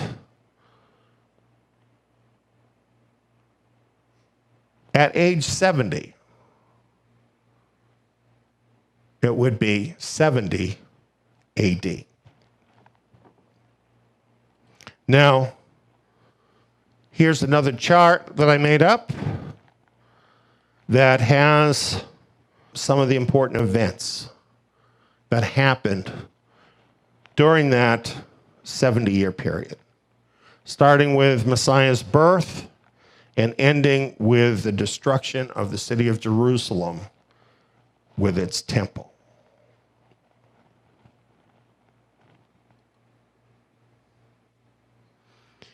Here, we're going to explain the larger eras that we're dealing with. Now, I'm going to start with the previous Jewish era so that you can kind of see how this works. In the previous Jewish era, that era resulted in the building of the first temple by Solomon. But during that Jewish era, it had already begun before the temple was built, okay? Now, what happened was the people turned badly away and against Yahweh. And he continually tried to make them come back, but you know what? They kept wanting to be like the world. They kept wanting to go after other gods and do all the things against the commandments. And they became such a stench that Yahweh's own temple and city became offensive to him because it was tearing down his name. And he told them that would have to be destroyed in order to protect his own great name. So, in 587 BC, he sent the Babylonians to destroy Jerusalem. This is secular history as well as biblical history. And some Jews had already been deported by the Babylonians, but now this whole process was finished, and all but a few stragglers, considered totally unimportant, were deported off of the land and exiled in Babylon. That was an end of that Jewish era. Is that easy to tell? The end of Jerusalem, the end of the temple, the people no longer on the land. That was the end of that Jewish era. Interestingly, the scriptures prophesy that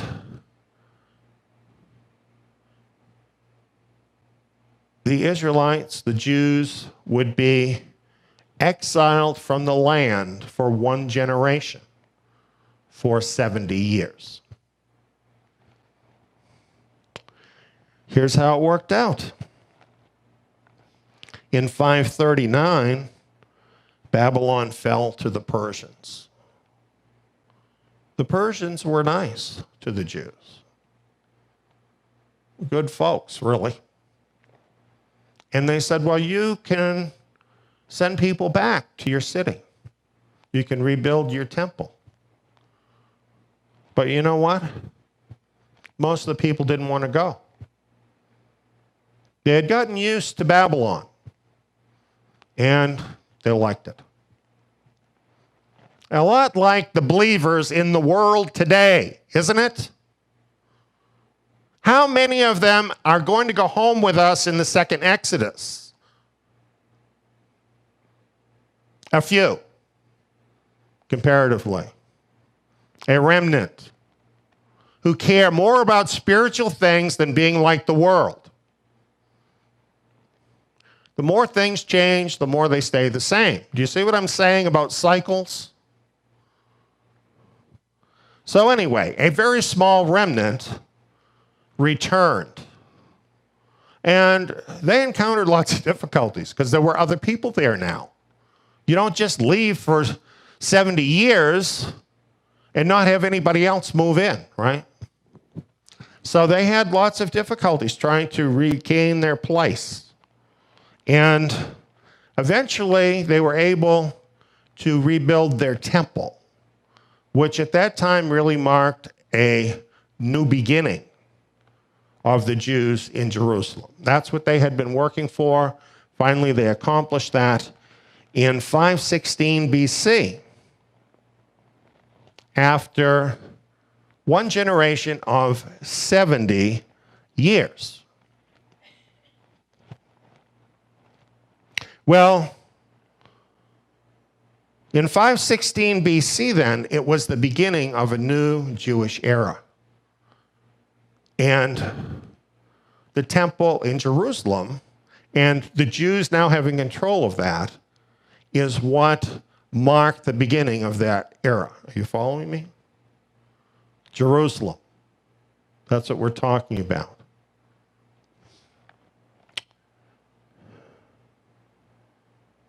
That made Jerusalem Jewish once again. Jerusalem is Yahweh's time clock. 516 BC. They get to 2 BC. That's a long time later, isn't it? Hundreds of years. There's prophecies telling about the time. We're not getting into all those tonight. But the people were dull. Most of them didn't get what's happening. It took people from the east who weren't even from Jerusalem to know and understand what was going on when Messiah was born in 2 BC. Magi from a distant land in the east saw the signs in the sky and came to Jerusalem seeking the Messiah.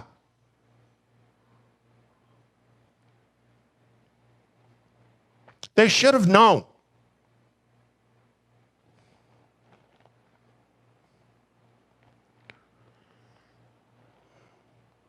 That era continued. But they were at the end of the age. They had arrived at the end of the age. They didn't act like it.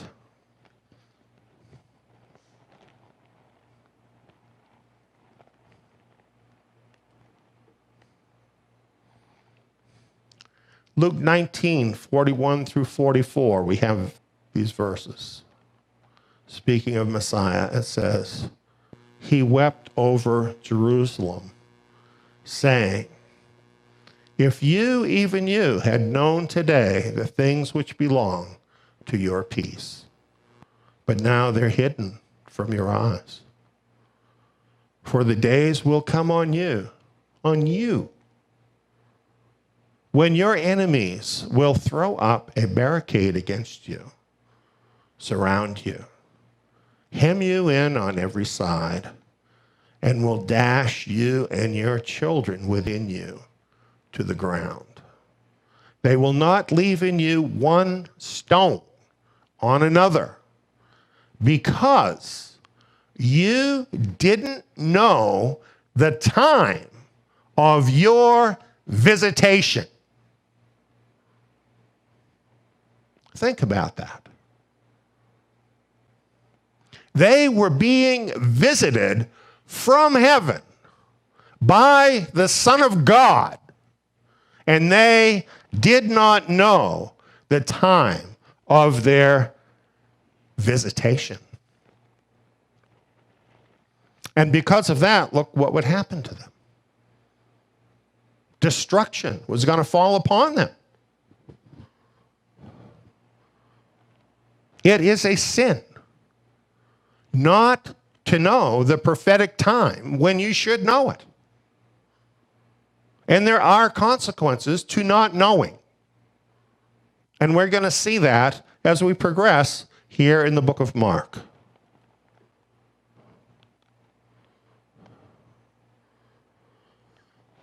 The time of Messiah's visitation, his generation did not pass away until his words had been fulfilled. He said this, most certainly I say to you, this generation will not pass away until all these things happen. Look at this. July 29 and 30, 70 AD. Tish B'Av, the 9th day of the 5th month. The temple was destroyed, followed by the destruction of Jerusalem. This is exactly the same day on the Hebrew calendar that the earlier temple had been destroyed by Babylon. Is that a coincidence? I think not. This occurred within the 70th year of Messiah's generation. Just 2.5 months later, the date flipped, and Messiah would have turned 71. Was his word fulfilled? I think that's quite precise, isn't it?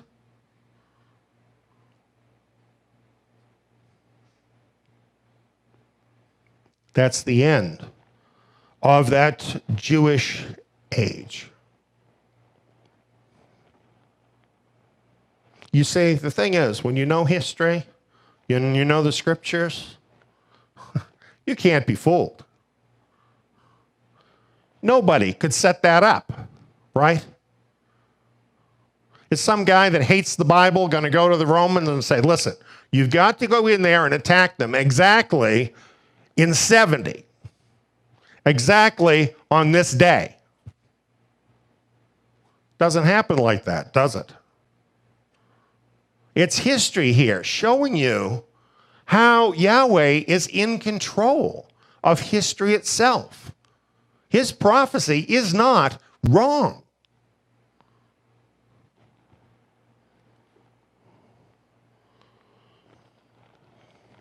Mark 13:14. When you see the abomination of desolation, spoken of by Daniel the prophet, standing where it ought not, then he says, let the reader understand, then let those who are in Judea flee to the mountains.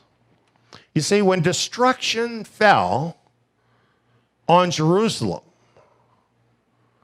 everybody who was caught in there was in trouble. Over 1 million people. According to one estimate, 3 million people were killed by the Romans. And many more were taken into captivity. And quite a few, a lot of people, died of famine during the siege. And some pretty awful things happened in there. It's a horrible story. It's absolutely a horrible story. And it's all laid out in horrible detail by Flavius Josephus in his War of the Jews. So, Yeshua was giving them a warning, telling them what to look for before that fell on that land. So he tells them, when you see the abomination of desolation spoken of by Daniel the prophet, let the reader understand. Then let those who are in Judea flee to the mountains. And we already saw in Luke that it says, when you see Jerusalem surrounded by armies. So that's really what it was. What the abomination of desolation was, is Jerusalem surrounded by armies. Now it's amazing how this happened. Cestius Gallus came with the Roman troops and surrounded Jerusalem. This was in 66. And it looked for all the world like the whole thing was going to go down right then, because the whole city was surrounded and it looked like it was on right then. But then, you know what happened? Josephus says, for no good reason in the world, Cestius Gallus and his troops just left. They just picked up and left. And the believers said to themselves, well, that's amazing. And you know what they did? They said, wow, that's the sign. Let's pick up our stuff and get out of here. Isn't that amazing? That's history. That's history telling you that God is in control of history. That's history telling you that you must believe Bible prophecy to save your own life. Are you following what I'm saying?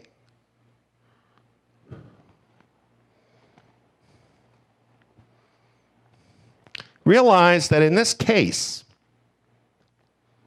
the believers had to understand what the abomination of desolation is in this context in the book of Daniel. That's why it says, let the reader understand.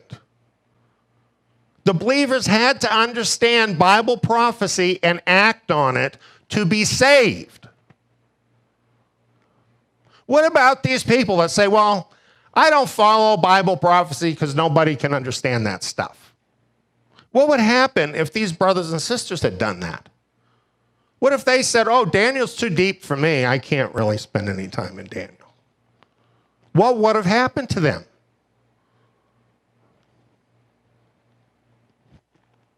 Yeshua gave them a clear sign. When they saw it, they needed to act on it if they were going to survive. Now, I don't know that this happened, but I bet you there are some believers there that said, oh, well, my Aunt Betsy is here, and she's not going to leave, so I'm not going to leave either. Oh, well, I don't know, this trip looks too rigorous for my cat to come with me, so I think I'm going to stay where I am. If they did that, they died or became slaves. Serious. Some of them might say, oh, well, Yahweh will protect me if I stay here. Don't be that dumb. If you do not obey his word, expect to get the same thing the world gets.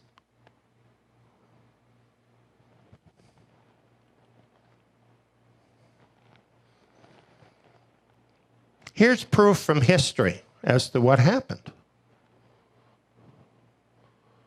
This is from a church historian from the 4th century. So he's writing it from a Gentile Christian perspective. He says, the people, Nazarenes, of the church in Jerusalem were commanded by an oracle given by revelation before the war to those in the city who were worthy of it to depart and dwell in one of the cities of Perea, which they called Pella. To it, those who believed in Christ traveled from Jerusalem, so that when holy men had altogether deserted the royal capital of the Jews and the whole land of Judea, the judgment of God at length overtook those who had committed such outrages against Christ and his apostles and totally destroyed that generation of impious men. Don't you think this is remarkable? Don't you think this is like one of the most important things that ever happened in history? Messiah came. He told them that that generation would see this end of Jerusalem. He gave the sign to his followers, and here we have a historical account that they listened to what he said, they acted on it when they saw the sign, and they were saved, and the rest of Judea suffered this heavy end. Neon lights, right?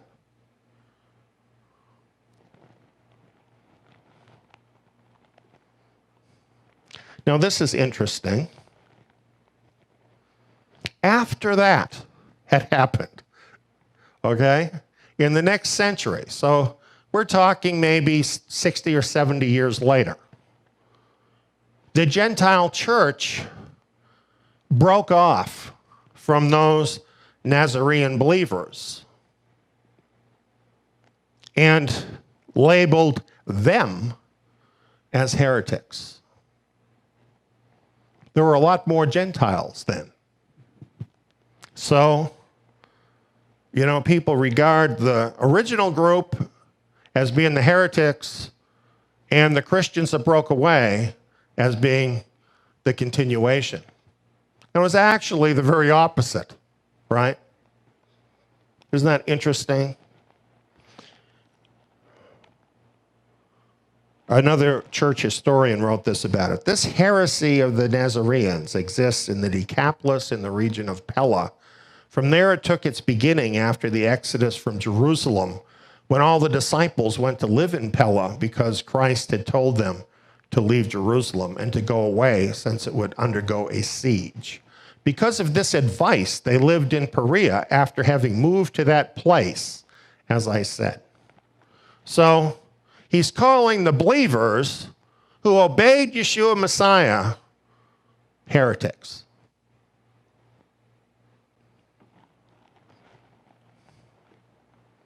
So who are the real heretics? The Nazarenes were the original Messiah followers who were saved by obeying him. The Gentile church broke away from the original group, and what did they give us? The Roman church and the Dark Ages and all the lies of Christendom. It's not hard to figure out who the real believers are and why we need to get out of the pagan church system.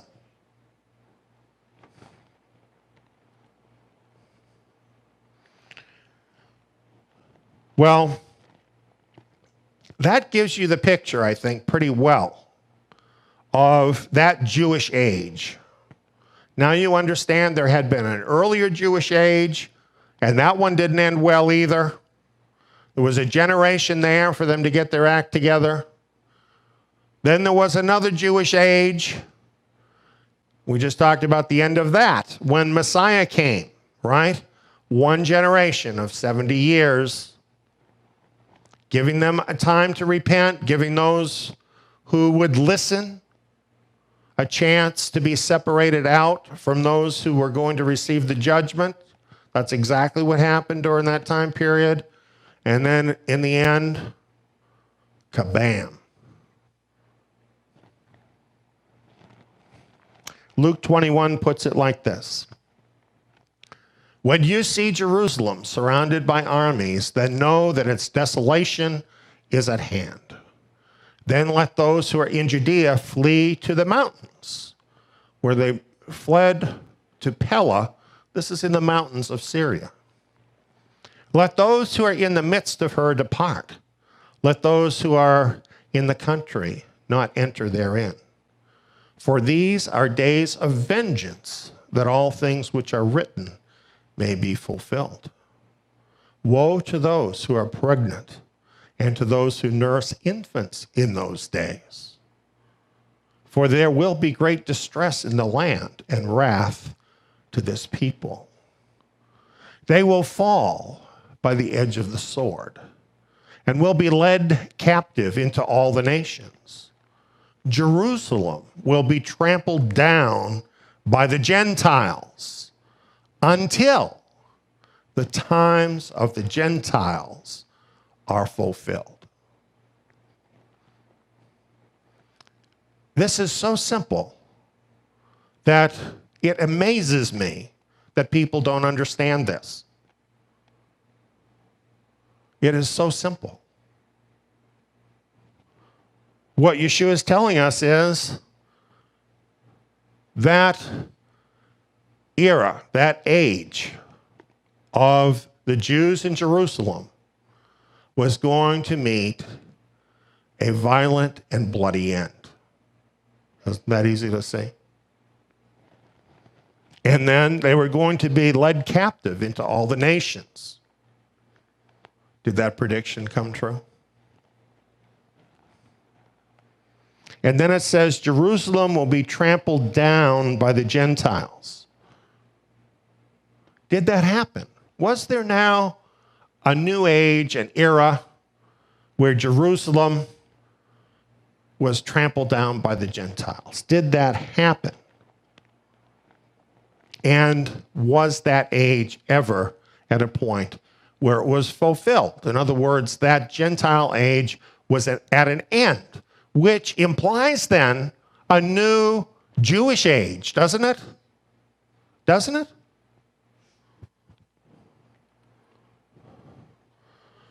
Here's a little chart I put together for you. 70 AD. Jerusalem was destroyed. All that we talked about happened. It was the Romans that did it. And now Jerusalem was in their hands. And it is true that later, in the 2nd century, there were some Jews that tried to mount opposition to try and get Jerusalem back again. But that failed. Later, the Byzantines, Christians, had a period of time where they ruled over Jerusalem. Later, there were Muslim conquests, and this kind of different Muslims did this. And then, of course, there were their Christian crusaders that took back Jerusalem, or I shouldn't say take it back because they never had it, who took Jerusalem. The Mamelukes and Ottomans, Muslims, took Jerusalem. And in 1917, the British took it at the end or near the end of World War I. And finally, in 1948 to 1967, it was under the control of the country of Jordan. Do you see why it uses the language, the times of the Gentiles? Because there were different times here, a lot of different Gentiles. The scriptures are very specific in the word choice. Jerusalem will be trampled down by the Gentiles until the times of the Gentiles are fulfilled.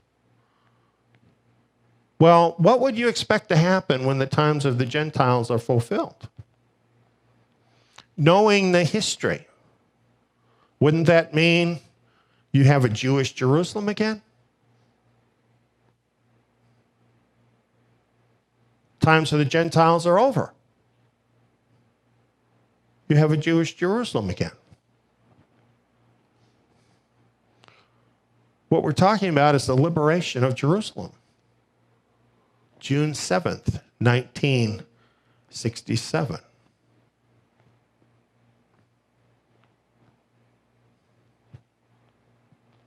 Can anybody argue with that? The Six-Day War.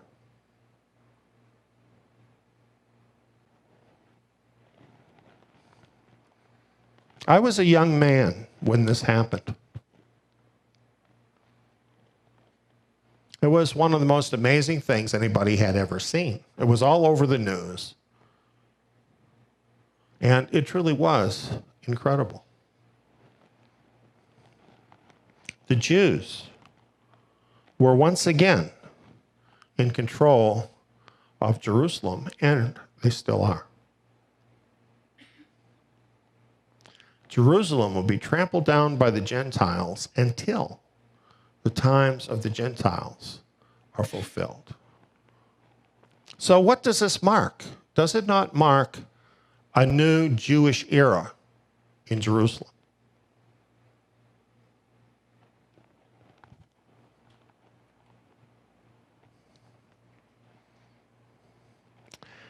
Mark 13 goes on from this point. As a matter of fact, each of these goes on here, but we're looking at Mark's version right now. It says, in those days after the oppression, that is, after the tribulation, the sun will be darkened, the moon will not give its light, the stars will be falling from the sky, and the powers that are in the heavens will be shaken. Well, all of these things are signs that are also mentioned by the Old Testament prophets, things that happen right before Yeshua's return. Goes on, then they will see the Son of Man coming in clouds with great power and glory. Then he will send out his angels and will gather together his chosen ones from the four winds, from the ends of the earth to the ends of the sky. So how does this third age of a Jewish Jerusalem end? It ends with a return of Yeshua Messiah. That's how it ends.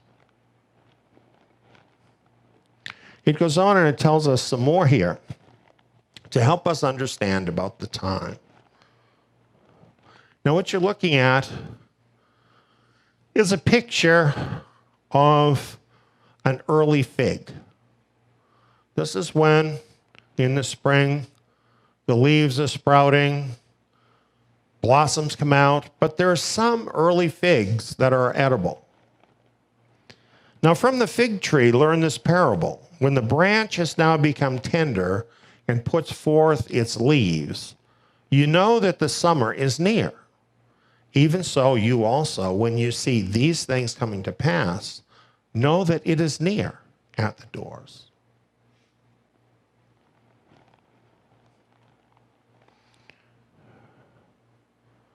Let's go through this. Now, Gill's commentary has a nice explanation of what this is saying. It says, when its branch is yet tender, and Gill writes, through the influence of the sun and the motion of the sap, which was bound up and congealed in the winter season. And my comment here, bound up in the winter. The winter is this long period of the Gentile times, right? But sap is now flowing. Israel is once again in the land. And puts forth leaves, and Gill writes, from the tender branches, which swell and open and put forth buds, leaves, and fruit. And I put new growth. New growth. Could this be the returning remnant of Israel? And it goes on, you know the summer is nigh, spring being already come. In other words, the fig tree putting forth her green figs is a sign that the winter is past, spring has already come, and summer is at hand. So I think this is where people make a mistake about the fig tree. A lot of times they say, well, the fig tree is Israel, and the beginning of the generation has to be then when Israel became a nation. But when you look at the words more closely, what this is telling you is that the sign occurs when it's already springtime. In other words, there's already evidence of Israel in the land. So it's later than the very beginning. And a couple Sabbaths ago, I brought up this slide, which was from our presentation in Matthew about figs. And it's not exactly correct to say, well, figs picture Israel. They don't just picture Israel, they picture rotten Israel and righteous Israel, right? And according to Jeremiah, the good figs are the figs that are the first ripe figs. The spring figs, the ones, by coincidence, that Messiah is talking about in his parable. The first ripe figs we have seen picture the righteous remnant of Israel. So, this portion of Scripture is not exactly talking about what people think it's talking about. It's really talking about the remnant springing up. And this is a late sign. It happens relatively late in the process. It's happening now, and we're pretty late in the process. It's spring. And when this fully happens, when it's finished, summer is near. It's at the doors, it says. In other words, we're there. When the remnant of Israel are raised up and they return to the land, it is a very short period for all of the end time events to tick off very rapidly and for the Messiah to return. Mark 13, 32 and 33. But of that day or that hour, no one knows, not even the angels in heaven, nor the Son, but only the Father. Watch, keep alert, and pray, for you don't know when the time is. Well, we've talked about this before. This phrase, that day or that hour, no one knows, actually refers to one of the feasts, Yom Teruah. We can never know exactly what day it's going to be because it falls at the end of the dark of the moon. And that period can be 2 days or it can be 3 days. So the only way you can know when it comes is by watching. This is all about watching here. This is Yeshua Messiah telling us he's going to come at a feast of trumpets, but it's also him telling us we need to watch. Now he says, you don't know when the time is. Does that mean you can never know when the time is? Interesting question, isn't it?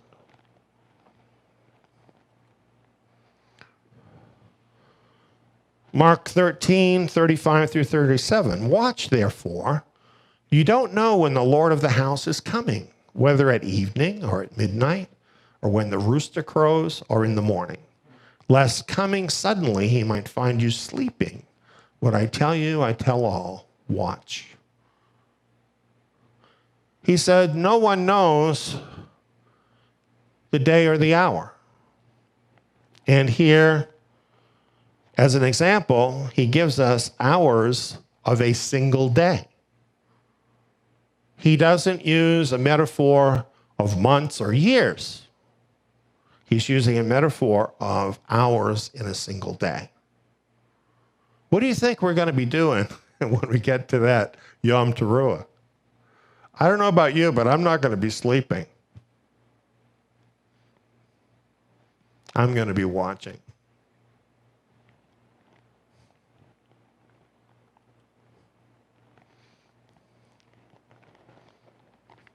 Here's from 1 Thessalonians 5, 2 through 4. For you yourselves know well that the day of the Lord comes like a thief in the night. We heard that from Peter, didn't we? A verse from Peter that was read tonight. For when they are saying peace and safety, then sudden destruction will come on them like birth pangs on a pregnant woman, and they will in no way escape. But you, brothers, aren't in darkness, that the day should overtake you like a thief.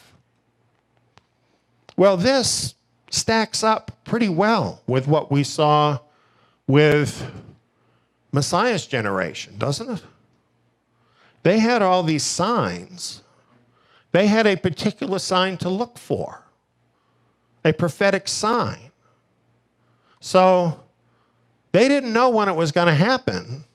But then once they saw the prophetic sign, did they then know it was about to happen? They did, didn't they? You see, for a period of time, people might not know. But then when the prophetic signs happen, then we're going to start to know, aren't we? Look at this. Have you thought about this? The months of anti-Messiah's reign define the time with certainty. When we get there into the tribulation, we know that the anti-Messiah is going to rule for 42 months. This is expressed in prophecy in a number of different places. 3.5 years, 3.5 times, 42 months. It's given to us in different ways so we can know exactly the time. So, when anti-Messiah's reign starts, will we not then know the time when Messiah is going to come?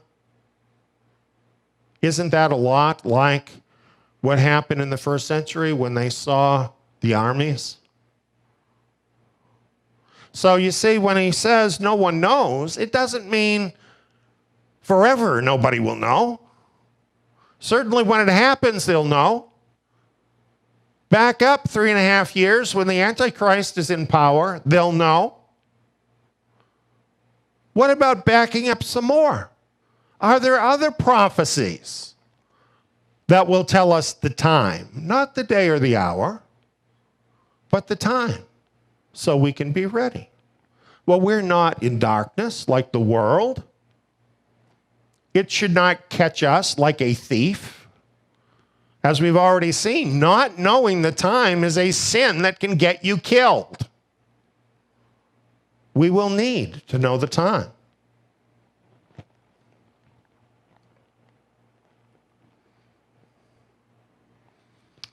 The final generation. That's the generation we're in that started in 1967. Yeshua said, most certainly I say to you, this generation will not pass away until all these things happen. Heaven and earth will pass away, but my words will not pass away. End of the Gentile times. End of the age. One generation. 2 times before us, when the end of the age was ticking off, we had A generation of 70 years.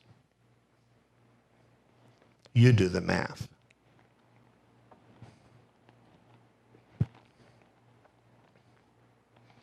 Here's a chart that I adapted a little bit that was from a video that was mentioned tonight.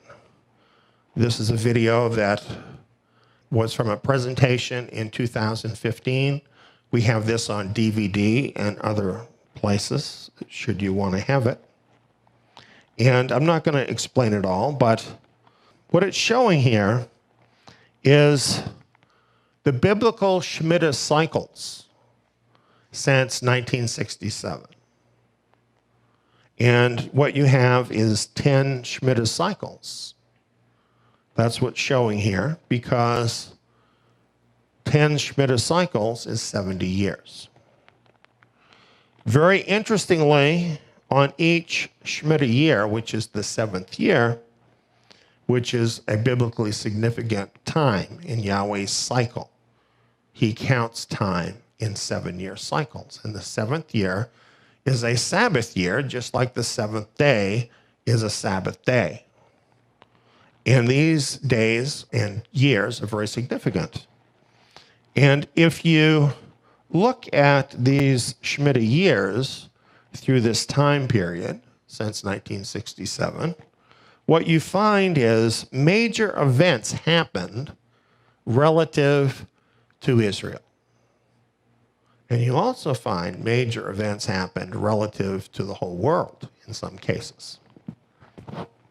The last Shemitah year was 2015. And it was a doozy. It was an amazing year, spiritually speaking.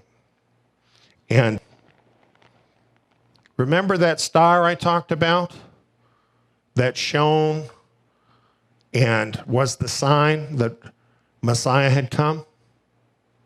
Well, we had a repeat of that same star in 2015.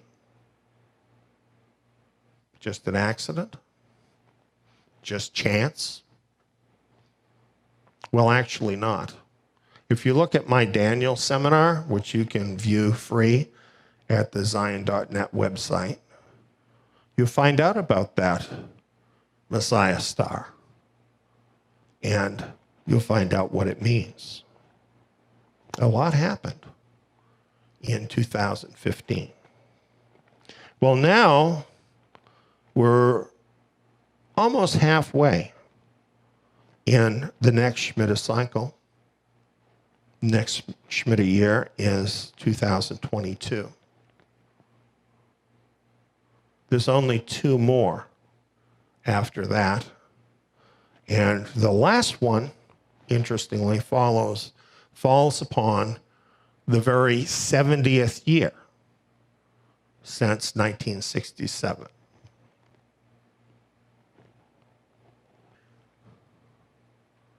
We have 2.5 Shemitah cycles left in that time period that I have charted out. This generation will not pass away. The home stretch is ahead of us. You think you should change your life at all?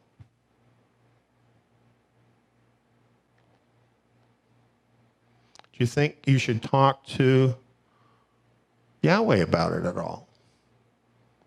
About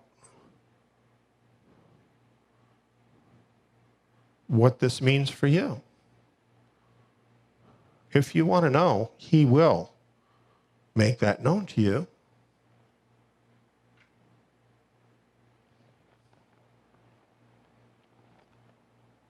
Mark 13:13, our closing verse. He who endures to the end, the same will be saved. And that's the ends of the ages. Darwinian evolution. Junk science.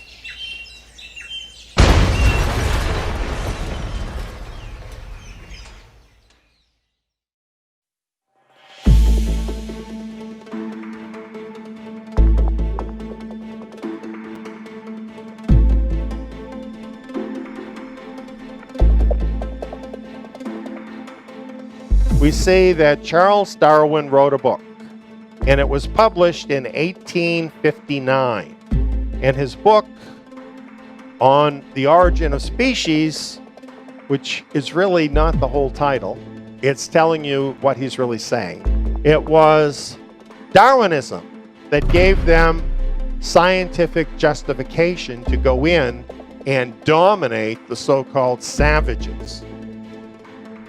That's what evolution is about. Here's a newspaper article from Australia. The headline is "Blacks Slain for Science's White Superiority Theory." Cross out white superiority theory and put Darwinism, because it's the same thing. Look at this map of Africa. See the little light green part? That's the only part of Africa that was not completely colonized by the Europeans.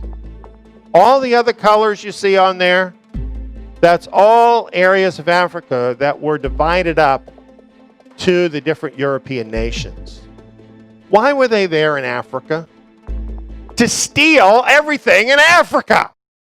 That's why they were there. They were thieves. They were going into a place that did not belong to them, where they were stronger, where they were more powerful, and they were taking what they wanted. That's what they were doing. And they needed a moral justification for that in the eyes of the soldiers that they sent to die there to make them rich. And Darwinian evolution gave them the excuse they needed. It didn't just happen in Africa. Here in the United States, the indigenous people in America were virtually wiped out. And this too was justified by Darwinian evolution. Often when racist history is cited, such as stories of slavery, colonialism, genocide of indigenous people, or Nazi atrocities, blame is directed towards the Bible and Bible-believing people. However, a closer look at actual documentation points to another culprit behind elitist racist atrocities. That culprit is Darwinian evolution. This obscured fact of history needs and deserves to be revealed. The film, Darwinian Evolution Junk Science, was made to set this record straight. See it today. See Darwinian Evolution Junk Science, www.truthpoint.info.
Welcome, friends, to tonight's installment of our Remnant Expectations Prophecy Seminar on this first night of Sukkot. I'm very excited about the information I'm going to be bringing to you tonight. This whole presentation and more that I'll be sharing includes information that I was going to include last year in the Daniel seminar. But we just kind of ran out of days and I couldn't do it all. So I think that was all by Yahweh's design because he's given more things now to add to this. But this is kind of the central message that we'll be building on through the rest of this seminar. And as you can see here with our title, this is about the tribulation trigger. And on my graphic, doesn't it just make you not want to push that button? Well, I think it helps us if we know what does push that button. Then we'll understand what's going to be happening. We'll be ready for what's about to happen. And these things are included in Scripture to make us ready here in these last days. Before we talk about, though, what is the tribulation trigger, we need to talk about what's not the tribulation trigger. And this is something that happens a lot with our teachings, right? That there's been misunderstandings about the Scriptures, and we have to show you why that's not the way it is, and then show you how things are. Well, that's true with the tribulation trigger. There's been a lot of popular prophecy books, particularly in the evangelical Christian world, and other material that all give us the same thing as the tribulation trigger, the thing that's going to set off the tribulation. I chose a quote here from raptureready.com, which is pretty typical of this thought or this idea. It says, the tribulation will start when the Antichrist signs the 7-year peace agreement with Israel. Now, you've heard that, right? A lot of times. So a lot of people are waiting for that agreement to be signed, and then they're going to say, oh, that's a tribulation. The only problem with that is there's only one verse in Scripture that this idea is based on. It's Daniel 9:27. He shall confirm the covenant with many for 1 week, and in the midst of the week he shall cause the sacrifice and the oblation to cease, and for the overspreading of abominations he shall make it desolate, even until the consummation, and that determined shall be poured upon the desolate. That's not quite so clear as there's going to be a 7-year peace treaty. And the truth is, this doesn't mean what they think it means. And it's the only verse they've got to suggest this. So let me tell you now, the tribulation trigger is not a 7-year peace treaty with the Antichrist. It isn't. Now, if you were with me for the Daniel seminar, or you've seen the video since then you might know that we did an in-depth teaching on Daniel chapter 8. And we really had some brand new revelation and material that I went over in a very detailed way with you, which demonstrated that it would be some months in to the tribulation period before the Antichrist would arise. So that being the case, the idea that the Antichrist will make a 7-year treaty with Israel at the beginning of the 7-year tribulation is impossible because the Antichrist will not have arisen at that time. So, bottom line about that is there will be no Antichrist treaty with Israel at the start of the tribulation to trigger the tribulation. There's really other things of far more importance spiritually that trigger the start of the Great Tribulation. I've talked about some of those things in the earlier messages that we've had this 7th month. And We're going to talk about more of this now. So now we're talking about the secret plans of a great warfare revealed to Daniel. And this is really what we're talking about when we talk about Daniel 10:1 through 12:1. The very first verse sets the stage for the rest of this discussion. And it says, in the 3rd year of Cyrus, king of Persia, a thing was revealed to Daniel, whose name was called Belshazzar. And the thing was true, even a great warfare. And he understood the thing and had understanding of the vision. That gets missed, strangely. But that's what this whole vision is about, this great warfare that was revealed to Daniel.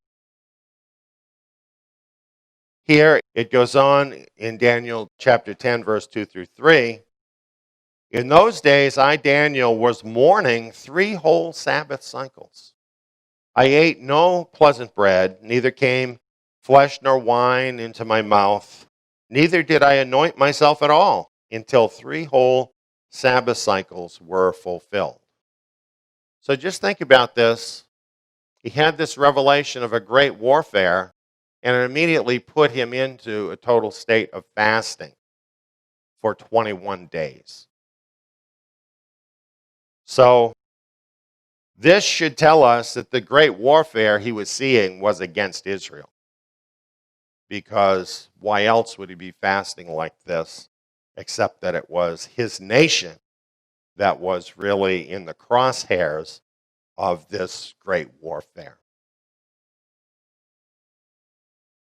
Because we're covering so much material tonight, I'm not going to read all the verses tonight, especially here in Daniel chapter 10.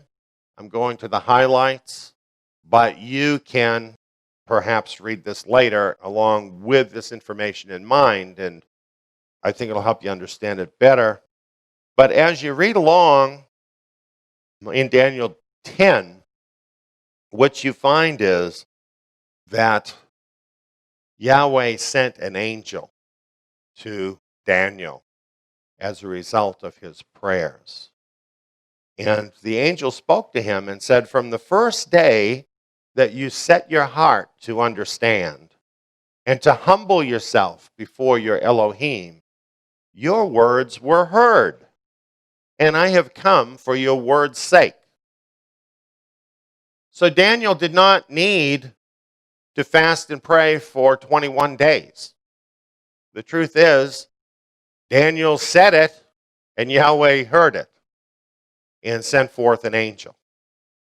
But it's 21 days later before the angel's there. And the angel is explaining to him why he was delayed.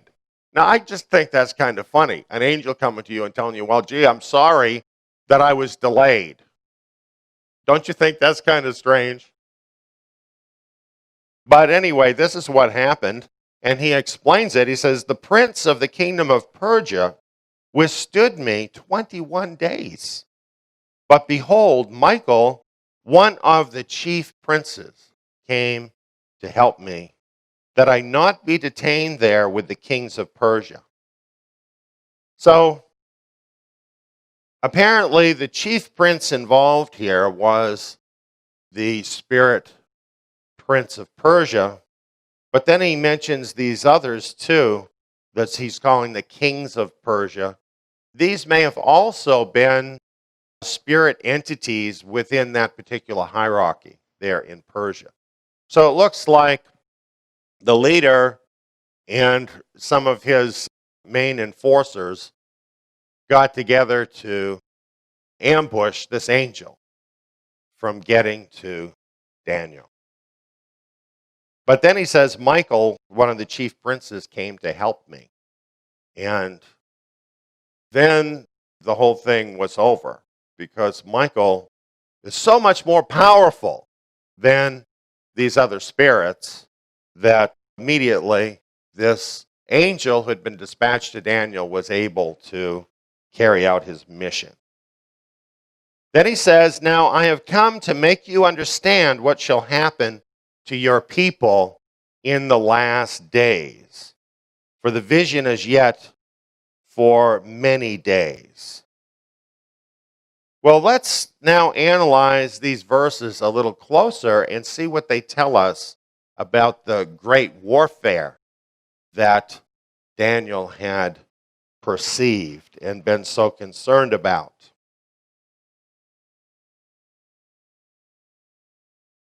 The angel said, "I have come for your word's sake."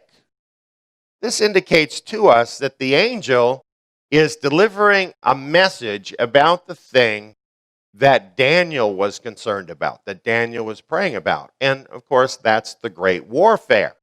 That's why the angel came. In verse 13, he said, "But the prince of the kingdom of Persia withstood me 21 days. Well, why were these demonic entities in heavenly places trying to hold back that angel? They didn't want their war plans to be revealed. They didn't want you and I to know the things that are written down in these verses. Because there is a great warfare going on. And Daniel chapter 10 allows us to look into the heavenly places and to see where that warfare actually happens. It's going on in the heavenly places. And really, the chief enemy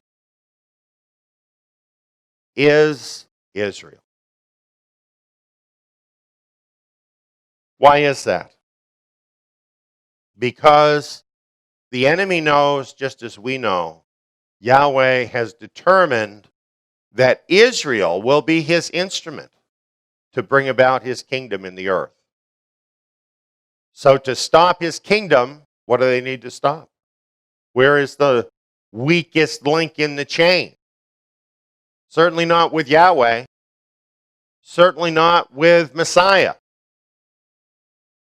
Israel, however, sadly at times has been vulnerable to the attacks of the enemy. So that's where the warfare is directed, towards Israel.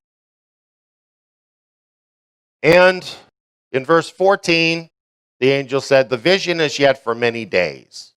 For many days. And basically, this warfare against Israel has been going on for many days, hasn't it? In fact, many years, millennia of time. And he says, even unto the last days. And we have evidence from Scripture and from what's going on in the world around us that we are in those last days now. So that makes this very relevant to our time. And so what we see here is that the demonic forces did not want this plan of the enemy to be revealed.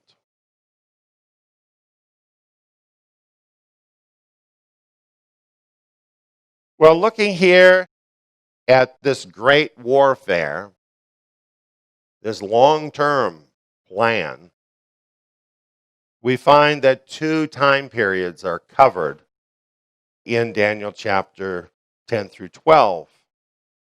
For many days indicates time going past through history. And then in the last days is that particular point in time, just before the end of this age, the time of the end. So what is the plan of the enemy that is going to be exposed here? Well, it looks something like this. This is the enemy plan in a nutshell. And the nut they want to crack is Israel. And the plan is to trap Israel in between two overpowering forces, the king of the north and the king of the south, and then for them to wind pressure so as to try and crack that nut of Israel. That's basically what this is about. So now let us look at the development and intrigues of the kings of the north and kings of the south. This takes us into Daniel chapter 11, where this narration now of the angel begins. What we find here is it starts out with a contest between Persia and Greece. Verse 2 says, "Behold, there shall stand up yet 3 kings in Persia, and the 4th shall be far richer than they all. And when he's grown strong through his riches, he shall stir up all against the realm of Greece." Well, this actually happened. And by the way, all of this is meant to move things towards the plan. We haven't even gotten to the plan yet. There's 3 kings of Persia, and then the 4th. The 4th is Xerxes, known in the scriptures as Ahasuerus, found in the book of Esther. And it mentions that he's far richer than the other kings. And this was known to be true, that he was far richer. As a matter of fact, he was so wealthy that according to one historian, he had so great an abundance of riches in his kingdom that although rivers were dried up by his numerous armies, yet his wealth remained unexhausted.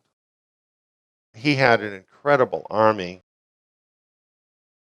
According to a Greek historian, he had an army that was over 5 million people. And you know, today an army of 5 million people would certainly get your attention, wouldn't it? And it says he shall stir up all against the realm of Greece, and that's just what happened. He basically took everything he had, all these armies, and brought them against Greece. However, what he didn't figure on was this guy, a young man named today Alexander the Great. He had to earn that last part of the title, the Great. And he did that through his really amazing victories in war. Daniel 11:3 mentions him, saying, "A mighty king shall stand up, who shall rule with great dominion and do according to his will." Amazingly, he overcame these massive armies of the Persians with far less men. And just through the course of a few battles, totally overthrew the Persian Empire, took over the Persian Empire, and even expanded far beyond that. It says, "After he shall stand up, his kingdom shall be broken and shall be divided toward the 4 winds." I have here a map of the kingdom of Alexander. And as you can see, it covers very vast areas, all the way from India, all the way over into Europe. Huge. And all the way down into Egypt. Very incredibly huge empire. And he conquered all of that by the time he was 32 years old. And he died unexpectedly at 32. And when he did, the scripture even tells us what happened, that his kingdom would be divided towards the 4 winds. It goes on here and says, "His kingdom shall be divided not to his posterity and not according to his dominion." This is very unusual. You know, you just think about an emperor who conquered these vast lands. Certainly he would make arrangements for perhaps a son of his or someone in the family, or perhaps if there was none there, prominent people, to carry on his empire. But Alexander didn't do that. Perhaps it's because he was so young. Maybe he thought he would live a lot longer. Whatever the reason, it happened exactly as this angel said many years in advance to Daniel. So what happened at his death is the kingdom was divided to the four winds, just like the angel said. At first, it looked a lot like this, the way that it was divided up between four of his generals. But then there was infighting among the generals. And basically, the Seleucid Empire took over pretty much the whole top part there. So with the Seleucids on the top, and then the Ptolemies in Egypt down on the bottom. Now the next verse, verse 5 and 6 mentions the daughter of the king of the south shall come to the king of the north to make an agreement. Now this is the first time in the narrative that it mentions the king of the south and the king of the north. Notice context here. It had just been talking about Alexander's empire, told us how it was going to be broken up. So when it's saying the north and the south, it's really talking about the king of the northern part of Alexander's empire and the king of the southern part of Alexander's empire. It's talking about a regional thing. This is one of the reasons why this cannot be talking about the Antichrist and a global government, right? Because this is clearly talking about a regional conflict, and this is all in relation to Israel. The king of the north is north of Israel, and the king of the south is south of Israel. Now we have a pretty long section, all the way to verse 39. And it's very intricate. It's telling you all these intrigues of these kings of the north and of the south. And I'm not going to go through that tonight because I could use up all of my time and not tell you about the last days. And that would be dumb. So instead, I'm just wanting to tell you what it is. And you can look it up. And this particular part of this message, you can look up in various commentaries and so on. It'll give you all the historical details because there's historical details regarding all these kings that you can find. What you can see very clearly as you go through it, it's all a chronological narrative. Right from the very beginning, starting from Persia through Greece and then through all of this with the king of the north and the king of the south. It's all chronological. And it's all talking about these guys. And on the left side of this chart, you have the Ptolemies who ruled Egypt. This is the king of the south. And on the other side, you have the Seleucids who ruled the area north of Israel. And it goes through the intrigues between them all along because realize each of them wanted to expand their kingdom. So if they could, they wanted to get some of the territory that belonged to the other. That's really what they were doing. Unfortunately, and this was the real plan, Israel was trapped in between them. So the demonic forces could use this struggle between the king of the north and the king of the south in order to apply pressure to Israel. And they did that, and especially with the last king in this part of the discussion, Antiochus Epiphanes. And we want to talk a little more about Antiochus. Now, you might have heard of him. Sometimes people say Antiochus. You can say it either way. This comes up now in the chronological narrative of the king of the north and the king of the south. And Antiochus, not only did he occupy Israel, but He banned the Torah. He actually desecrated the temple with pig brine so that it could not be used. And he erected an idol of Jupiter in the temple. So as you can imagine, Yahweh didn't really like this guy very much. But you know, when things happen, very often Yahweh allows those things to happen to test his people as to what are they going to do. And the story about this is found in the books of Maccabees.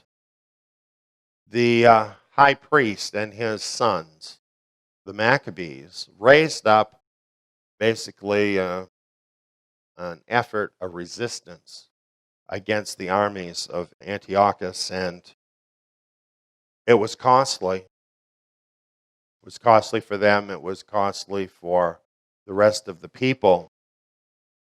But they actually managed to overcome that army and to reclaim the temple, to cleanse the temple, and to reinstitute the temple.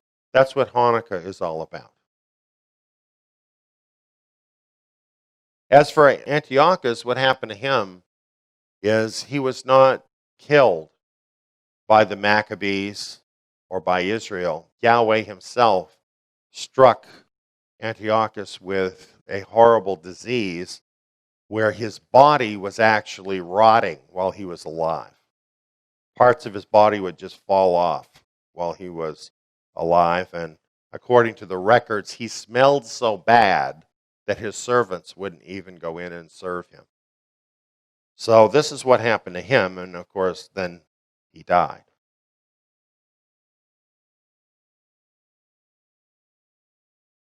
Antiochus has a lot in common with the anti-Messiah. As a matter of fact, he has a lot in common with Adolf Hitler or Joseph Stalin or any of those people that have hated Israel and hated Yahweh. They all have a certain kind of character, a certain kind of haughty spirit, presumptuous spirit that, you know, just runs through all of these people. And I think you could say they're all antichrists. And even as the Apostle John said, there are many antichrists. And that's really true. And that was true of Antiochus Epiphanes.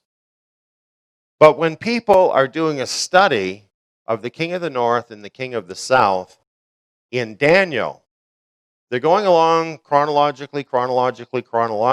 They get to Antiochus Epiphanes and the story about them. And they believe then that it's talking about the Antichrist. But the truth is, it doesn't leave the chronological narrative.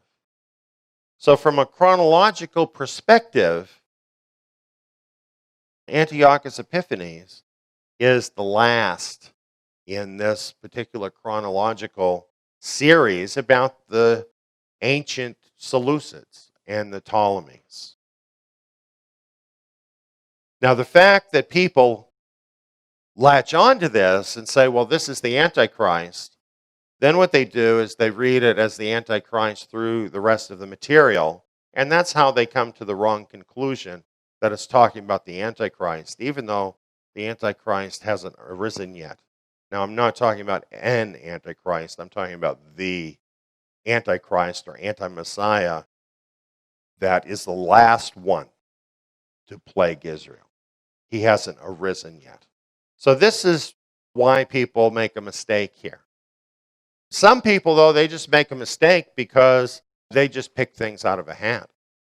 I mean, I've seen, for example, back in time a ways when there were two great powers in the world, the United States and the Soviet Union, some people said then that what you'd find a lot in books back then is that, oh, well, the Soviet Union is the king of the North and the United States is the king of the South.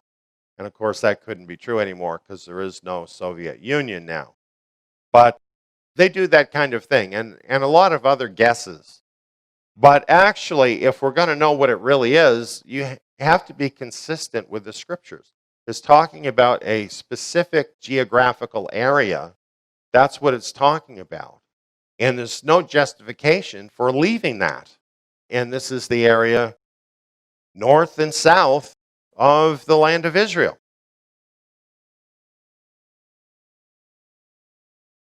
So, while we would say that Antiochus may be a type, in other words, a prophetic shadow of the Antichrist, that's fine to believe that. But then if you go ahead and say, well, this is the Antichrist, and you're actually then leaving the chronological narrative, that's when you're going to get on the wrong path and not understand this material. Now, personally, I think in the book of Daniel, this is how Yahweh sealed up the book.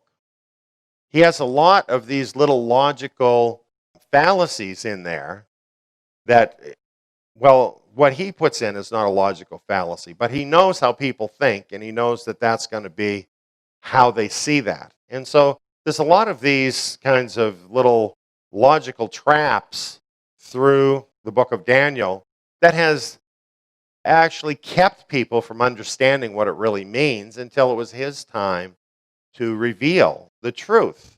That's why these things are in there.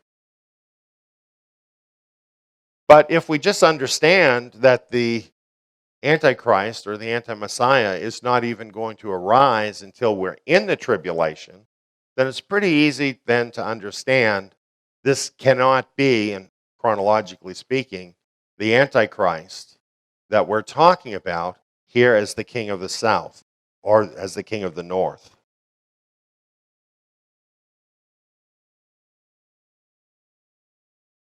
So I guess we've pretty much covered that whole idea of what I'm getting at there. So let's take a look at the map again. This is the geographical area. And if you look directly north of Israel, you have the area of Turkey there. And then if you look south, you have the area of Egypt. So it's not too hard to figure out where the king of the north and the king of the south are located, even by looking at the ancient map. And as you look at the map, interestingly, we have a similar setup in modern times. And what we find is that the same plan of the enemy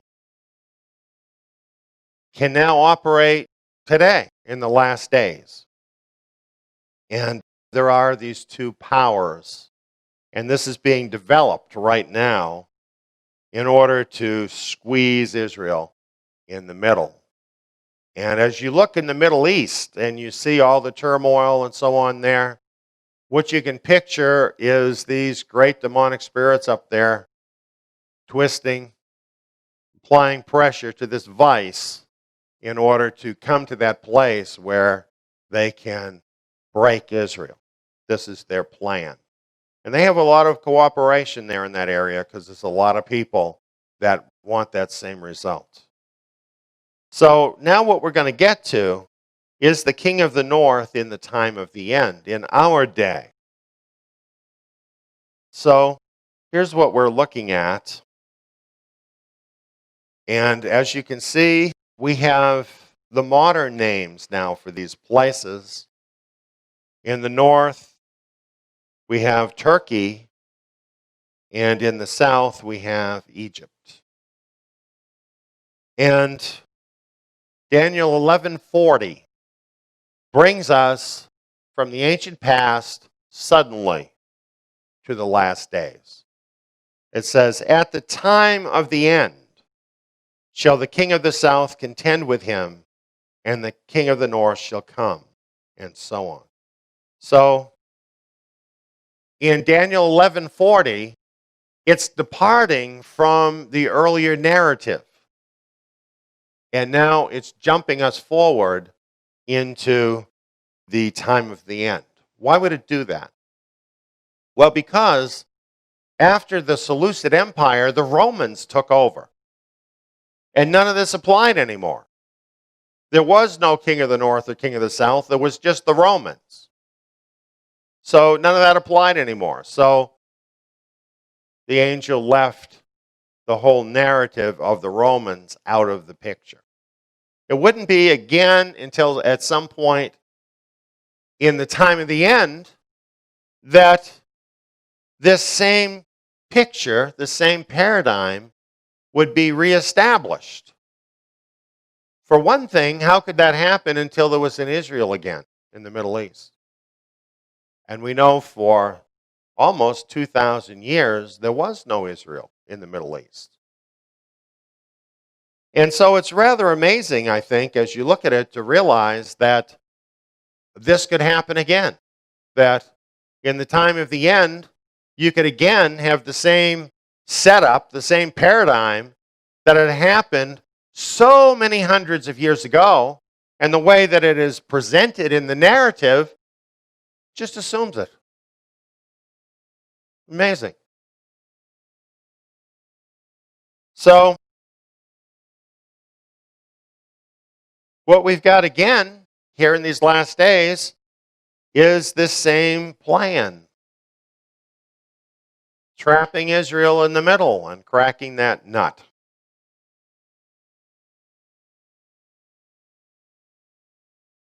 Daniel 11:40 says, "At the time of the end shall the king of the south contend with him, and the king of the north shall come." So, see, we're still talking about the same regional kings that we were talking about before, only in the last days. And let's look a little more closely at that. At the time of the end. At the time of the end. What end? The end of the age. And it says, the king of the south will contend with him. What him is it talking about? Well, it goes on and says, and the king of the north shall come against him. So obviously, it's the king of the south contending with the king of the north. And then it says that the king of the north is going to come against the king of the south like a whirlwind, with chariots, with horsemen, and with many ships. And he shall enter into the countries and shall overflow and pass through. A lot of information here in one verse. The first thing we find out is that the king of the south, Egypt, will provoke the king of the north, which in modern day terms is Turkey. The king of the north will then come against the king of the south like a whirlwind. And then the king of the north will overflow and pass through every country standing in his way, because he's going like a whirlwind to Egypt. Now, there's a few things that are of interest here before we move on, just looking at the situation as it exists in the Middle East today. What you've got going on in the Middle East right now is a war between the Sunnis and the Shia. It's not this. You can't really expect that right now you're going to see this happening. Because Turkey, they're Sunnis. The Egyptians are Sunnis. And the wars that we're seeing, such as in Yemen, such as in Syria and Iraq, what that's all about is the Shia Muslims, who are led by Iran, and the Sunni Muslims are in this big conflict. And that's what's happening. So it doesn't really fit the picture of the king of the north and the king of the south. But that's all going to change. Basically, what I'm assuming from this is probably likely that the Sunnis are going to end up coming out on top in this. And the reason I think that is because both the king of the north and the king of the south are Sunnis. So it would tell you they've already dealt with the other problem, and now they're in a place where they can deal with, okay, who's going to be the top dog here, me, Egypt, or you, Turkey? And you see, both have historic claims. We'll get into that in another discussion.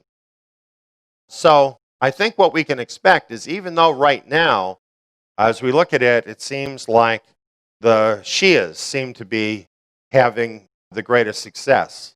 That's not going to continue. At some point, that's going to change, and the Sunnis are going to come out on top. That's what this would say to me. But historically, the Arab Muslims look at the Turks as subpar Muslims because, frankly, they're racially prejudiced against them because they're not Arabs. So they're not as good a Muslims as the Arab Muslims. So this really could then form a fracture within the Sunnis that could result in what we're going to be seeing before this whole thing wraps up. So as you can see, there has to be a lot of turmoil in the Middle East for things to finally arrive at this picture. But we can be certain it will. And at the pace that we have been seeing things happen in the Middle East, that doesn't mean it has to be a long time, does it? Because things do change so drastically and radically in the Middle East in recent years. So those are just some observations that I've had in considering this information. Well, notice his purpose. The king of the north, his purpose. His purpose is to go after Egypt like a whirlwind. So he's going to go through other countries, but his purpose in going through them is not to conquer those countries. He may conquer them if they get in his way, but it says he shall overthrow and pass through. That's his real purpose, is to pass through that territory in his war against Egypt.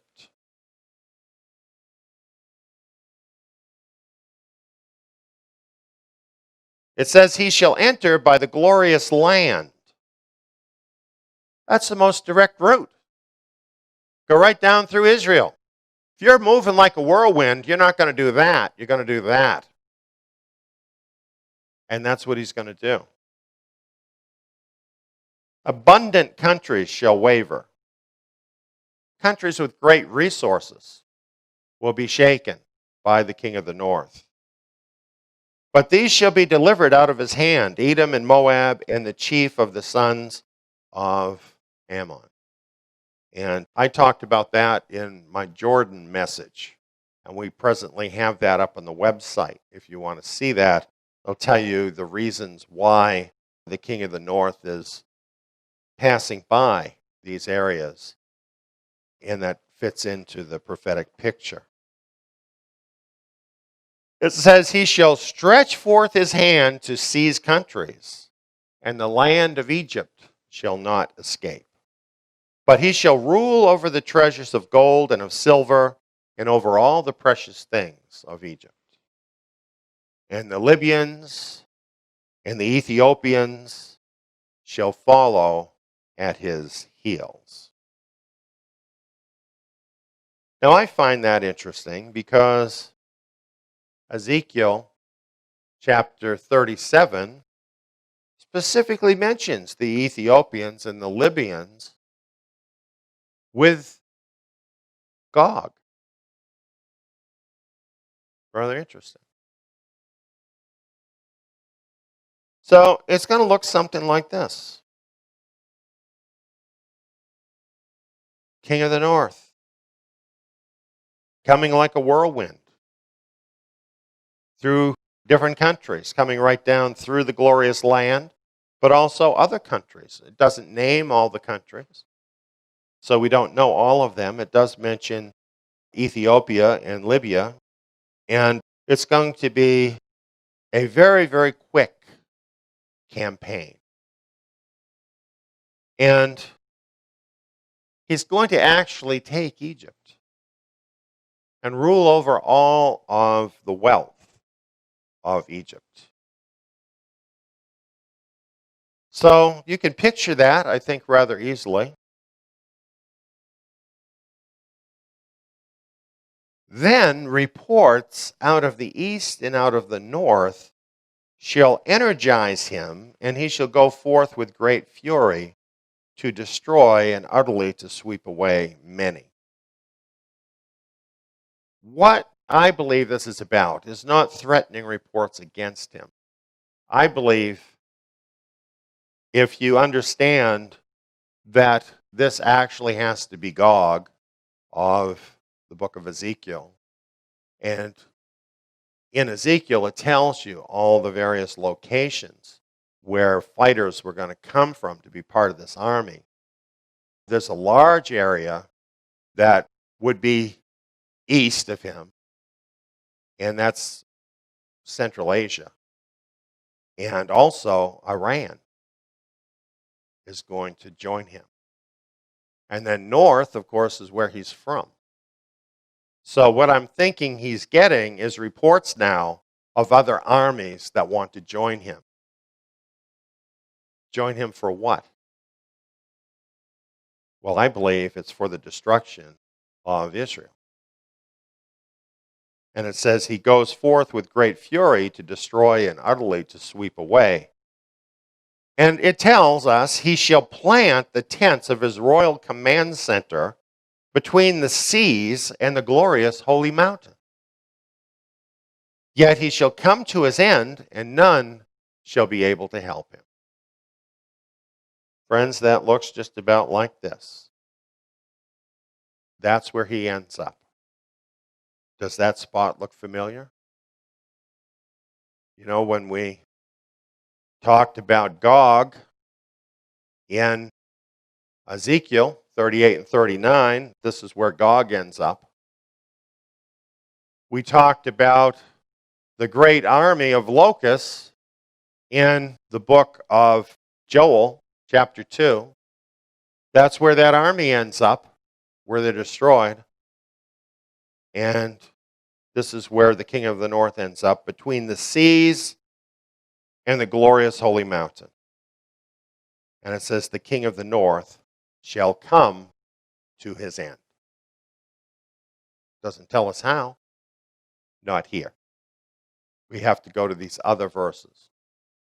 Now, this narration has different facts in it than what we have found in some other places. And so there might be some questions about that. But I'm going to include some of that, answers to some of that, in the next message. So you want to come to that. But clearly, these are all kind of different viewpoints from the scriptures of the same event that happens right at the end of the time of the end, just moving into the Great Tribulation. And this is the attack of Gog. So what happens? They find out that Israel is a nut they can't crack. You'd expect that little nut to break, but instead, the king of the north is shattered. And we know that it's Yahweh himself who is going to do that. Destroy the enemy's plan. So, of course, when he destroys their plan, they're going to be so discouraged, they're going to stop attacking Israel, right? No. What this is going to mean is that now we pull out all the stops. That's why it's the Great Tribulation. When this plan fails, they're going to go at ludicrous speed, to quote one of my movie memories. They're just going to pull out all the stops, is what's going to happen, and that's what we call the Great Tribulation.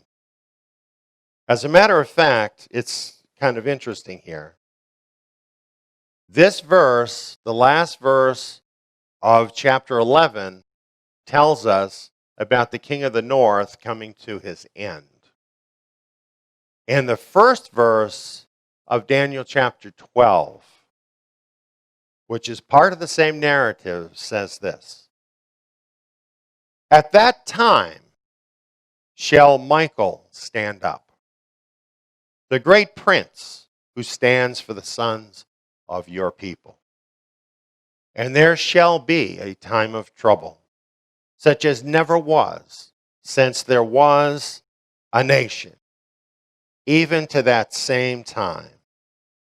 And at that time your people shall be delivered, everyone who shall be found written in the book. Realizing that this is in chronological order, when it says, at that time shall Michael stand up, it's saying at the time that the king of the north is destroyed. And then he says, that's when the time of trouble will happen. Like, that's not trouble? Right? That's not trouble, having this huge army right there on your doorstep about to destroy you? I think if he's saying that after that there's going to be a time of trouble that's the worst ever, you can bet that the Great Tribulation is going to be a tremendous time of trial for everyone. And that's just really the warm-up for it when that happens. But as we've talked in some of our earlier presentations, there are reasons why this is happening this way. Because, for one thing, the threat from the king of the north against Israel is really going to be the event that it's going to bring so many Israelis to repentance and to real faith. We know that this is going to be followed by a tremendous outpouring of the Holy Spirit. It's going to be the causative factor of this joining of the remnant who will already be in the land, now with believing Israel in the land. And we want to talk a lot more about all of this, because this is the part that's really important to us. This is how Yahweh is going to accomplish the things that he has promised for so many years. And it's going to be really an amazing time. So even though, yes, it's going to be a time of trouble, it's going to be a time of many blessings for everyone who is found written in the book. And I pray that will include you. Well, that's it for tonight's presentation. We're going to go into more throughout each of these presentations that will give you a rounded and well-formed understanding of this whole period of time that is so important and so formative to the remnant. Until then, shalom.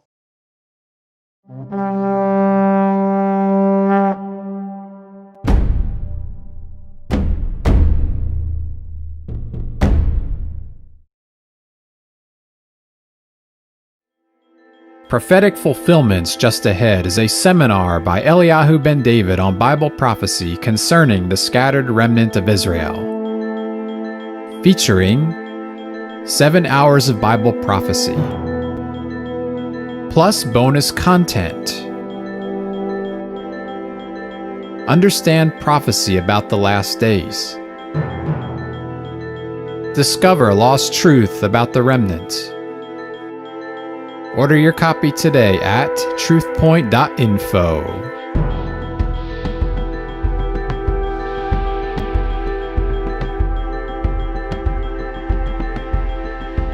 As you can see here with our title, this is about the tribulation trigger.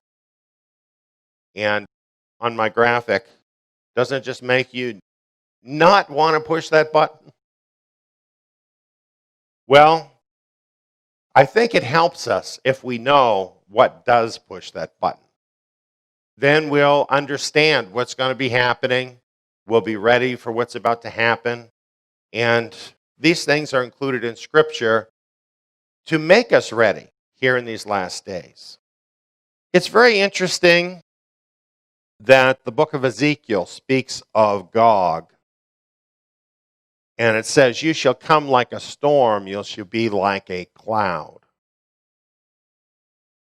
And in Daniel, it says that the king of the north will come like a whirlwind, which to me is about the same thing as a swift cloud. And in Isaiah here, where it mentions a swift cloud, the word cloud actually means darkness. And it's reminiscent to me of Joel chapter 2, where it talks about Gog as a locust horde. And when a locust horde comes, it's like a cloud that fills the sky. It connects these celestial events with the great day of his wrath. So, the great day of his judgment has been ongoing, but now the great day of his wrath begins, where he's actually pouring out vengeance upon the wicked. And this outpouring of his wrath begins with the destruction of Gog and Gog's hordes.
Supernatural Warfare, Fight to Win, 2020.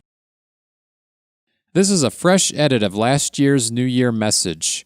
Current events make this message even more relevant right now. Believers are in a war, and the COVID-19 pandemic reminds us we must develop a wartime mindset as we move into the more difficult days. We have a verse that we're going to have as our theme verse for the year, 2 Timothy 2:3. "You therefore must endure hardship as a good soldier of Messiah Yeshua." You know, I couldn't find one with kittens and bunnies in it, so I chose this one instead. No, this is not the message that most people want to be hearing, is it? To endure hardship. That's not what we want to hear. However, we're living in the last days, and things really are changing. We are called to be soldiers of Messiah Yeshua, spiritual fighters for the kingdom. To do that as a soldier, to be a good soldier, well, you must endure hardship. And this is what the scriptures tell us. And all the more so in the times that we're living. So our theme is supernatural warfare, fight to win. We're actively part of Messiah's army, and we are doing things. We are acting on behalf of the kingdom, and we intend to be effective. So that's our stance. Now, sometimes out there, it gets kind of rough. Maybe this picture makes sense to some of you. You know, maybe you have been through some spiritual chaos like this, And it kind of feels like, oh, where is the nearest foxhole? And you might wonder, well, why is this happening, that we're experiencing such things? And it's because we are soldiers in a universal battlefield. That's really the reason. So some people are not real aware of the spiritual battle. And because they're not aware, when the spiritual battle comes and visits them at their door, they wonder, how did this happen? How did I end up in the middle of this spiritual battlefield? You know, I just kind of wanted to experience grace and, you know, love and the good stuff. I didn't want this whole battlefield experience, you know? Well, here's where we need to have a little review so that we will remember where the battle came from. And just a few simple things here. The universal war started here, in the garden, right? We had the beautiful place. We had the paradise where everything was perfect. Unfortunately, we could not keep it. That's kind of the bottom line. So what happened is the spirit creature we call the devil came into the garden in the guise of a snake and tempted our first parents. And you kind of wonder, like, okay, you've got a paradise, you've got everything, how could you be tempted? We're so innocent and so thinking that nobody was going to do anything bad to them, that the enemy was just able to lead them right down the garden path to destruction. And look at what it has brought on all the generations of mankind since then. And this was the beginning of the war. And realize it was not our Creator that started the war. It was the rebels that started the war against Him. They thought they could do better than Him. And they thought that they could take over the rulership from the Creator, who rightfully has the right to rule what He created. So what happened there in the garden is He spoke a prophecy to those involved, including to the serpent. He said, I will put enmity between you and the woman, and between your seed and her seed. He will bruise your head and you will bruise his heel. So this was a prophecy of what would happen. Enmity is hatred, isn't it? So from this point on, the war was on. So what was the objective of the war? The rebel objective was universal dominion. To steal dominion away from the Creator and from His seed, if you will, and to grasp onto it for themselves. Because it wasn't just the serpent. The serpent developed a seed. We have to realize about this war that there is a great personal cost to those who are deceived by the enemy. This is from the book of Revelation. Anyone whose name was not found recorded in the book of life was thrown into the lake of fire. Eternity is at stake in the war. Your eternity is at stake. My eternity is at stake. So this is why we cannot afford to be overconfident or to ignore the war. Because ever since then, the war has been ongoing. So what happened back there? Well, the serpent got busy reproducing other rebels like himself in both heaven and earth. This was at the beginning of the war. And right away, he started having amazing success. It must have been startling, really, both in heaven and on earth as the population of mankind grew, to see the incredible success that the enemy was having. People were choosing him over their creator. Before long, it got this bad. Genesis tells us the earth was corrupt before Elohim, and the earth was filled with violence. Elohim saw the earth and saw that it was corrupt, for all flesh had corrupted their way on the earth. Things got so bad that other than Noah and his family, the whole world was corrupt. At this point, the Creator had to step in to save the creation that he had made. And as we know, he washed the world clean. So then you had this fresh new start, right? You had this experience of what happens when people follow the enemy. So what you would think would happen is that things would be different after the flood. And as people came about on the earth, they would fear the true God.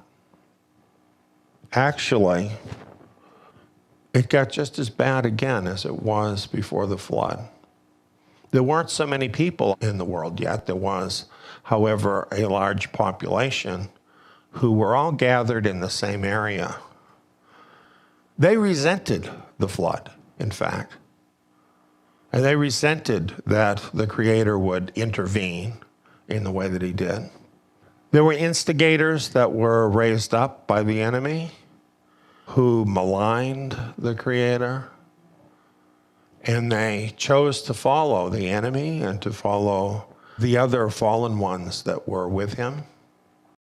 And they decided to turn their back on their Creator, literally to ignore him, and maybe he would go away. And they built a tower. The purpose of the tower was to commune with evil spirits. So if you think of this, this is the fathers and mothers of the entire human race that turned their back on the Creator. And Romans 1:28 is talking about this when it says, just as they did not see fit to acknowledge God any longer, God gave them over to a depraved mind to do those things which are not proper. So from this time forward, because of this choice of mankind, the devil and those with him have had rulership over the earth. They are, in fact, ruling over the earth. However, the Creator has not given up his right to rule.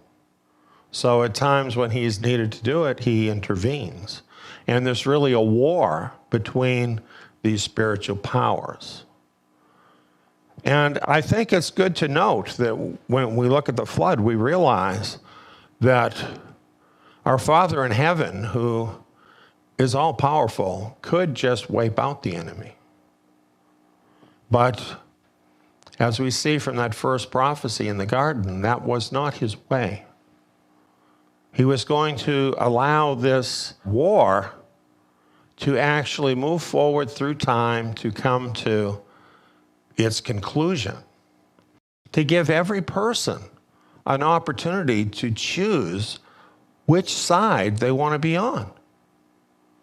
Many times people don't know that they're choosing, but they are, by the things they're doing in their life and the things they're not doing. They're choosing which side of the war they want to be on.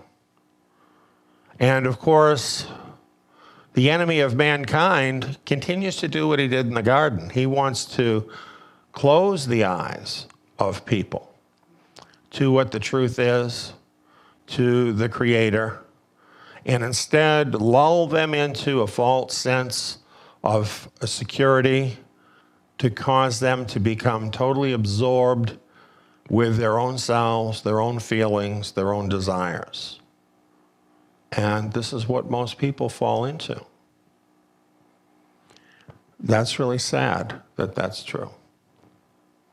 However, there have been some that have had their eyes open and choose the other side in the war, the side of the Creator. But it is a war if you choose that.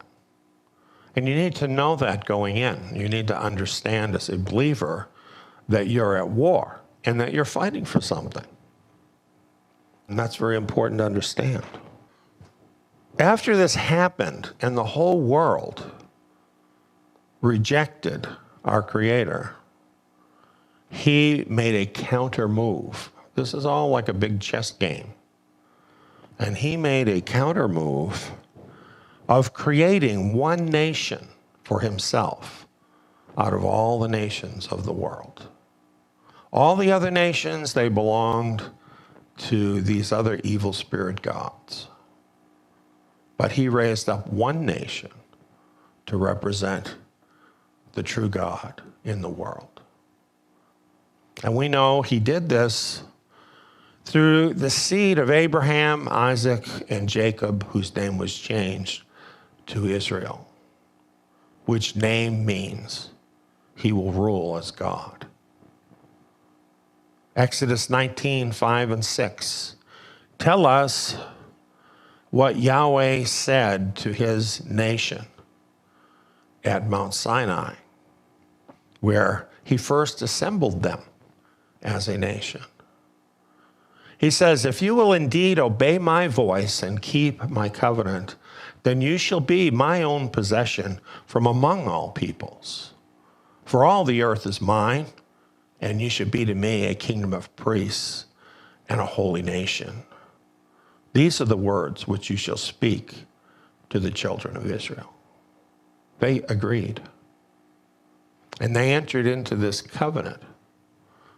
It's easy to say you're going to do something. Over time, it's harder to do it.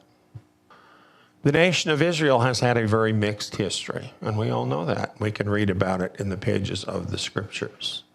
But we see here what the deal was, because this is the deal. If we obey his voice and we keep his covenant, then we can be a kingdom of priests and a holy nation. This is conditional. It's conditioned on keeping the covenant and obedience. So what it turns out is that not all who claim to be Israel are Israel according to these terms. The ones that are the true Israel, which the scriptures refer to as the remnant of Israel, are the remnant who are faithful to the covenant, who obey his voice. And unfortunately, in most every generation, but not all, that's been a minority of Israel. After this time, it became apparent who the woman was that he was talking about in Genesis 3:15. The woman is the woman Israel. In Revelation chapter 12, it gives us this picture of a woman about to give birth with a crown of 12 stars, indicating the 12 tribes of Israel. She was in pain, laboring to give birth, and as we read on, she does in fact give birth. This is the woman and her seed that it's talking about. The woman gave us a champion, the Son of the living God. The Lion, who is of the tribe of Judah, the root of David, has overcome. We've been spending a lot of time walking with him through the Gospels in his life. We have seen his amazing courage facing up to the evil ones.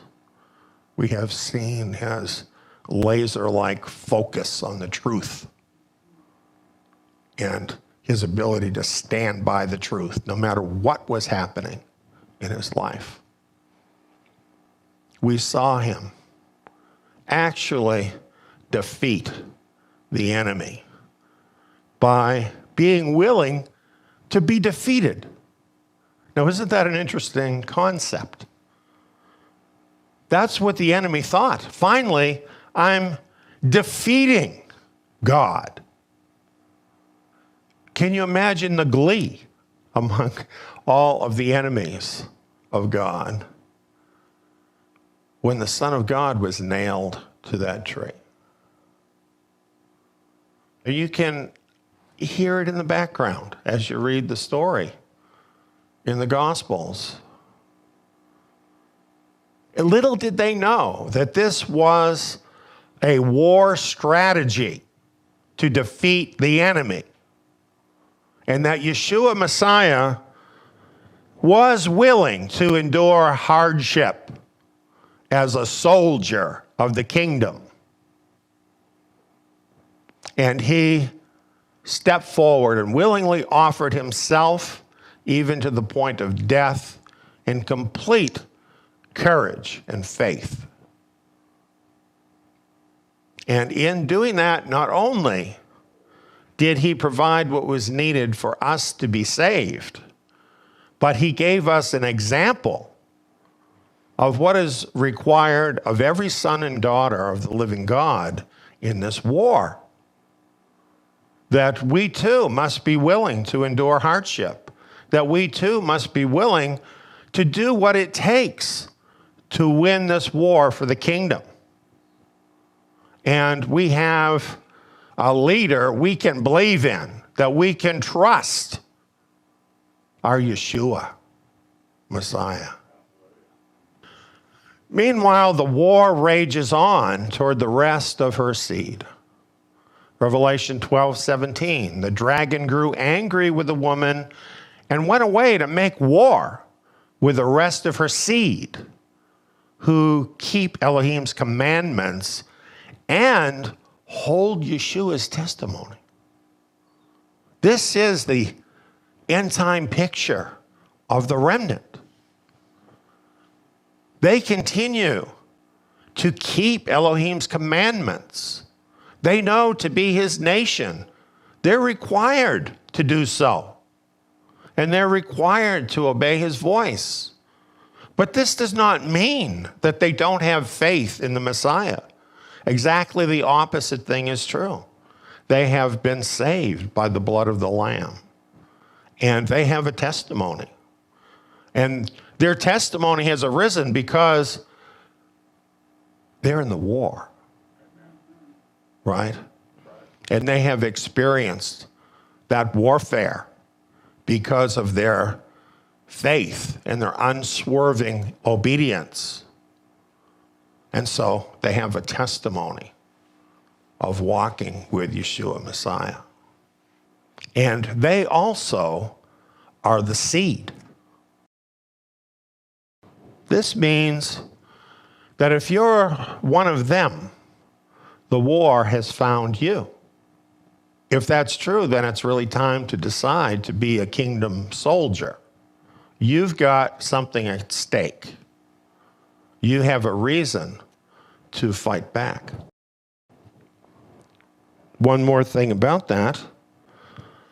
Here in Romans 16:20, it says, the Elohim of peace will quickly crush Satan under your feet.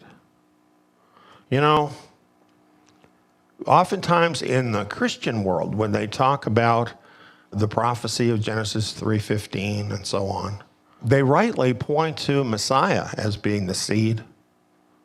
But do you notice in the New Covenant scriptures, it is including the remnant who are following Messiah as also part of that seed. And they're encouraged that they too will crush Satan under their feet. And you're reading about that in the book of Revelation. And of course, what this means is that while this has been a long and hard-fought battle, we will win. We absolutely will win. Some of us personally might not win. Some of us might go over to the other side. That happens in warfare. But we get to choose that, whether we're going to do that or not. The seed of the woman will win. Well, to some people, all of this sounds pretty intense. Other people say spiritual warfare is very easy. Just take authority over those demons. Is it really that easy? You know, we have this picture here of somebody who might be a lackadaisical kind of believer, saying, the devil can't do nothing to me. I'm covered by the blood of the Lamb. And what are you doing for him? I guess that would be my question. Here's the thing about folks like this. You know, we care about them and we want them to wake up. Because if they have this attitude, sooner or later what's going to happen is they're going to find that attitude will not cut it. And it's going to hurt on the day that happens. Here's some examples of what I'm talking about. Here are some very famous preachers: Finis Dake, Oral Roberts, Kenneth Hagin, Catherine Coleman, Amy Semple McPherson. They all have something in common. They all went around telling everybody that all believers should be completely healed of every disease, never should be sick. And put a lot of guilt on people, too, because they got sick. And yet, every one of them all died with diseased bodies. Now, I'm not saying God can't heal you, but I'm saying don't oversimplify the truth. Because if you do and you get overconfident, you can very easily be proven a liar. And that's what happened to these people. So we're looking at a war here, and wars are not easy, and there's casualties in war. By all means, take your enemy seriously. The scripture says, be sober and self-controlled, be watchful. Your adversary, the devil, walks around like a roaring lion, seeking whom he may devour. He is actively looking to devour believers. And believers are told in the scripture to be sober, to be self-controlled, to be watchful of this. So the attitude of the devil who is not a scriptural attitude. It definitely is not a winning attitude. The winning attitude is know your enemy, even respect your enemy for who they are, and deal with them in a real way. Besides the devil himself as an enemy, we must remember the devil has lots of help. And Yeshua said, you will be hated by all men for my name's sake. Remember, the whole world went over to the devil's side. So he's got lots of help. And in this particular presentation, we're not going into the spiritual side of this very much. You know, the side of deliverance from demonic spirits and so on. In this discussion, we are really concerned with this part of the spiritual battle, of how he uses people to attack us. You know, you do have authority over the spirits. You can cast out demons all day long. You can't cast out people very well. And they can do things to you that demonic spirits aren't able to do. So this is really the part of the spiritual battle that we're looking at right now. We have to realize about this that hatred is ratcheting up towards believers. And this is foretold for this time period, and we are seeing it. Yeshua said, "You will be hated by all men for my name's sake." And this is increasing. You know, in 2015, we put out this DVD. And in this DVD, it reveals that the fifth seal of Revelation has been opened. What that means is unprecedented persecution would soon be coming on believers around the globe. Now, when we put that out, some people said, surely you're overstating the case, that this can't really be the fifth seal being opened. But then by 2018, we had this headline: Christian persecution and genocide is worse now than any time in history, the report says. And if you're awake, you know this is true, because we have reports about this, and all around the globe, this is true. And persecution is heating up, and here we're talking about what you might refer to as hot persecution, you know, involving death, prison, things like this. This requires something of us. This means that we need to start preparing ourselves now for the persecution that in many cases is already here in some forms, but which is going to be intensifying. So a verse like this, "You therefore must endure hardship as a good soldier of Messiah Yeshua," is really an excellent verse to help us to get the mindset that we need in order to deal effectively with this war.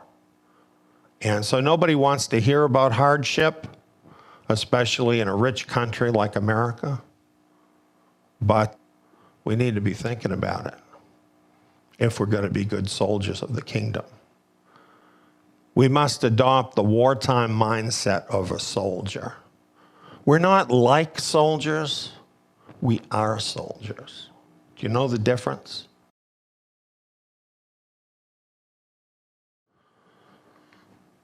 Don't wait for persecution to adopt the wartime mindset of a soldier. Now, there's some things you can do right away. Like, let's say you live here in the West, you still have relative freedom.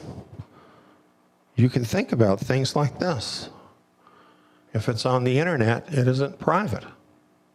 You know, when we have so much freedom, a lot of times we don't even think of the fact that we're making all this information available to the enemy, so that when the enemy actually gets ready to strike, you know, they have all this information about you, along with pictures, and not just you, about everybody you know. And why help them? So think about that. Here's a little illustration I found, some low-tech tips to protect your privacy online.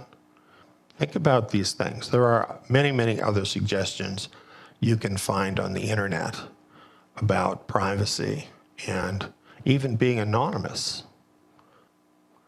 This is something we need to educate ourselves about.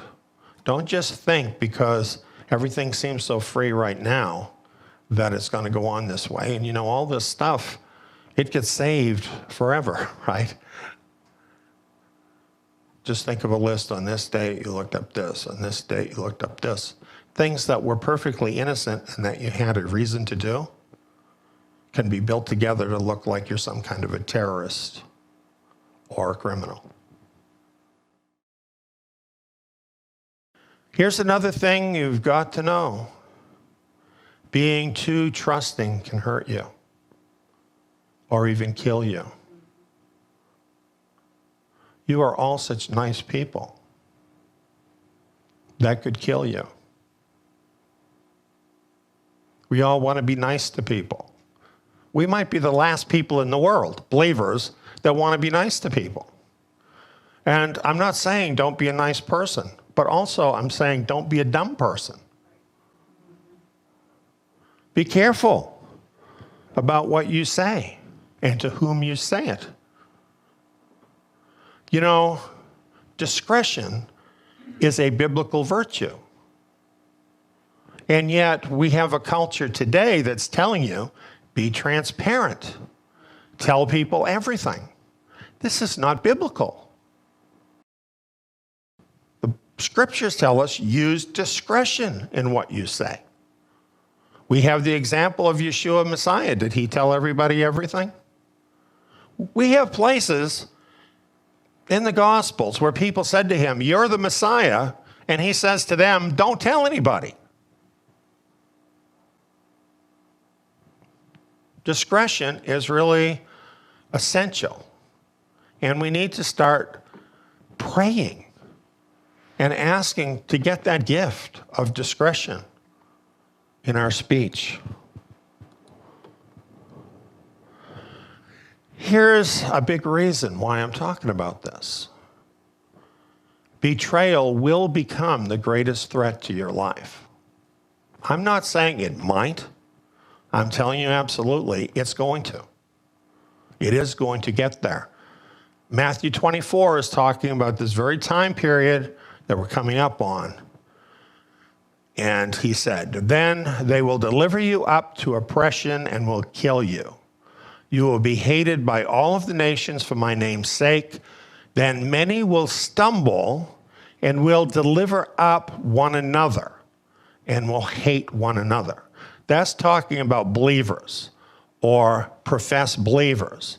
They're going to stumble and they're going to betray one another. There's nothing you can do to stop that from happening. But you do need to learn to use discretion. You have no idea the evil that lies in the heart of your friends. You don't know which ones, though. So this is why it is so vital for us to learn discretion.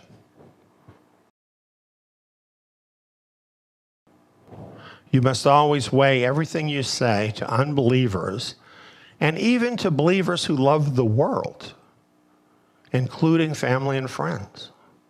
You can tell who loves the world. Oh, but you shouldn't judge people.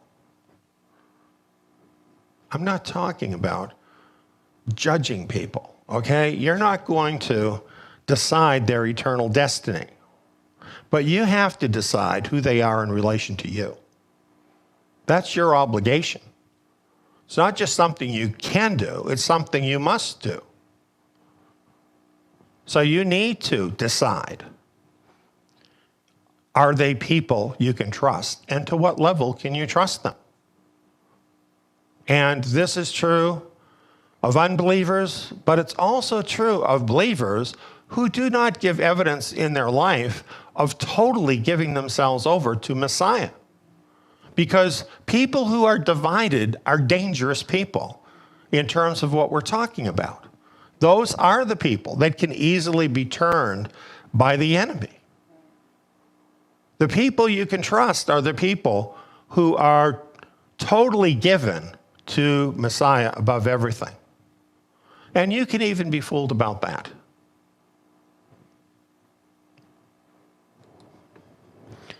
The Word is our standard. The scriptures talk about this in the book of Psalms. It says, blessed is the man who doesn't walk in the counsel of the wicked, nor stand in the way of sinners, nor sit in the seat of scoffers, but his delight is in Yahweh's Torah. On his Torah he meditates day and night. So you see, if you hang out with wicked people, which wicked people are people that do not keep the commandments, people who are choosing to be sinners. We know in one sense we're all sinners, right? Because we're born in sin. That's not what this is talking about. This is people who choose to be sinners. And we're living in a time where people do that. And not only that, they call their sin good. talking about people like that, or sit in the seat of scoffers. If you sit with people and talk with people and accept them scoffing at God and at His Word, you're sitting in the wrong place and you need to get up and get out. Now, some people might hear this and say, yes, but what about witnessing to people? Witnessing to people is not being friends with the world. It's an entirely different thing.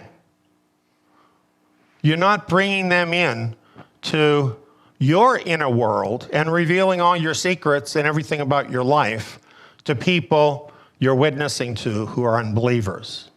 You have an object in mind, and that is to share Messiah with them.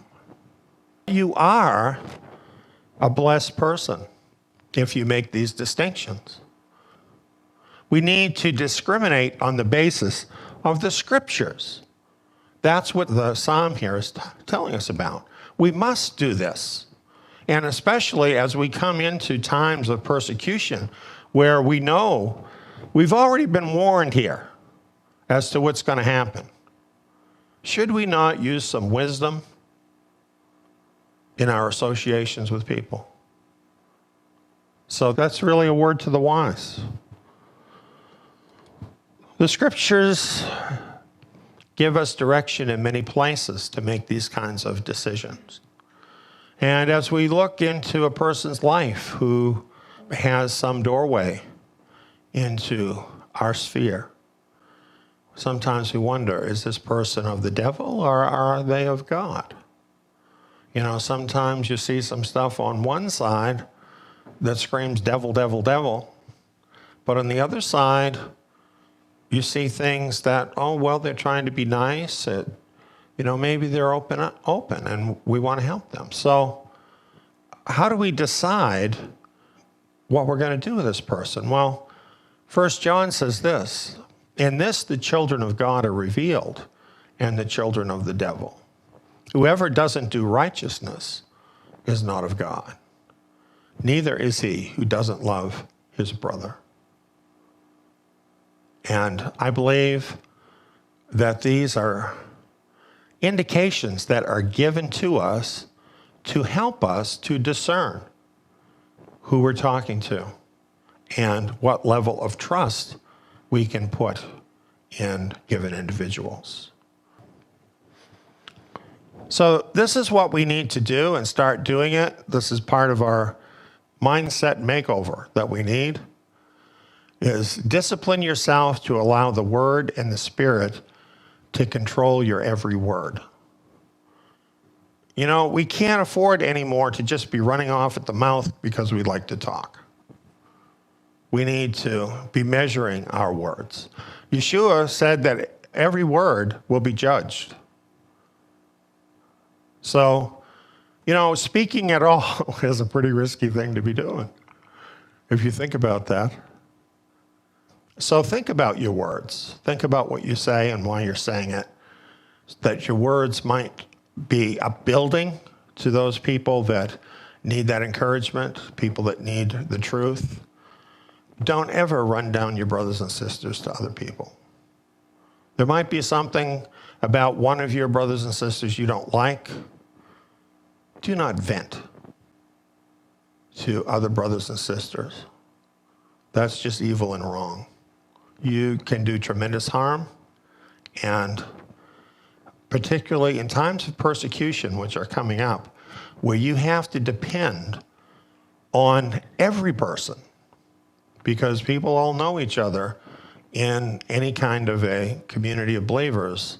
If you start making enemies with other believers, that is going to come back on you in a really bad way. So don't do that.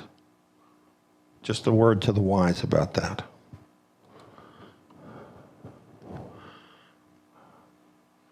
You know, when the Civil War broke out, the boys on both sides thought, oh, well, we'll go do this over a weekend and this war will be over. The Southern boys, they thought, well, those Northern boys, they'll never be able to withstand us, and so we'll just go do this and that'll be over. the northern boys thought the same thing. When they actually got in the clutches of warfare, it was a long, terrible, drawn-out ordeal. And an entire culture was basically wiped out. And war, any kind of war, whether we're talking about spiritual war or physical war, war is horrible. So you have to realize that warfare of any kind is going to test you beyond what you are comfortable with, beyond even what you think you can tolerate, many times dragging on beyond what you'd ever think. And so we need to know this, and we need to consider what our focus is in our life. If your focus is on your own wealth and comfort and safety, you will not endure what is being brought upon the entire inhabited earth. You won't endure. I'm sorry, but your desires are for the wrong things. And you really need a change of mind if this is where you're at. Now, this is where a lot of people are at, and a lot of those people would never hear a message like this because they don't listen to anything longer than 15 minutes. Don't be a shallow person like that. Life is more important than that. You need to take some time to build up your character if you're going to be a good soldier of Messiah Yeshua. It's something you have to work at. It doesn't just happen. And you have to have the right focus in your life as to what's important to you, what your priorities are. To be a good soldier of Messiah, Messiah has to be what's important to you. Am I right? Find the army that is actually fighting the war and join in battle formation.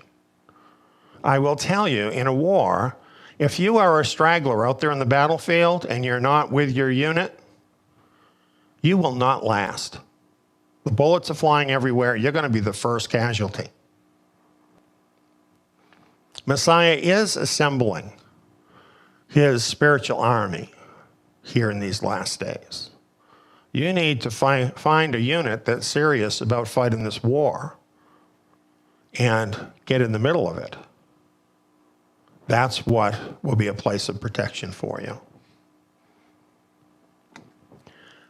I like this picture. I like the fact that every one of these soldiers is part of a wall of protection. Wouldn't you feel like relatively pretty safe back there?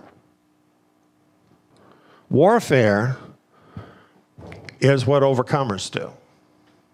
Overcomers know that to win, you have to take the battle to the enemy. You cannot win just by letting the enemy pummel you. You got to take the battle back to the enemy to win the war. This is what we need to do. Now, I'm not talking about actually hurting people. So don't get me wrong about this. You know, we're not going out with bullets and knives and hurting people because we don't want to hurt people.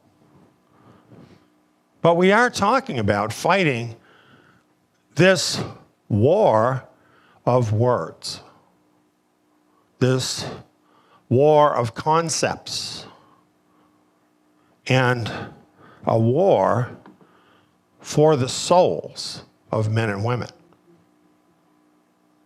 And we're not going to surrender those people.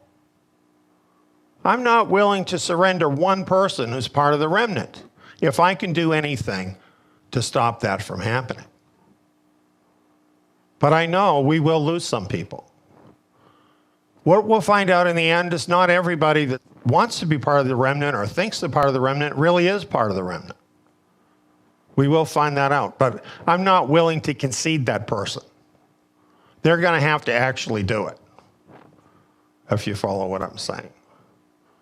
We have to have a winning mentality and not just give up. 2 Corinthians 10, 3 through 5. For though we walk in the flesh, we don't wage warfare according to the flesh. For the weapons of our warfare are not of the flesh, but mighty before Elohim to the throwing down of strongholds, throwing down imaginations, and every high thing that is exalted against the knowledge of Elohim, and bringing every thought into captivity to the obedience of Messiah. Now let me tell you this. This world is filled with deception. I don't believe something just because some scientist said it, and you shouldn't either. I don't believe something just because some stuffed suit on the TV says it to me, and you shouldn't either. Our job as soldiers is to not believe the world and instead believe his word and bring the truth of his word to bear against all those lies, against all that deception, that the truth might ring clear in the ears of every lover of truth so that they can choose their side in the war. That's what we need to do. Bringing every thought into captivity to the obedience of Messiah. Now you might think, I'm not a person who's very good at communicating.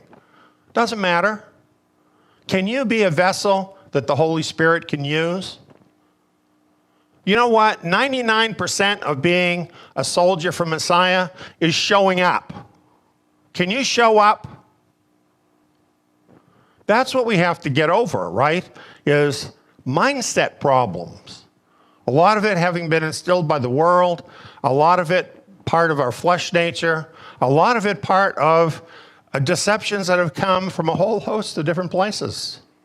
And we have to break through that and let his word inform us and actually be changed by his word. Our priorities changed, our goals in life changed, everything about us changed into the mindset of a soldier.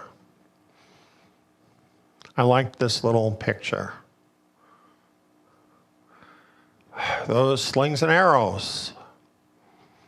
And it never seems to be just one, does it?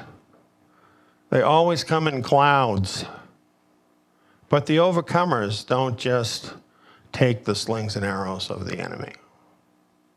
They don't just run and hide in a corner. They might as a strategic move for a point. But they don't stay there. To win, it requires holy order, active training, and great personal commitment. Every soldier must have strong focus and be serious about training, practice. You know, a lot of believers have a thought in mind that because we have a God who is so great, who can win every battle, that we don't really need to be very concerned about our part in that. That we don't really need to train. That we don't really need to have that level of personal commitment. The remnant know that's not what the scriptures tell us. They tell us that being a soldier for Messiah Yeshua is something very rigorous. And it requires commitment and focus and training and practice in the things that disciples of Messiah do. However, when we do invest our effort and our time into that, we can find that we can be very effective in countering the enemy. We can really give it back to the enemy. Learn to shoot straight and fly right. You know what I would like to have happen? I would like to see every time the devil attacks Yahweh's people, for him to get hurt worse than they did. For him to try to take something from the kingdom and instead to have a whole big chunk of his dominion ripped out of his hand. I think that's how we need to think about spiritual warfare. It's not just us not getting beat up. Let's think in terms of defeating the enemy in the areas in which he attacks us. That's really why we need to have this sense of focus, why we need to hone our skills, why we need to actually practice those things. James 4:7, by the way, I think is a verse that goes to this: resist the devil and he will flee from you. There's nothing like well-targeted arrows of truth to send the enemy running. I like this picture because I think it really portrays so much what war is about. So this is why I'm showing this. And you know what? On a spiritual level, this is so much what the war has been like through the many centuries. It just seemed like it was never going to stop, you know? Sometimes it still feels this way. But yet you have the stalwart soldiers that are still holding the line. What is ahead is going to become a lot more intense. And it's not going to be a walk in the park. So what we're recommending is do all you can to prepare yourself now. Prepare, endure, and fight to win this battle. Our theme, you therefore must endure hardship as a good soldier of Messiah Yeshua. That's a mindset. We need to all start working on that mindset so that we're ready when we need to be. Spiritual warfare, fight to win. Let's pray together. Our Father, we want to come to you tonight and we just thank you for being there. Thank you for helping each one of us and grabbing a hold of us, Father, and rescuing us out of this dying world and calling us to be yours, saving us by the blood of your Son. We know you didn't just save us so that we could be comfy.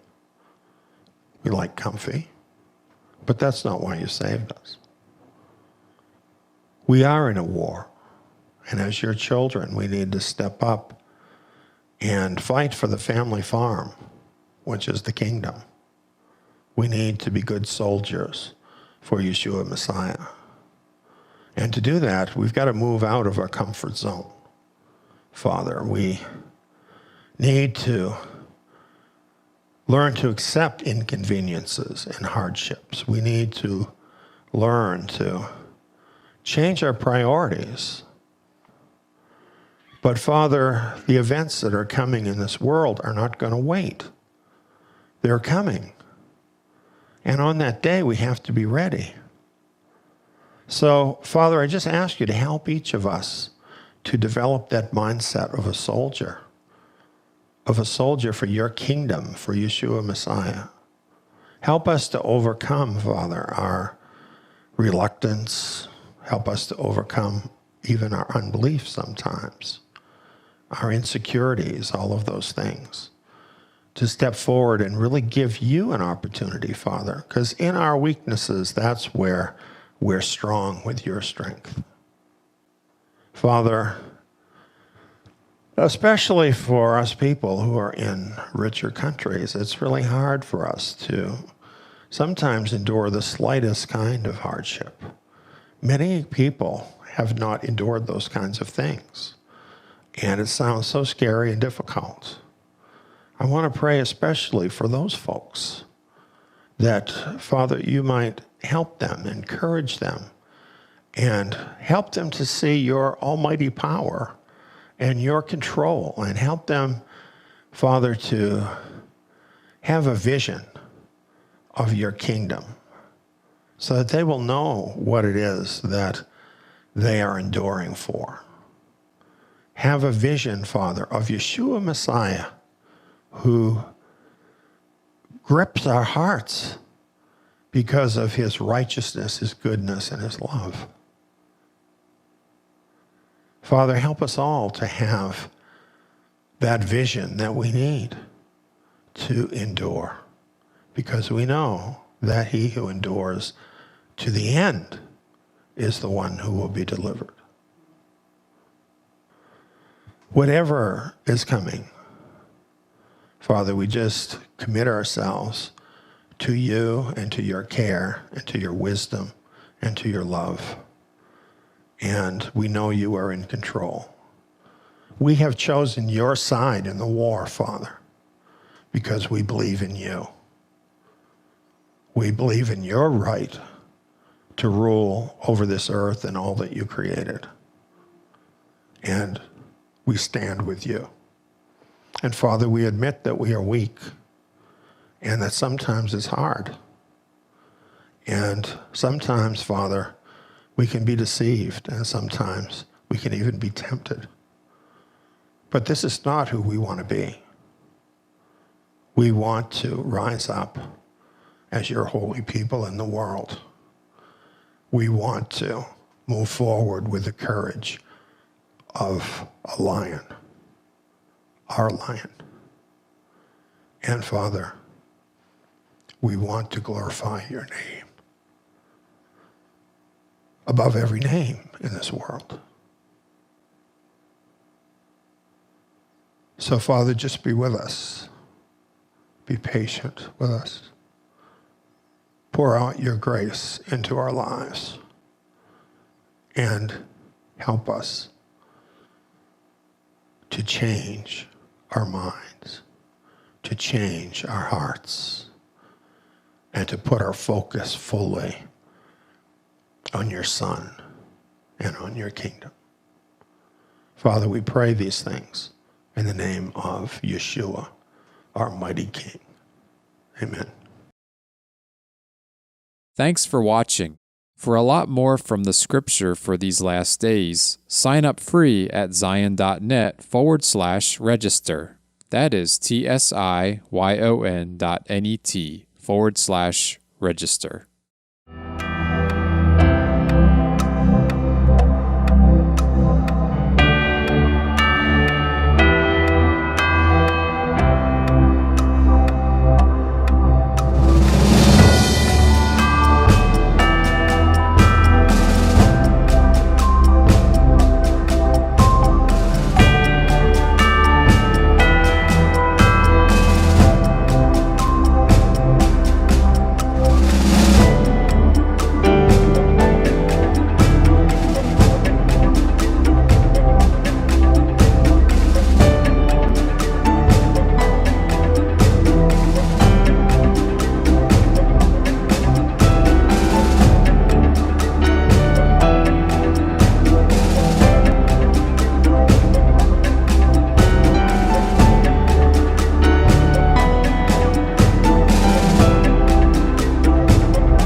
For whatever things were written before were written for our learning, that we, through the patience and comfort of the Scriptures, might have hope.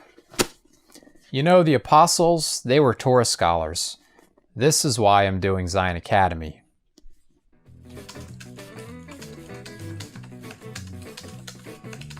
The lessons include 2-hour audio programs and quiz modules. All the lessons in the Torah can be applied to us today. Not to mention, they open up the renewed covenant scriptures in a whole new level, much like the apostles had understanding of the Torah. Plus, I can do the courses in my own time, at my own pace, with no prerequisites. and at a very low cost. I can do them here. Or here. Zion Academy students are provided with study materials, the Zion Messianic Scriptures, in-depth verse-by-verse programs, and quizzes with your final grade and a certificate at the end of the course. Zion Academy also offers assignments for students who would like to opt in to take part in the Zion Tabernacle live Shabbat meetings. Become immersed in the Torah. Find out how you can become a Zion Academy student at zion.org.